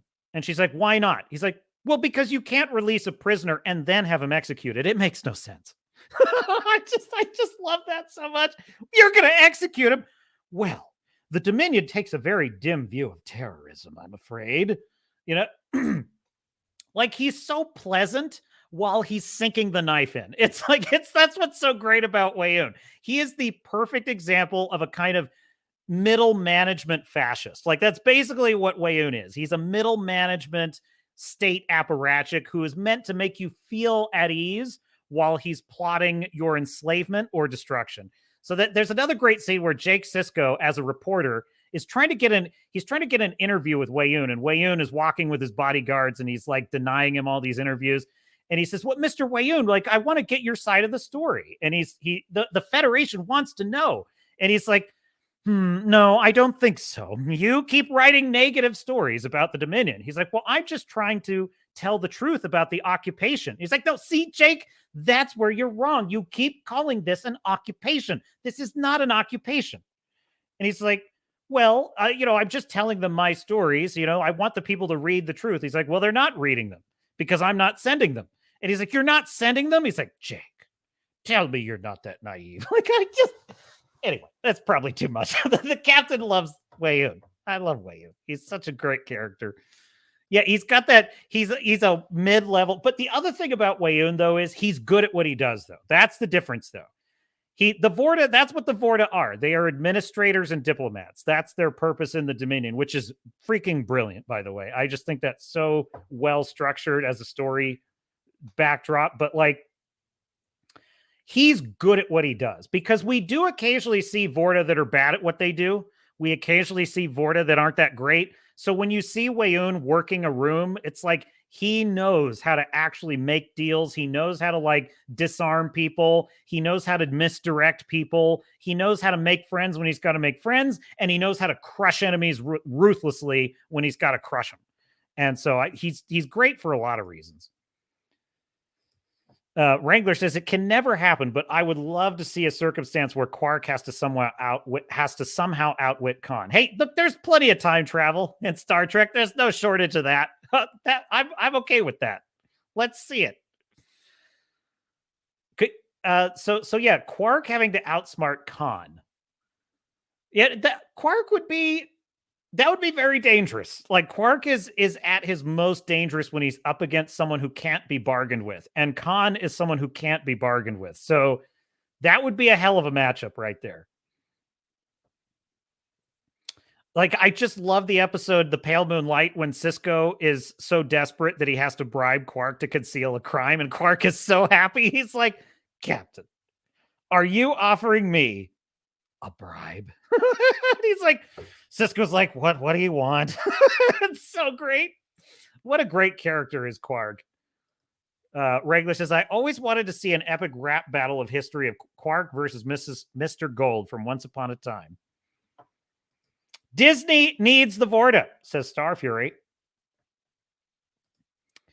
A game of chess between Wei Yun and Garrick? Yes. Mr. Garrick, who's almost correctly named. He should have been named Garrick, because that is a fine name and very worthy of a character like Garrick. But Garrick, Captain will allow that. Captain will allow that variation. I would say Garrick is also a great character. I love his little it's like Garrick is basically the constant pessimist and cynic who's also world weary, and he's lived a life in the shadows. Bashir is a wide-eyed, idealistic optimist who lives his life on this grand adventure, and they're friends. And the way that they sort of spar with each other intellectually is always fun to watch. And I just love it when Garrick is always, teaching him little life lessons. But there was a great episode where Garrick and Worf are on a mission together, and maybe it was Worf, I forget. But anyway, someone mentioned how the subject came up that Garrick had shot someone in the back. And I don't know if it was Worf or someone else, but they basically said, you would shoot a man in the back? And Garrick is like, oh, well, it is the safest way. It's like, that's a great character. Yes. No apologies, Wrangler. We're all friends here. Garrick would poison the pieces. I'm not the kind of Trekkie who's going to make you apologize for misquoting them. Nope. Accurately. His name is Garrick. Maybe in older days. When I was a younger man, I might have, but no more. No more. What else we got? I love having swerved into Star Trek talk. I could just make a whole channel on Star Trek. Well, I would, but Kurtzman then happened, so screw that. Dude, I feel bad for Star Wars Theory. I mean, imagine if I had spent years building a channel on lore of something I loved, like Star Trek or whatever, and then it gets ruined, and now you've got to like square the circle of, you know, all these members of your audience who of course are there because they share your love, but you've also got to be honest about the fact that, like, folks, this ain't looking good. Like, that's a pickle. That is a pickle. So that's why my channel is Swords and Starships, because we go where the swords and starships are. That is what we do. Should we do the Furios? No, let's do the Grizzy Shills. I promised you Grizzy Shills, and I have not seen this video, so this will be a live Captain's reaction. But the Marvels is... Dude, the Marvels is the turd that will not flush. It is the turd that won't flush, folks. They really want to make this one not be the failure that it is. So let's see what the shills have to say. Hat Tip Grizzy 1989. The link is in the description. Give him a subscribe, a like, and a follow. Sanders so much. She reminds me of me. She's so independent. She's reluctant to join in a team, but then you find out all these things in this movie, like she has a romantic past and all of these things. I adore her. Well, maybe not as romantic as it was intended to be. Put a chick in it, make her gay. I 100% believe they saw that episode of South Park and pulled the line from the movie. 100%. Anyway, despite knowing weeks after release that The Marvels is the biggest box office bomb, knowing South Park and gay. Romantic, like she has a romantic past and all of these things. I adore her. Well, maybe not as romantic as it was intended to be. Put a chick in it, make her gay. I 100% believe they saw that episode of South Park and pulled the line from the movie. Oh, I totally agree. Dude, this is why I say, folks, take heart. Take heart, my dear sailors and starnuts. We've got them on the ropes, folks. This is why I'm saying we have got them on the ropes. Criticizing wokeness is working. It is waking up the normies. It has taken a long time. It takes a long time to get that rudder to turn a ship as big as the Titanic, but we're turning that sucker around. And I'm telling you, this is proof of it, because they're starting to get embarrassed of this stuff. Now, it's too little too late, and they don't realize that, because they're truly dumb people that are running these. They are dumb people. So it's too little too late, and they're learning the wrong lessons, but they noticed. They are noticing. Roll tape.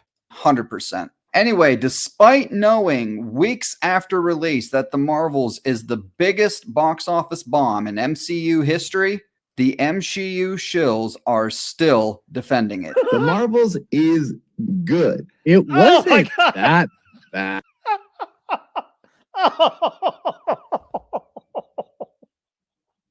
Dude, if you put Marvel MCU shill in the dictionary, there is a freaking picture of this guy. No offense to the guy. Look, I'm sure he's a wonderful, guy. I'm just saying, like, bad Captain. That's being awfully mean. I'm just telling you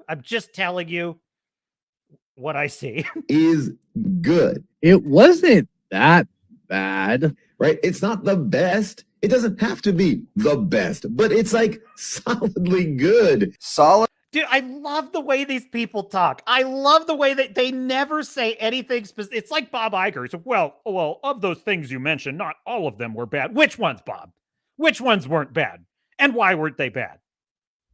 Please, of the 3 that were named, Indiana, yeah, it's like, same deal here. It's like, oh, well, it wasn't good. It wasn't bad. It was solid. It was very solid. It was very good and solid. What was good about it, sir? What was solid about it, sir? You can't point to one stupid thing you liked about this movie. Solidly good, huh? And he tells us exactly how good. Is it in my top 5? No. Top 10? Maybe. Maybe. Wow. Just maybe the worst performing MCU film of all time at the box office is a top 10 MCU movie. What are the other 9, sir? You couldn't name them. Don't even try. They're so full of shit. They're so full of shit, these shills. They're like, he's like, oh, it's definitely in my top 10. What are the other 9? Oh, wait. Nobody's happy about how this. Sorry, hit the wrong button. Delay of game. I love Carol Danvers Hang on, so link it much. She back. reminds me of me. She's so Captain is- independent. I hit the wrong button. All time at the box office is a top 10 MCU movie. You went full retard, man. It's really, really, really not as bad as all these doom headlines are making it out to be. And I understand what everybody's doing. They're getting clicks, and a lot of people are riding this wave, especially the people who hate the so-called MCU, right? It's amazing that there are still people out there that deny that the MCU exists. For God's sakes, even Chlamydia Burns Grace Randolph admits that the MCU is real. Now, I'm sure you've heard the term MCU. It's being used by some fan communities. And yes, the term is extremely offensive, but it's also becoming undeniably true. Why is it offensive? By the way, though, can I just say, with all due respect to Grace Randolph, I am so honored. I'm so honored that you're offended by that. It makes me very happy. Well, it really is real. It's very offensive, but it's real. It's exactly what they're doing, as you just said. God, more from Chlamydia here in a bit. Moving on. So this guy, this genius, his defense is that everyone went into the Marvels with too high expectations, and that's why the movie didn't do well. We all have our different levels of expectations. And I think now, post-Endgame primarily, everything Marvel has put out post-Endgame has had these super high expectations, no matter what. What the fuck are you talking about? Who went to this movie with high expectations? Who sat down to watch She-Hulk with high expectations? Like, we're treating these movies like they have to be the gold standard. Like, if it's not a movie that's going to change my life, Marvel is over. Marvel. That is a straw man gaslighting argument, and you damn well know it. Like, this is so ridiculous to me. It's like, let me just translate what they're saying. Well, gee, if you're going to expect every movie they make to be good or as good as movies before, well, that's ridiculous. It's like, no, it isn't, you moron. Like, dude, if they make another Godzilla movie, if if the same director makes another Godzilla movie, Takashi Yamazaki, I am going to expect it to be at least as good or close to as good as Godzilla Minus One. And I'm going to be hoping that it's better. I'm going to be hoping it's better. That's called reasonable expectations. That's called having high standards for storytelling. And by the way, as a creative myself, as a writer, I am disgusted at the notion that I should ever think I'm going to turn in a mediocre product because I did not aspire to do a superior. My goal as a writer is always to do the very best thing possible. My goal is to have no dry eyes in the house. My goal is to wow people, to transport them, to make them fall in love with a world that they couldn't have imagined. That's my goal. What's yours, sir? Marvel is dead. How dare they? Nobody's saying that, and nobody has ever said that. Agree. Phases 1 through 3 had several movies that are not the gold standard or life-changing. Agree. Look, you got Sam Jackson in there. What else do you need? We needed Nick Fury's character to be more consistent with what we saw in Secret Invasion. You fucking idiot. We're at the end of, not the end, we're like in the middle of phase 5 now. No, are we? I don't think we started 5. We're in 5. Oh, this is sad. Let's see. I thought we were still in 4. Jesus Christ. This channel. Get out the chalkboard. Oh, we got to watch him work this out with a pencil, folks. Is affiliated with the new rock stars. Eric Voss himself appears on this channel frequently. And these two idiots, the dude on the left and the dude on the right, don't even know what phase we're in. Because they're retards. But first, I want to acknowledge, as I said, that while some fans are rejoicing, some are devastated. And try to be mindful of that. How about I reject that garbage straw man argument that she just made there, because she just said, some fans are celebrating because they're just mean old haters is the implication, but others are devastated. I'm going to try to be as civil as possible. Madam, I am devastated. I am devastated. I am devastated that the most incredible cinematic superhero adaptation universe I ever have seen that was like re-experiencing childhood in my adulthood has been trashed by morons like you. Okay? I am devastated. That is why I am happy it is failing. So, like, the fact that she sees a difference in those two things, like, I am not devastated.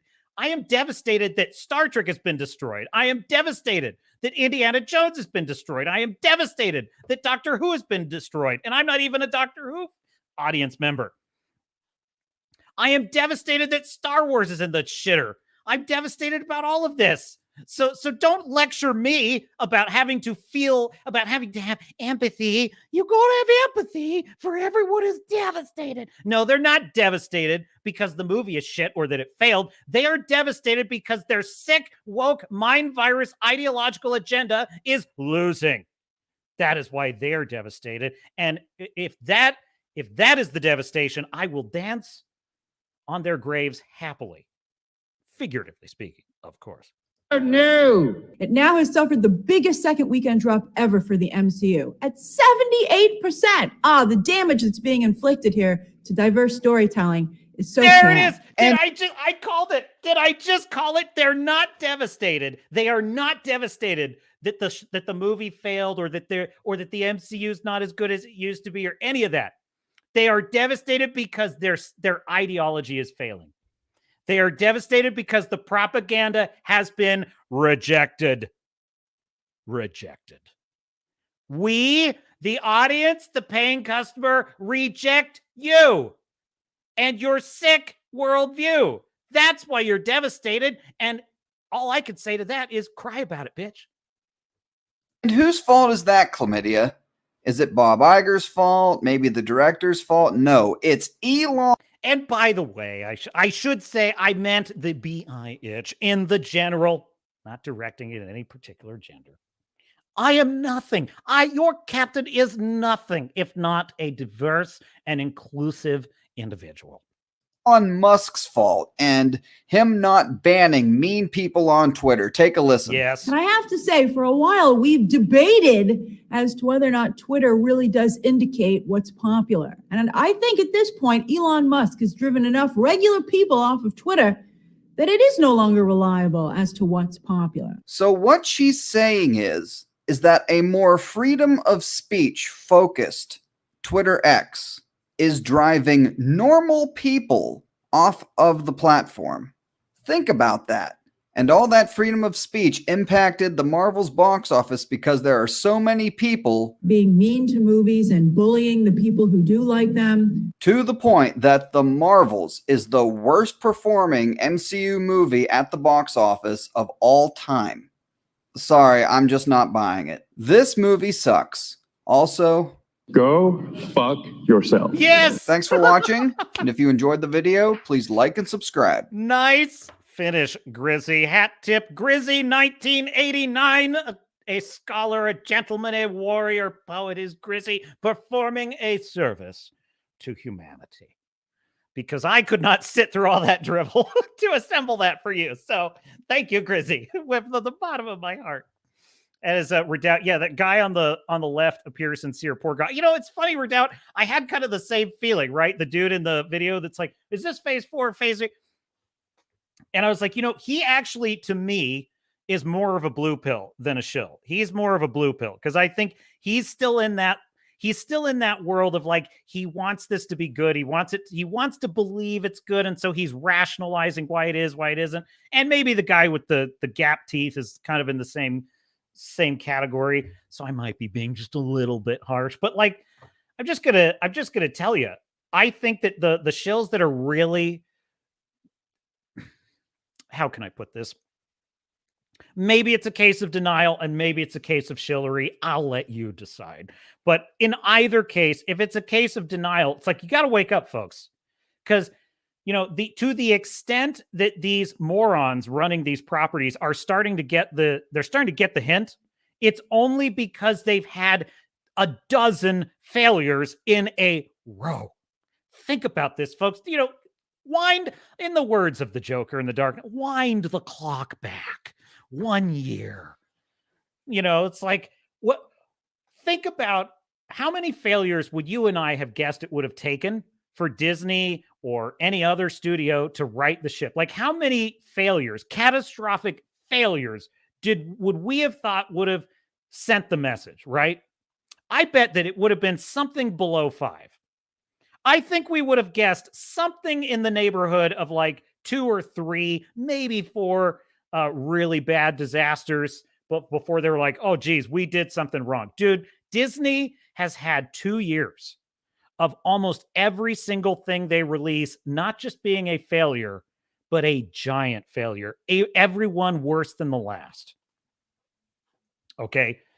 So think of how much destruction it has taken for them to realize that they've got to stop behaving. They've literally got, I don't think Bob Iger would be doing anything different if it weren't for the fact that he's got Ike Perlmutter and Nelson Peltz breathing down his neck and trying to take over the company and get rid of him. That's literally what it's taking. So to the guys in denial, with all due respect, you got to wake up. Got to get with the program. Okay. We're trying to save our culture. We're trying to save our properties, our characters. There has always been plenty of room for everyone in these stories, and it's like, I love Grace ran up. It's like, Will, there's been an awful lot of bullying. There's been an awful lot of that. It's like, you know what? You lie about everything that we say. You lie about everything that we do. You lie about fans. You insult them. Who's the bully here, Grace? Oh, you look so cute and harmless sitting there. Oh, with your little voice, your little high-pitched voice. Oh, couldn't hurt a fly. I couldn't. It's like, and yet you are the voice of slandering fans who are just trying to enter their opinion. It's like, who's the bully between the Whovian who has a question for Russell T. Davies about, hey, I'm a lifelong fan of your work. Why did you make this creative choice? It doesn't make sense to me. And his response is tough shit. Who's the bully? Who's the bully? So anyway, that's just my thought. That's my thought. But yeah, Grizzy is so good at these. That's a really good one he just made there. I think what he's doing, because like when he was just doing the shill compilations, which were glorious, by the way, I think he was getting in trouble with YouTube because the shills were getting mad, is what I think. And they were flagging his channel and trying to get him taken down. So he's weaving in more commentary. And I think it's really working. It's really looking good. So there you go. I find many of Eric Voss's videos to be enjoyable, says Wrangler, but every now and then he goes towing the line for the narrative. Yep, that is a risk. Look, I don't need people to, I'll be honest, I watch the Friday Night Tights crew. I have big disagreements with almost everyone there. Like, I have major disagreements. I admire Mahler's story critiquing so much. Like, you don't even believe. I think he's the best critic of like story structure probably I've ever seen, quite frankly. I still disagree with him vociferously on certain things. There are times where I think maybe he's taking the rules too far. Like, because I do believe that there's got to be some flexibility in art. Not everything's got to be 100% pitch perfect for a plot to work. But that being said, I like it that he's that way. I like it that he's obsessed with that level of detail because, in a way, it sort of motivates me to like, to push myself, So I like that. I think, challenge. Patrick Bet David had this phrase. His new book is called Choose Your Enemies Wisely. And he puts it as, having the right enemy, so to speak, challenges you to be better, because to beat that enemy, to put it in Rocky terms, Ivan Drago motivates Rocky to be strong enough to beat him. And that's kind of his point. And so like, I like that Mahler's out there just with a surgical instrument, just cutting apart every piece of a story. I like that he's out there doing that to the absolute extreme because it encourages every creative to step up their game and to really, make that Swiss watch. He was commenting on something lately that I totally disagreed with him on. It was like a movie I liked that he absolutely hates, and I can't remember what it was. I almost always agree with him, but like once in a while he'll like absolutely maul something, which is not surprising. He'll absolutely maul something that I like. And most of the time I'm like, yeah, I see where you're going there. But yeah, anyway. Fu Man Blue says, I watched New Rockstars every day before I found Nerdrotic. I tried to watch both for a week or so, but it broke my brain, so I chose the truth. Yeah, I think, and what you're hitting upon there is it's the authenticity factor.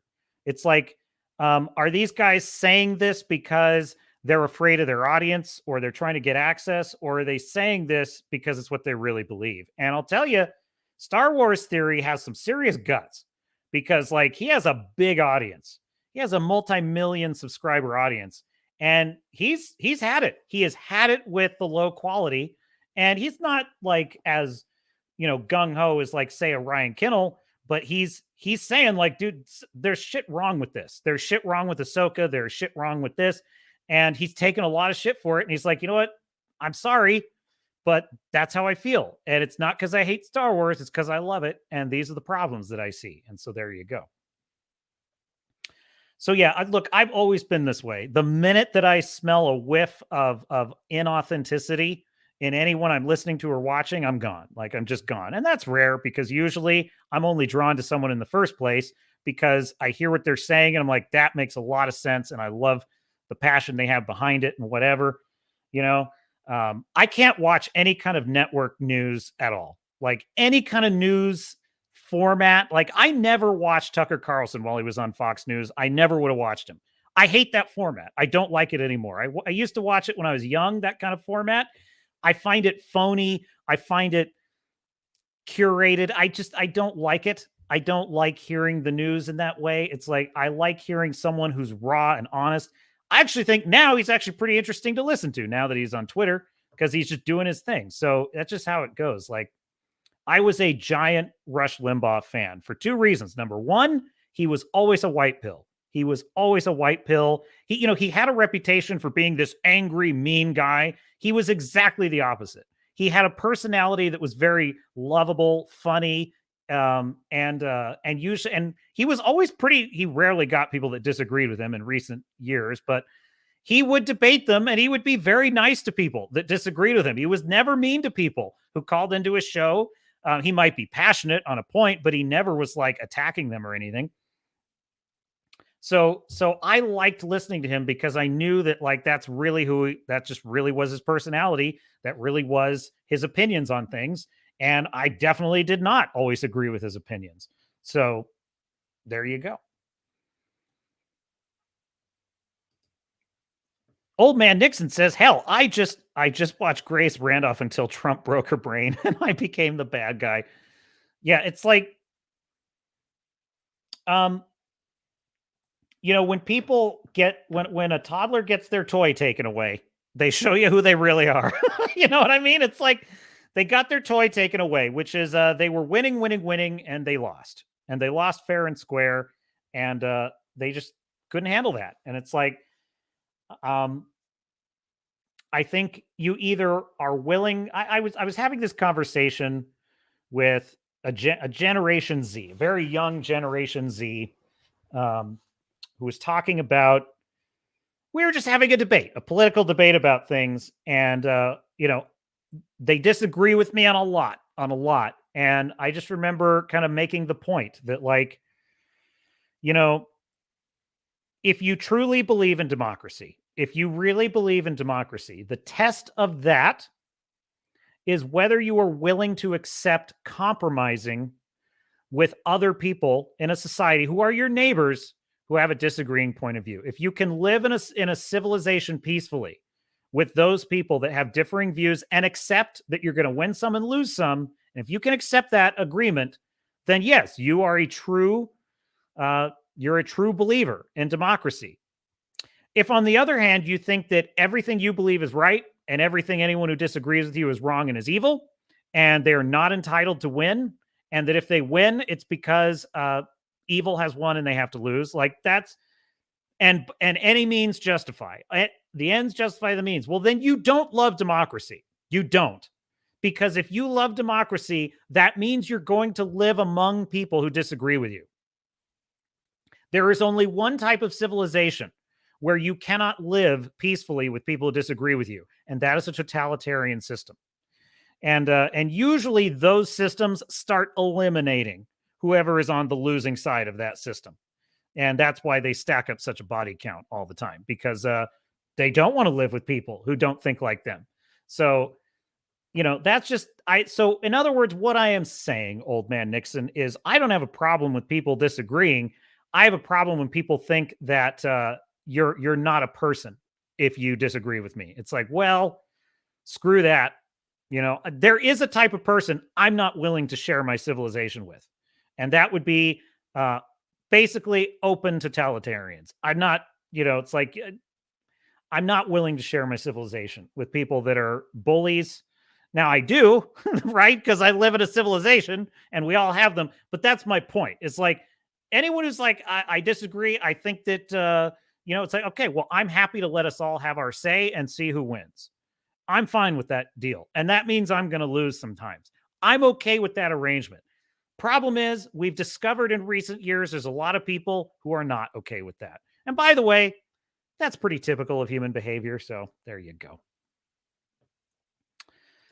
True, Wrangler. Rush was always an optimist. He was. Yeah. And then there was my guilty pleasure, Mark Livett. Get off the phone, you big dope. No, my favorite was when, because the tradition when you're dialing into a radio show is you say, "Oh, thank you for taking my call." So when Mark would get a call, he was like, "Yeah, you should thank me for taking your call." So as soon as he would get the call, he'd be like, "Thank me." So I love that stuff. Anyway, but I actually stopped. I got to the point where I listened to very few radio shows, and Rush was one of the last ones that I would listen to because I just, sometimes you just need a break from that kind of thing. Nixon now, says Redoubt. Yes. There we go. What else do I have in the stack? Because I'm not done yet, folks. We ain't through yet. Because I had something. Let's see. We did the Doctor Who stuff. What was I missing? There was something else in here. Oh, yes.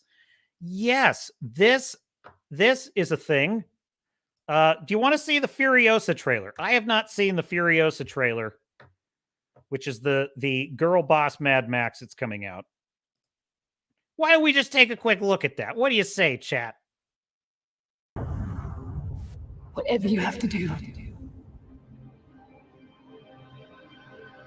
However long it takes. Promise me you'll find your way home. Furiosa, give me this promise.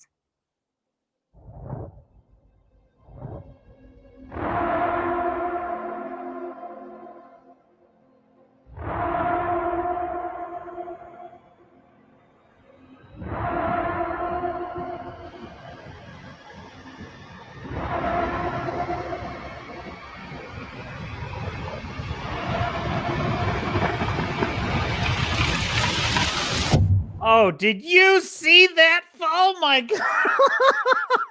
Did you see what they did there? You know what's funny is I was kind of thinking to myself, I was like, this is a her story. I'm with her, hero. Just all those words are going through my mind. And I'm thinking, wouldn't it be funny if there was a way they could focus on the word her? And look what they did. They hit you right in the forehead with the word her. They can't help themselves.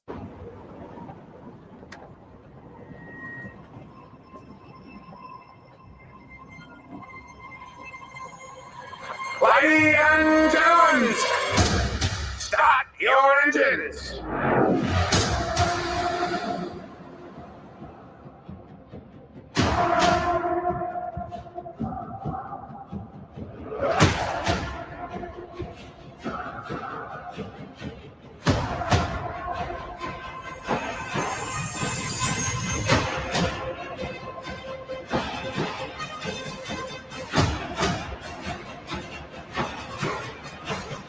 Dude, I'm loving the music. This is really reminding me of the Dark Knight Rises soundtrack, which had just an incredible soundtrack.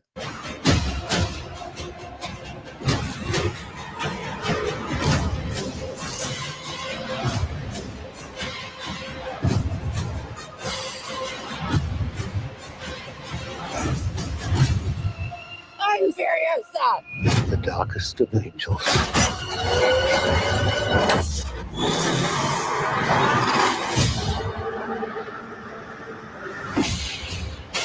The question is, do you have it in you to make it epic? I gotta pause it. I'm getting a warning, getting the yellow flag. Probably because of the music. That's probably why. But what I will say so far is, I was definitely, Mad Max Fury Road comes out, right? I had never seen the Mad Max films. I go to see Mad Max Fury Road. I loved it. I thought it was a really great movie, mostly because just the spectacle of it was incredible. The action scenes were incredible. The music was great. That final set piece where they're like, climbing on the cars. You got the freaking, you got the heavy metal guy just shredding it on the electric guitar. It's just wacky. It's absolute bananas, crazy, post-apocalyptic action. I was like, okay, it's cool. And then I went back and I watched the original Mad Max and the Road Warrior. And now this is like, how long ago did that come out? Mad Max Fury Road. That was 2015. Okay, 2015. So we're talking like 7 years ago. The woke mind virus swap every male character possible with a woman had not fully taken over at that point. At that point, it actually was a little bit new to have Charlize Theron be a co-star for Tom Hardy as Max Rakatowski. That wasn't like the most unusual thing. That wasn't the most like common thing possible. That was before we were in full blown put a chick in it, make her gay timeline. Okay. Now, in the fullness of time, I look back on that and I'm like, okay, yeah, that was when it was all starting to go wrong. That was definitely when things were going down the drain. And yes, Star Fury, exactly. It wasn't a Mad Max film. He was a passenger in the movie. You're exactly correct. That's the problem. He had no agency in the film, although I would argue he convinces her to go back, but that's his only moment of agency in the film. In the rest of it, he is a passenger. In fact, I do remember I was reading, that was back when I used to read critics. I was reading Richard Roper, and he actually complained about it. He's like, why is it that Tom Hardy has a mask on his face in every movie? What is with this? Because he had just done Bane in The Dark Knight. And he there was another movie he was in besides that where he had a mask on his face. He's like, what is with this? So there was some rumblings of like, there's something off about this. But like the action was incredible. Now, I look at this though, and while the action looks great and the music sounds great, I got a feeling that this is going to be Max girl bossery. Like this is going to be full blown Max girl bossery. The fact that they literally hit you in the face with the word hurt, folks, the writing's on the wall with this one. The writing is on the wall. So, okay. I think I'm going to play the last little bit here.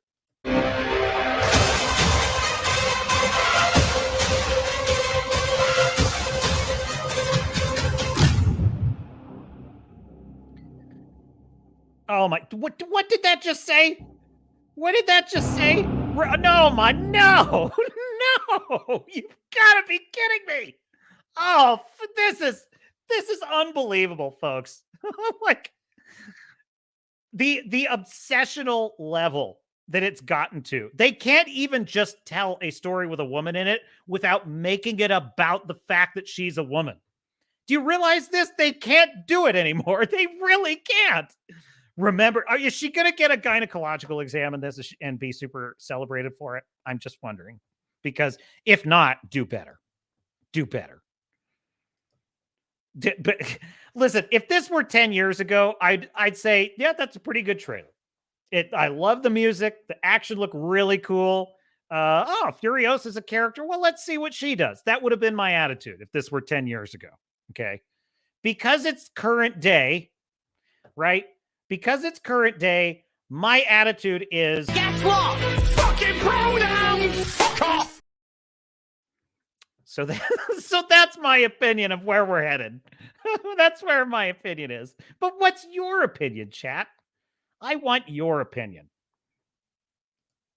Redoubt Production says it's going to be Fury Road Light, which in itself was Road Warrior Light. Right. Look, here's where I will praise Fury Road, because Fury Road, this is actually when the CGI madness was at a fever pitch, though, because like I was getting really worn out on the CGI crap back then, and I was getting really frustrated with every movie was becoming this CGI gobbledygook, and it was meaningless, it was soulless, there wasn't a lot. And this is back when Marvel was still good, by the way, so I was already getting a little worn out on that. So when I went to see Fury Road, which was a lot of practical effects, or so he claimed, but it looked pretty practical. There was a lot of cool explosions and pyrotechnics. I thought, that's cool. I haven't seen that in a while, and it was fun to watch that. But you're right. In terms of it being, what would you say Road Warrior is? Would that be a Golden Fleece story? I don't think that it is. I think that's more of a dude with a problem story, because he just needs the gas and he winds up stumbling into helping these people. But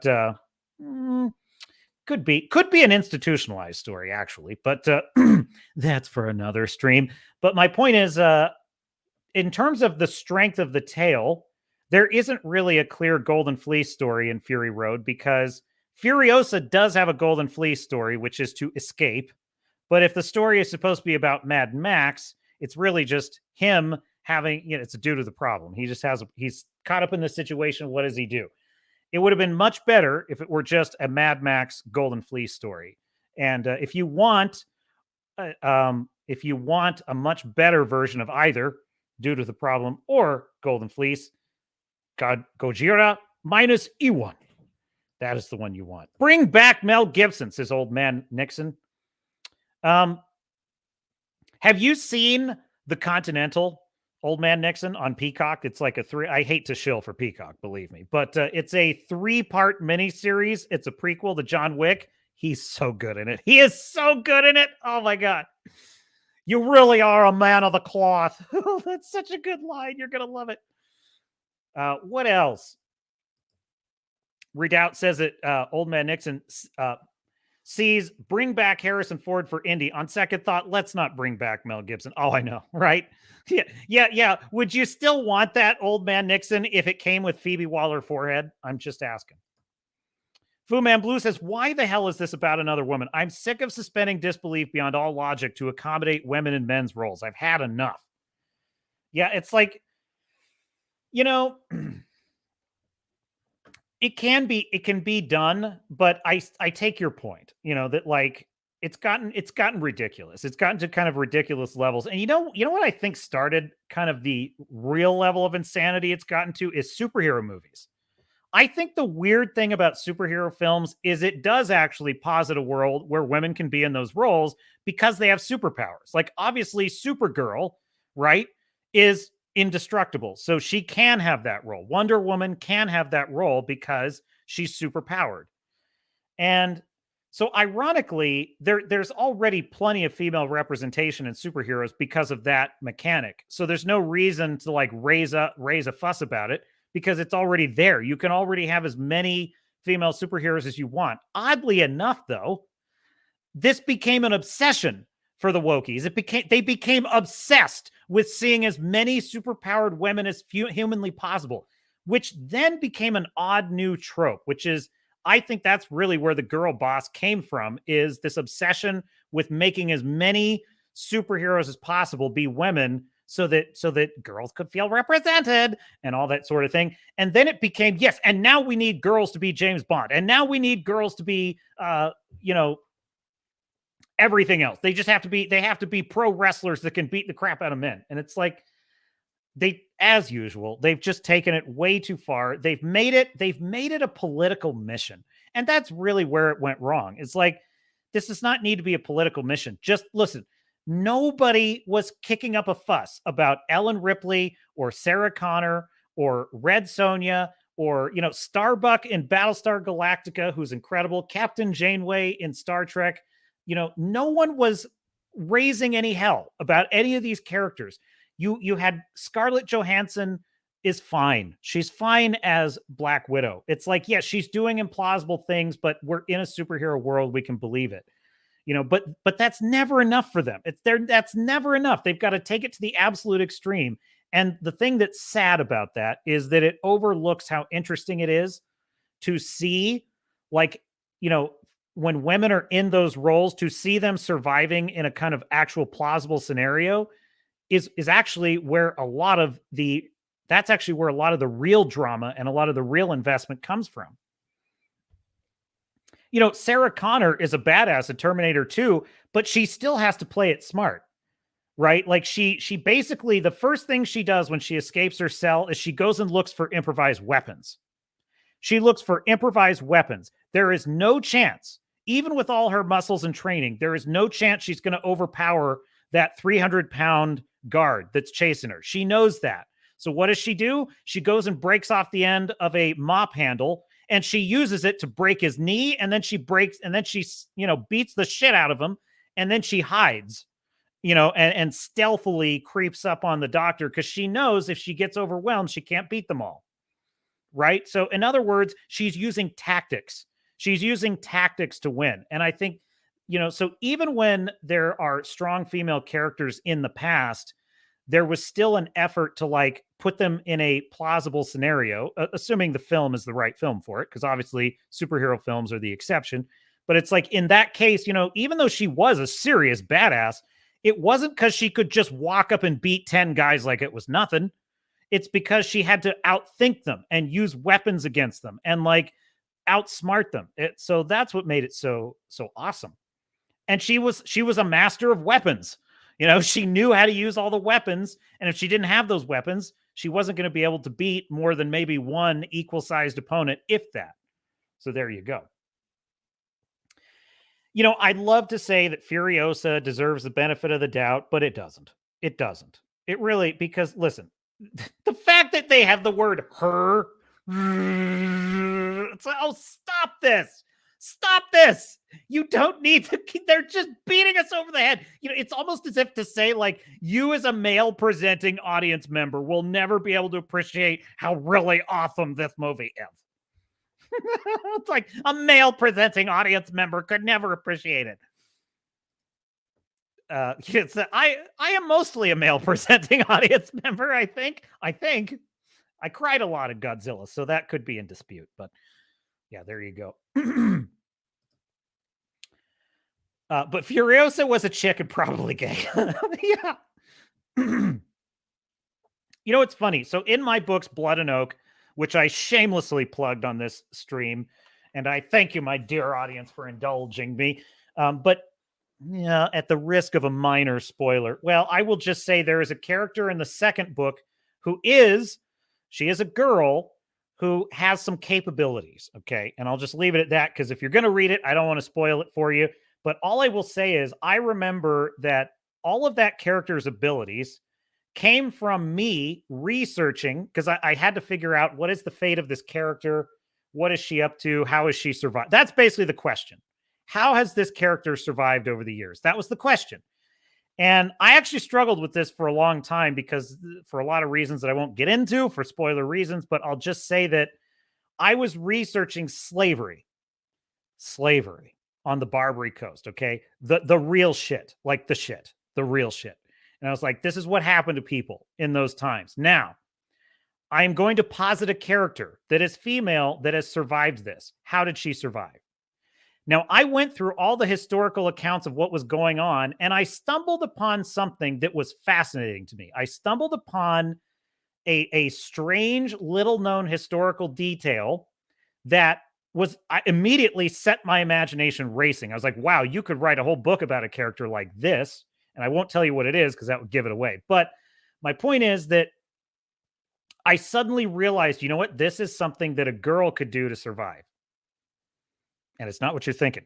It's something a girl could do that's plausible, that could survive. And immediately I was like, this is great. And I ran with it.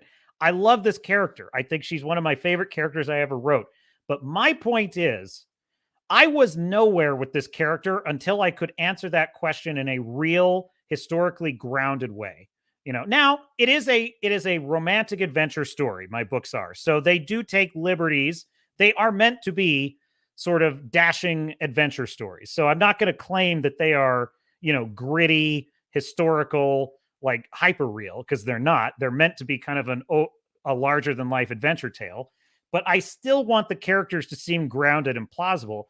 And so for me, that's where the story came from, is like, she has these abilities because it was what she had to do to survive. And that was how she survived. And so anyway, if you check it out, let me know what you think. But it is so the wrong approach. It is so the wrong approach to go the other way and say, I want a badass, indestructible whammon, and just tell me, and I don't, and if it's an ability that someone thinks only a man can have, well, that's the ability I'm going to give her. Gosh darn it. And I just think that is such a stupid, wrong-headed, and frankly boring story, because like, that's not, those aren't the stories I like. I like stories that surprise me with, wow, I never thought of that. That's a really interesting way that this character might survive in that situation. That's what I find interesting. So anyway, I wonder, could I find this real quick? Fuban Blue, you mentioned in the Discord. By the way, there is a link to the Discord in the description. I updated it, so it is a valid link. So check that out. You mentioned you sent me a link to the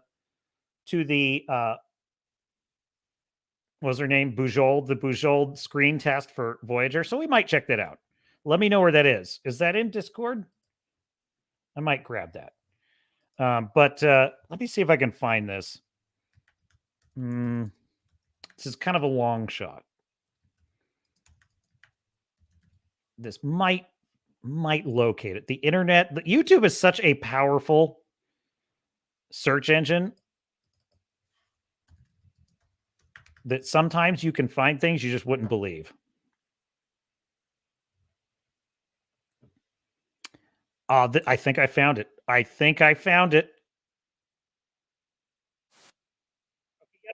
This is it. All right, here you go. Hopefully I won't get blocked for this. Okay. On the subject of girl badassery, okay, let me give you an example from the reimagined Battlestar Galactica, in which I think this is an excellent interaction between a badass babe and her commanding officer, in this case, Lee Adama. And the issue here is that this is in one of the first episodes where the Cylons keep following them every 33 minutes. And so they've had to fly continuous missions for days without sleep. And this is what happens.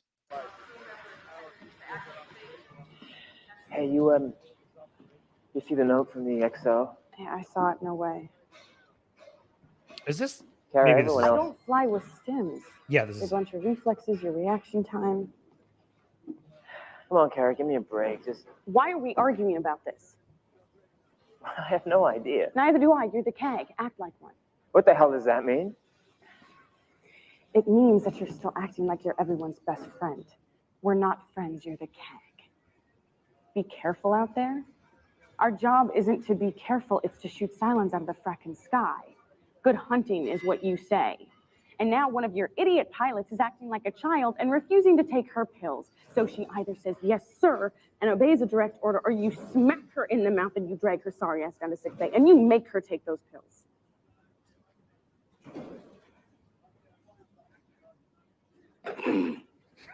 Well, I'm glad I'm not working for you. Damn right, glad. So do I have to smack you in the mouth, Lieutenant? No, sir, I'll take my pills. No. Perfect. Carry on. Yes, sir. That's so brilliant. That is such a brilliant way to play. She was so good in that role, because I love how she's kind of roasting herself at the same time for being petulant and annoying. That was all very in character for Lee Adama, by the way, because he's not a hard ass leader. It just isn't. He is a leader who tries to lead by inspiring his people and motivating them. He leads with the carrot, right? He leads with the carrot, not the stick. That's basically, Starbuck is kind of the opposite personality to him. She is someone she's a hothead. That's basically her personality. She's a hothead. And so what I love about that is he just calmly listens to her, lets her tire herself out. And he's like, okay, so do I have to smack you in the mouth or what? And then she realizes that she's being dumb. They laugh at each other. And then she takes her pills and she's, oh, sure. It's like, and off she goes. I just think that, what's interesting about that is there is a power battle there, but it's playful and it's real. And notice that she said, you smack me in the mouth and drag me to sickbay. In other words, implying that in this integrated military, that no quarter is asked and no quarter is given, right? The idea is if women are equal, they're equal, right? It's kind of, now she's not literally saying smack me in my mouth, but my point is, you know, the implication in that scene is that this society does not view women as getting a special privilege, nor does it view men as getting a special privilege. They're just equals. And of course, in that case, he's her superior. I just love how Katie Sackhoff was able to play that role as just a hothead pilot, but also she is playful, and she has this way of kind of making fun of herself and him at the exact same time. It comes across as kind of real, kind of authentic. They're both tired. They're both worn out. They really just kind of tire each other out in that scene. He's like, all right, so do I have to take you to sick bay, or are you just going to, no, I'll take the pills. Like now I miss that kind of storytelling. So listen, I think that you can have women characters that are tough and strong and, strong women. You know what I'm saying? Like tough and powerful without it being ridiculous and implausible, and without it being disrespectful towards the men, right? Anyhow, it's about character work, right? Because now if he were a hard-ass character who suddenly was allowing her to mouth off to him, that would be different, because she never would have reacted that way with Adama. If Adama, the commander of if he were standing there, she would never have said that to him, because he wouldn't have put up with that. He would have immediately had her in the brig for talking to him that way. So the way, my point is, the show was authentic and in keeping with the characters and who they were in their respective roles. I love Battlestar. I do. I'm going to have to do a retrospective at some point. But anywho, Redoubt says, I enjoyed the Mad Max franchise like a preceding order. 1, 2, 3, Fury Road. Each film got better. Yes, I enjoy Thunderdome over Road Warrior. Skewer me. I never finished Thunderdome. I watched about half of it, and I got distracted, and I just forgot about it. So I'm going to have to go watch that. Old Man Nixon, it's going to be bad, meaning Furiosa. I agree with you. It's going to be awful. Zero hope for this one, says Redoubt. Fu Man Blue says, I won't watch her stories anymore on principle. Old Man Nixon says, I have not. Fu Man Blue says, this modern audience member won't watch another work by modern producers that has a female lead. That's where this all leads. Wrangler says, if you want a badass babe, then I would point to Hunter Sabrina Carmen, but that's just me being very biased. Hunter Sabrina Carmen. I got to check that out. I'm not familiar. Hunter Sabrina Carmen. Is she from... Well, you'll have to fill me in on that one, Wrangler. I'm not familiar with that property. Okay, Fu Man Blue found it. He found the footage. Let me just grab this link. And by the way, I hear what you're saying, Fu Man Blue, about, like, I just won't even do these anymore. And believe me, I understand, because, like, I kind of have the same attitude with, a lot of people are like, well, give it a chance. You don't know if Fallout's going to be woke. It's like, I don't have to know if Fallout's going to be woke. I'm telling you that the burden of proof is not on me. The burden of proof is not on me anymore. So I totally get where you're coming from. All I will say is this, Fu Man Blue, the day must come. Not yet. Definitely not yet. Because we are not even, we're not there yet. But the day will come when it's time to have a farewell to arms. I do believe that. We ain't there yet. As I said in the words of Winston Churchill, this is not the end. It's not even the beginning of the end, but it is perhaps the end of the beginning. And on that note, let's take a look, if you're interested, Star Trek fans, just for fun, what might have been if we had not had Kate Mulgrew and instead had the first actor that they cast. The first lead female captain on a Star Trek series. However, as some of you... Okay, hold on. Skip that. Let's just get to the... Obviously, things didn't work out, and when cameras rolled on had resigned from the production. Sweet. The Cardassians gave us the last known heading of the Maquis ship, and we have charts of the plasma storm activity the day it disappeared. With a little help, we might be able to approximate its course. The Cardassians gave us the last known heading of the Maquis ship, and we have charts of the plasma storm activity the day it disappeared. With a little help, we might be able to approximate its course. Quick time out here. This shot of Janeway's hand on the console is identical in both scenes, so it's possible that this is the only remnant of Bujold to make it into the completed episode that aired on. Claim they forced the Maquis ship into a plasma storm where it was destroyed. But our probes haven't picked up any debris. The Cardassians claim they forced the Maquis ship into a plasma storm where it was destroyed. But our probes haven't picked up any debris. I'm reading a coherent tetryon beam scanning us. Origin, Mr. Kim. I'm reading a coherent tetryon beam scanning us. Origin, Mr. Kim. That is a night and day difference. Like Bujold she is so stiff and so wooden in this role. Like she has no feeling, no emotion. And the interesting thing is, I remember that the showrunners really wanted her. Like she was their hand-picked actress, Bujold was. And they just thought she was perfect for this. And she just, look at how lifeless her performance is. Honest to God, she's like Rosario Dawson as Ahsoka, or Mary Elizabeth Winstead as Hera. That's exactly what she reminds me of, Bujold here. Red alert. Move us away from it, Lieutenant. New heading 41 Mark 180. Red alert. Move us away from it, Lieutenant. New heading 41 Mark 180. Graviton field had no effect. Full impulse. The graviton field had no effect. Full impulse. Dude, look at how she's able to have that commanding gaze. Like, that's impressive. Seeing this side by side, I'll tell you, this is even more impressive when you hear Kate Mulgrew explain that in the first 6 months in this role, she was like she felt totally lost. She said that like she didn't understand the tech talk. That was very difficult for her, all the technical jargon. And she honestly didn't know exactly how to be as a captain in Starfleet. And so she was doing her best, but like she was constantly worried about what people thought. And then about after the 6 month mark, she was like, screw it. I'm just going to do it how I feel is right and let the chips fall where they may. I got to tell you, for someone who claims to have been so insecure in this role, she's pretty damn good as a Star Trek captain right from the jump. Can we go to warp? Not until we clear the plasma field, Captain. Can we go to warp? Not until we clear the plasma field, Captain. Brace for impact. 5, 4, 3, 2.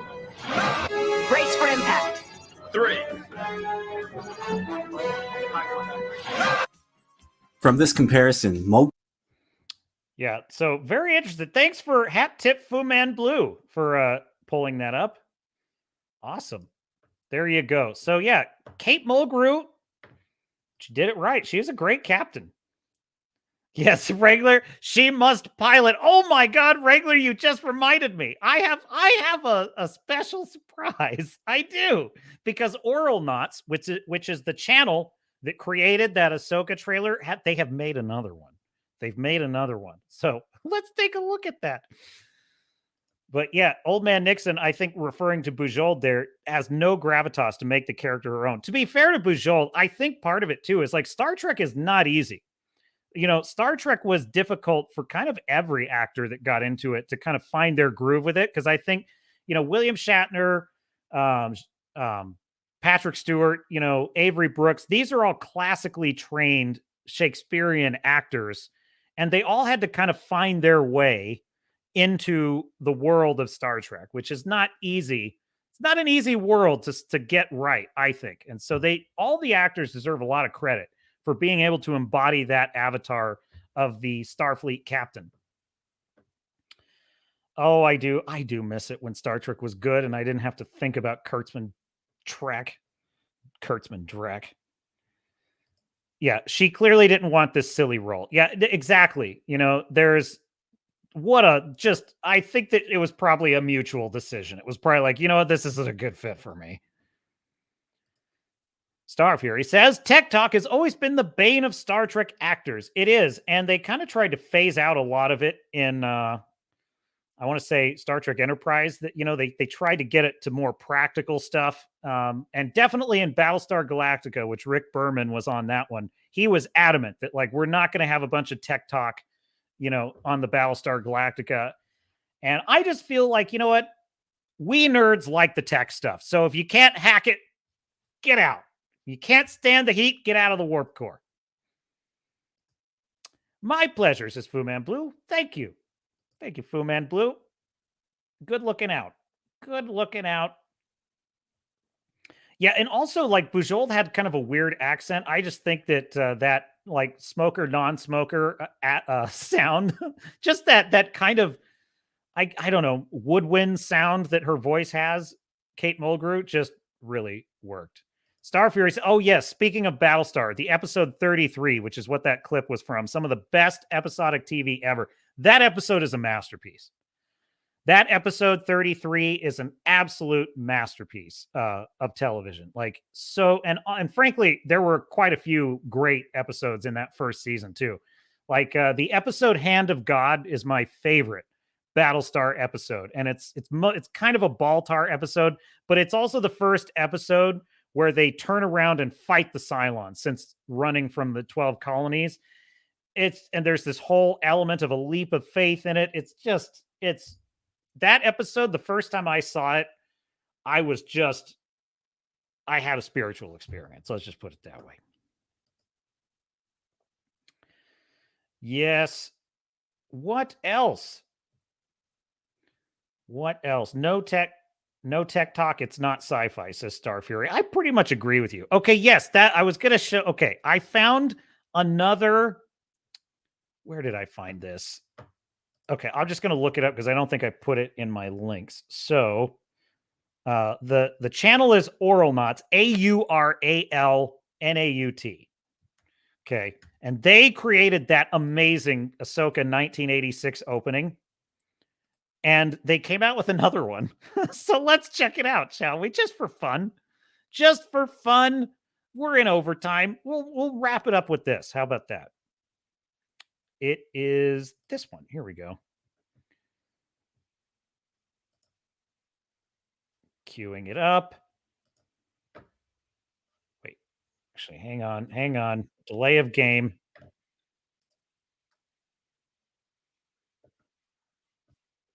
Dang it. Okay, here we go. Share screen.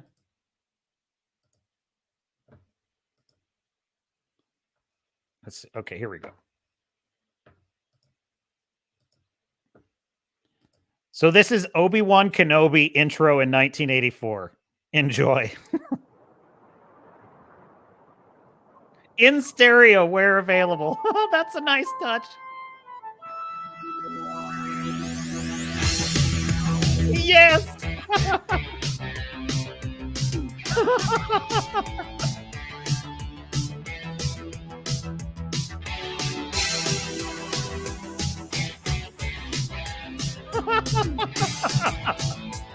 The music is so awesome. When you're down and the darkness closes in, on your knees with no will to live. Come on, it's time to search inside your soul for the fire that burns within. Stoke it with the force. May it be with you. You've got to be the one to stand up for what's right. Lord Darth Vader. Throttle on warp drive. The time has come to join the fight. 'Cause only you can be the one. Be the only one. Oh, be the one. Only you can be the one. Be the only one. Oh, be the one. Oh, be the one. Only one.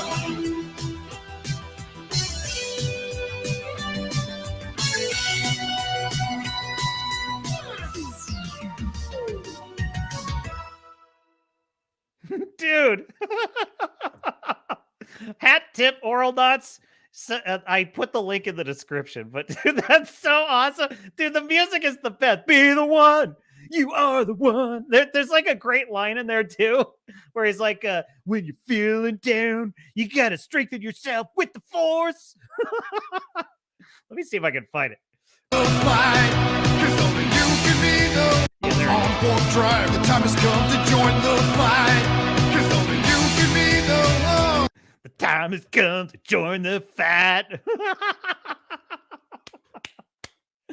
How in the, this is what's so funny. It's like when Star Wars came out in 1977, like half the people who worked on it thought that's what they made. Like they thought they made a dopey, clunky, corny, sci-fi forgettable movie. And like Harrison Ford thought that. Harrison Ford thought this thing's going to be awful. I can't, hopefully no one recognizes me. And as he puts it, this is a direct quote, and then it starts.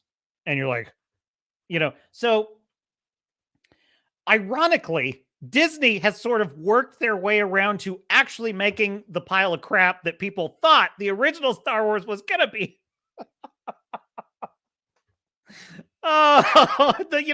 History is nothing if not cyclical. Things just come in circles. It's like there's a wheel of life. There's a wheel of time, if you will, and everything. The universe unfolds as it should. Oh, that is it. Melodic Method. I guess I had a lot of coffee today. Melodic Method. It says, "Holy shit, you're still going? I just got home from board game. What board game were you playing? Was it Warhammer? I'm just shot in the dark there." Well, you said board gaming. That's tabletop is Warhammer. So, a great, by the way, Battlestar Galactica, incredible board game. Like an incredible board game. It incorporates like the sleeper Cylon agent element into it. If you ever played that one, I whiled away many hours playing that one years ago. Star Fury says, "Oh my God, I'm having so many 1980s TV flashbacks. Street Hawk, anyone?" Yeah, exactly. Exactly. The music started out sounding like Ken's music from Street Fighter, says Wrangler. Exactly. Dude, it's perfect. Disney has accidentally turned Star Wars into a dopey 1980s cheesy, like low budget TV show. It's like, Bob, the standards are just not where they should be. And I was very disappointed in the other Bob for his mistakes. It's like, look what you made, Bob. It's funner to meme on it than to actually watch this drag. I still think the Ahsoka one's better, though, because it actually tells a better story. Like, what was it? Hera, with the heart of a pilot who is always dressed to pilot because she's a pilot. Or, the other really good one is like, the last of the Jedis must go and find another of the last of the Jedis who is being hunted by others of the last of the Jedis. It's like, no, there's like 50 Jedi. What is... Oh, yes, the trooper slap one shot. Dude, the only thing that comes close to that is when Ahsoka, like, bitch slapped one of the robots just as a move. Just as a move to just bitch slap one of the robots. I'm like, that's not, try that on the Terminator. Like, try that on the T800 and see how that works for you. So, anyway, yes, Wrangler must go watch Airwolf, and I understand that. I understand that impulse. Fu Man Blue says all you have to do is add synths, and it feels like the 80s. But I will give them more credit than that, though, Fu Man Blue, because if you notice, they changed it to the aspect ratio. The square aspect ratio. They had the little nice touch there, like available in stereo where available, because that was before surround sound and 4K. And then they have like they add like the graininess to the image, to the video, and they also, I love how they pick like the freeze frames to do like the actor's name. Like, that's so good. It's so awesome. And cheeseball repetitive lyrics like, "You're the one, it's time to fight. because you gotta use the force. It's like, dude, the Team America World Police absolutely just brought the house down with that America. Yeah. You know the rest. You know the rest. Actually, one of my favorites was there was a lot of super patriotic country songs going around in the wake of 9/11. And so I love the country song in Team America where it's like, freedom isn't free. No, there's a hefty fucking fee. I love Matt Stone and Trey Parker. They are a gift to humanity. They are. Melodic Method says Massive Darkness 2. Wrangler says he finished a Monopoly marathon and we're still going. Fu Man Blue says, oh, wow. How many are, oh my God. 5 hours? What am I doing here? What am I doing here? I'm kind of amazed, actually. I thought, no, if I've been going 3 or 5 hours, jeez. I'm kind of a windbag, folks. I'm kind of a windbag over here. No, honestly, it's you guys. I'm having too much fun. You guys you're too much fun in the chat. We're talking, dude, we wiled away about an hour on Star Trek for just apropos of nothing. So that's kind of what's been going down, Melodic. We've been commiserating over, I'm not a Whovian, but I am a Trekker. And so I have been commiserating with my Whovian counterparts who are watching the demise of their beloved franchise. As I have watched Kurtzman do a hatchet job on everything Star Trek. So Fu Man Blue says, I can't believe Star Fury's up till 2 a.m. Bruv. Yeah, and he's probably not wearing a top anymore by this point. Melodic Method says Ahsoka is somehow more genuine 80s. The Obi-Wan video was made because they hated the show, feels like to me. Probably right. No, you're probably right. No, the Ahsoka one is the best. The Ahsoka one is the best, definitely. I can't. The Force slap, this old man Nixon, you got to avoid it. Avoid it. You don't want to be on the business end of a Force slap. Star Fury says, I am not going to bed. I have a train trip at 5:30 this morning, so I slept in late instead. I hate to think of, Star Fury needs his beauty sleep. And so I feel guilty. But no, he's staying up. So yeah, we'll just keep you up until it's time. Fu Man Blue says, have a safe trip. Oh, well, he said, okay, cool. Don't die or have a safe trip. Either, they're interchangeable. They're interchangeable well wishes. Star Fury says, I might get lucky and Leaves might get on the line and stop all AIN services. Now we're talking about the trains in Britain. Starfire says, beauty sleep is a bit redundant in my case. Yes, okay. We share similar problems, Star Fury. We share similar problems. Wrangler says, Force slaps and Force chokes. What kind of kink are they getting at in this far, far away galaxy? Don't you just, it's so, I feel my heart just breaks to see poor Bob Iger expressing how difficult it is to run that company. And, oh, it's so, woe is me, heavy as the head that wears the crown. It's like, well, it's not half as painful as me having to have sit through this whole year of Disney garbage. Dude, I have watched more Disney garbage. If I never see anything Disney again, it'll be too soon. What have I watched this year? I've watched, all the MCU shows this year. I watched Secret Invasion. I watched, was there any others? Then I watched, it's not MCU, but Ahsoka. We did Indiana Jones. I'm probably mixing up too, because I also watched The Flash, which was garbage. And then, a lot of shit, folks. A lot of garbage. Just dreck. Little Mermaid. I watched Little Mermaid. Oh, that was one of the worst. But the Marvels, I'll tell you something. The Marvels, probably the worst thing. That was probably the worst thing of the year. No, Secret Invasion was the worst. I mean, Secret Invasion was Secret Invasion or Ahsoka.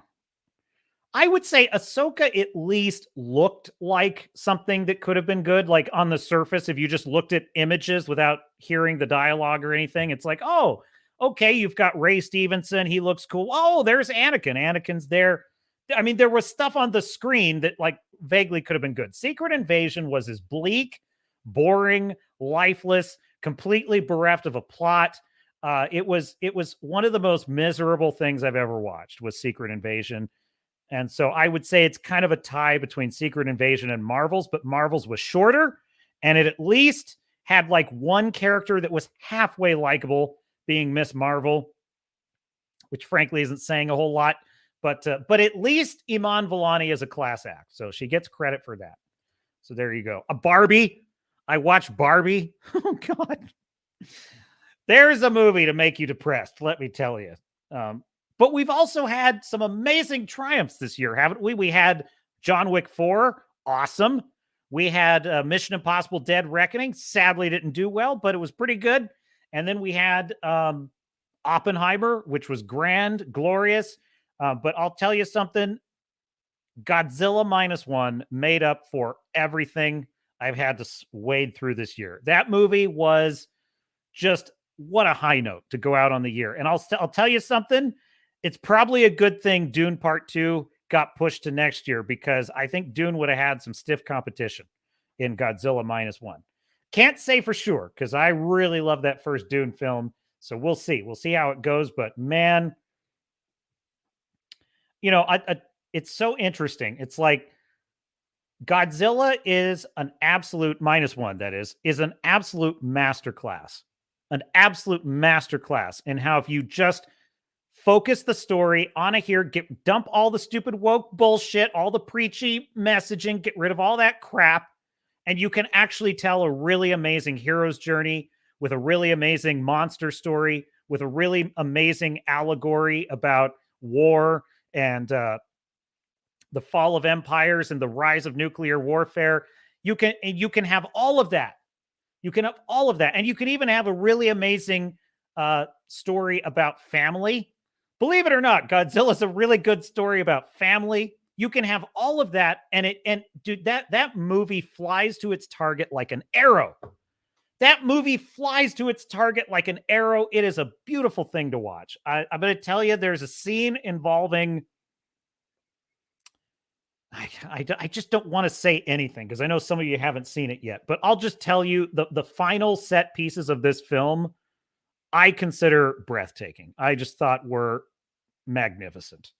In the words of Mihawk in One Piece, I forgot about One Piece. One Piece is the other really amazing thing we had this year.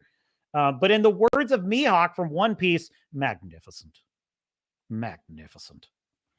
Just a thing to behold. So yes, definitely 10 out of 10 bars for Godzilla Minus One. Love it. Wrangler, Iman Vellani made me want to be a Miss Marvel fan. Well, she's a classy actor. She really is. You know, they said, oh, your character got a lot of hate. She said, well, you know what? I did my best. It was out of my hands. You know, you do your... Well, listen, that's a professional mindset. Like, Iman Vellani has a professional mindset, which is, you know, my art is not my identity. My art is my work. And she treated it. And it's so interesting when you hear someone like Henry Cavill or Iman Vellani or maybe Christopher Nolan might be an example, people who treat their art with a professionalism, you naturally hear classy things from them because they're not wrapped up in having to attack the audience because the audience is attacking them. They just don't see it that way. They see it as, this is my work, and it sucks. It sucks not having your work liked. So I'm sure that it hurts. I'm sure Iman Vellani doesn't feel good that like the movie didn't do well, but she has the right attitude about it, which is like, hey, I did my best. It's out of my hands. And, you know, it's amazing how much goodwill that buys you. It's amazing how much goodwill that buys you. It certainly buys a lot of goodwill with me. But honestly, before I even heard that, her performance in the movie is very fun. It's very likable. And even though a lot of her scenes are they're too much, like you can tell that the movie knows she's the only good thing in it. The Marvels knows that Iman Vellani is the only good thing in it because they overuse her character a lot in the movie. And it's like, I can see why, because you had nothing else going in this piece of trash. You had nothing else. You had Nick Fury petting a kitty. You had nothing else to offer the audience but her. And so it's like, so they overused her in the movie, and she kind of becomes a clown act, which is kind of unfortunate because, well, you know, for that movie to be good, it would presuppose that Captain Marvel was an interesting character, and that's quite a leap. But assuming that Captain Marvel were more like Wonder Woman, Gal Gadot's Wonder Woman, let's just assume she was likable and sweet and charming the way that Wonder Woman was. If you had that, and then you had a co-superhero and then a sidekick, and Miss Marvel's kind of like Robin is to Batman, that could have worked great. That could have been a really good movie. Also, it would have been nice if the movie had a story structure. I mean, that's really kind of one of the main things missing from the Marvels is a story structure. Like there's nothing that it is the absolute it is the epitome of what Matt Stone and Trey Parker were talking about. And then this happens. It literally is a series of events occurring on screen. That is what the Marvels is. It is so unbelievably lazy. It is so lazy, that movie. Oh my God, the singing planet. Why? Why do you hate us? Why do you freaking hate us, Disney? They're like, I know, a singing planet. By the way, you know, I'll say one thing for the Japanese. They don't feminize their men. You know, it's like you give these woke white creators, you know, Asian characters in a movie, and they put them in makeup. Asian men, I mean. They put Asian males in makeup and then make them subservient like house husbands for Captain Marvel. And I'll tell you something. One thing I love about Shikishima, who is the main character, he's the protagonist in Godzilla Minus One. This is his story. Like, this is his story. Yes, there are supporting characters and they play a part, and there's kind of an ensemble team, but he is the through line. He is the agent of change in that entire movie. He is the one that is moving the needle. And what's interesting about his character is this is very much and I don't mean this in a chauvinistic way. I really don't. This is a male hero's journey. Like, this is a male story because it's about a man who served in, you know, the war, and he's wrestling with, am I a coward? Did I betray my squad? Did I get my comrades killed? Am I worthless? Do I have value? Do I have a part to play? Is my war over? Can I live in peace? This is his story about finding the answers to those questions. And it's all played into the disaster of Godzilla arriving. And I'm going to tell you something. It is the most brilliant human story I have ever seen in a Godzilla film by about a mile. It is the Godzilla film I've always wanted, which is the humans are actually what you come for. And Godzilla showing up is what makes it an incredible film. Because it's like, honestly, this is the way I think you should always do Godzilla. It should be like, not exactly in tone, but like the movie Independence Day. Just substitute Godzilla for the aliens in Independence Day. It is a monster movie in which the humans are the people we see the journey through, and the aliens are the monster. I just don't think Godzilla is any different.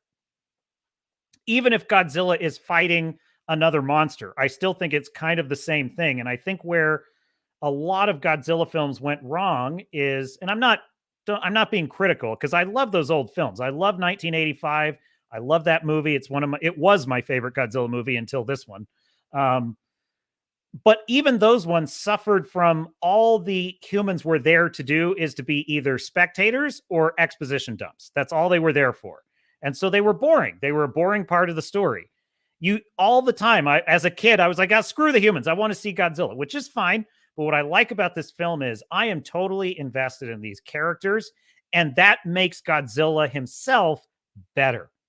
That's my point. Like, Godzilla is better for it because he should be the GOAT. Godzilla should be the most terrifying thing you've ever seen in your life.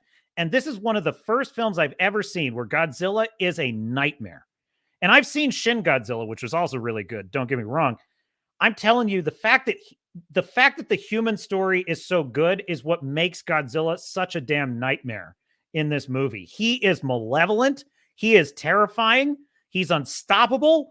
It is, and you feel it. It is a nerve shredding movie at parts. I forget. Okay, I'm going crazy now. I'm talking. I'm telling you too much. I'm not telling you any plot points though, because let's save that for next week, because I want you all to go see it.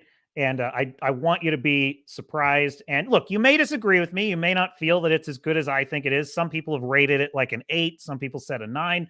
I'm saying a 10, which some people might say high. I stand by that. But whatever your opinions are, I don't think you'll be disappointed. It's a better movie experience than just about anything else you're going to get this year, I think. And I'll tell you something. Japan, do not let the Wokies take over. Like Korea, India, do not let the Wokies in, because they're looking at you. Trust me. I'm telling you right now, the Wokies, they're going to start figuring out pretty quickly that like Japan, Korea, and India are their new targets. If not already, because they still have the ability to tell stories, like real, just awesome stories. And I think it's, I sure hope they don't allow themselves to lose that culture. But then again, history is cyclical, and maybe that's just the way things go. But Melodic Method says, I got to dip out. I don't want any Gojira spoilers. Cheers, everyone. Totally get it, Melodic. And hopefully I mean, I didn't spoil any plot points, but also I get it. You don't want to hear anything on it. Totally get it. So we'll do a deeper dive next week. What did Star Fury say? What did I miss? Can you imagine Japan, Fu Man Blue says, having boy bands? Don't they have those? Doesn't everybody have the charisma? And yes, and if they don't sell enough albums, they must commit ritual seppuku. So, anywho, all right. Well, we've had a great stream, quite a long one. This might be a record for the Captain's Cast, actually. And I have no idea how we got here, folks. I have no idea how this stream went this long. I didn't actually think I had a giant amount of stuff. I did, but not like the most I've ever had. I'll tell you what, though, if you're deciding between Godzilla and Napoleon, it's Godzilla, folks, because Napoleon is honestly, Critical Drinker, I watched his review, and we're pretty much simpatico on this one. It was a whistle, as he put it, it's a whistle-stop tour of Napoleon's history, which is, okay, fine, that kind of pleases the history nerd in me, but like, is that a movie? It's not really a movie. So Napoleon is definitely Godzilla. If you're looking for a story, that's Godzilla. So hat tip, Captain, salute to the newest one to watch out there, and that would be Takashi Yamazaki, the director and writer of Godzilla. And what a great cast, too. I loved all of the actors in this, were great.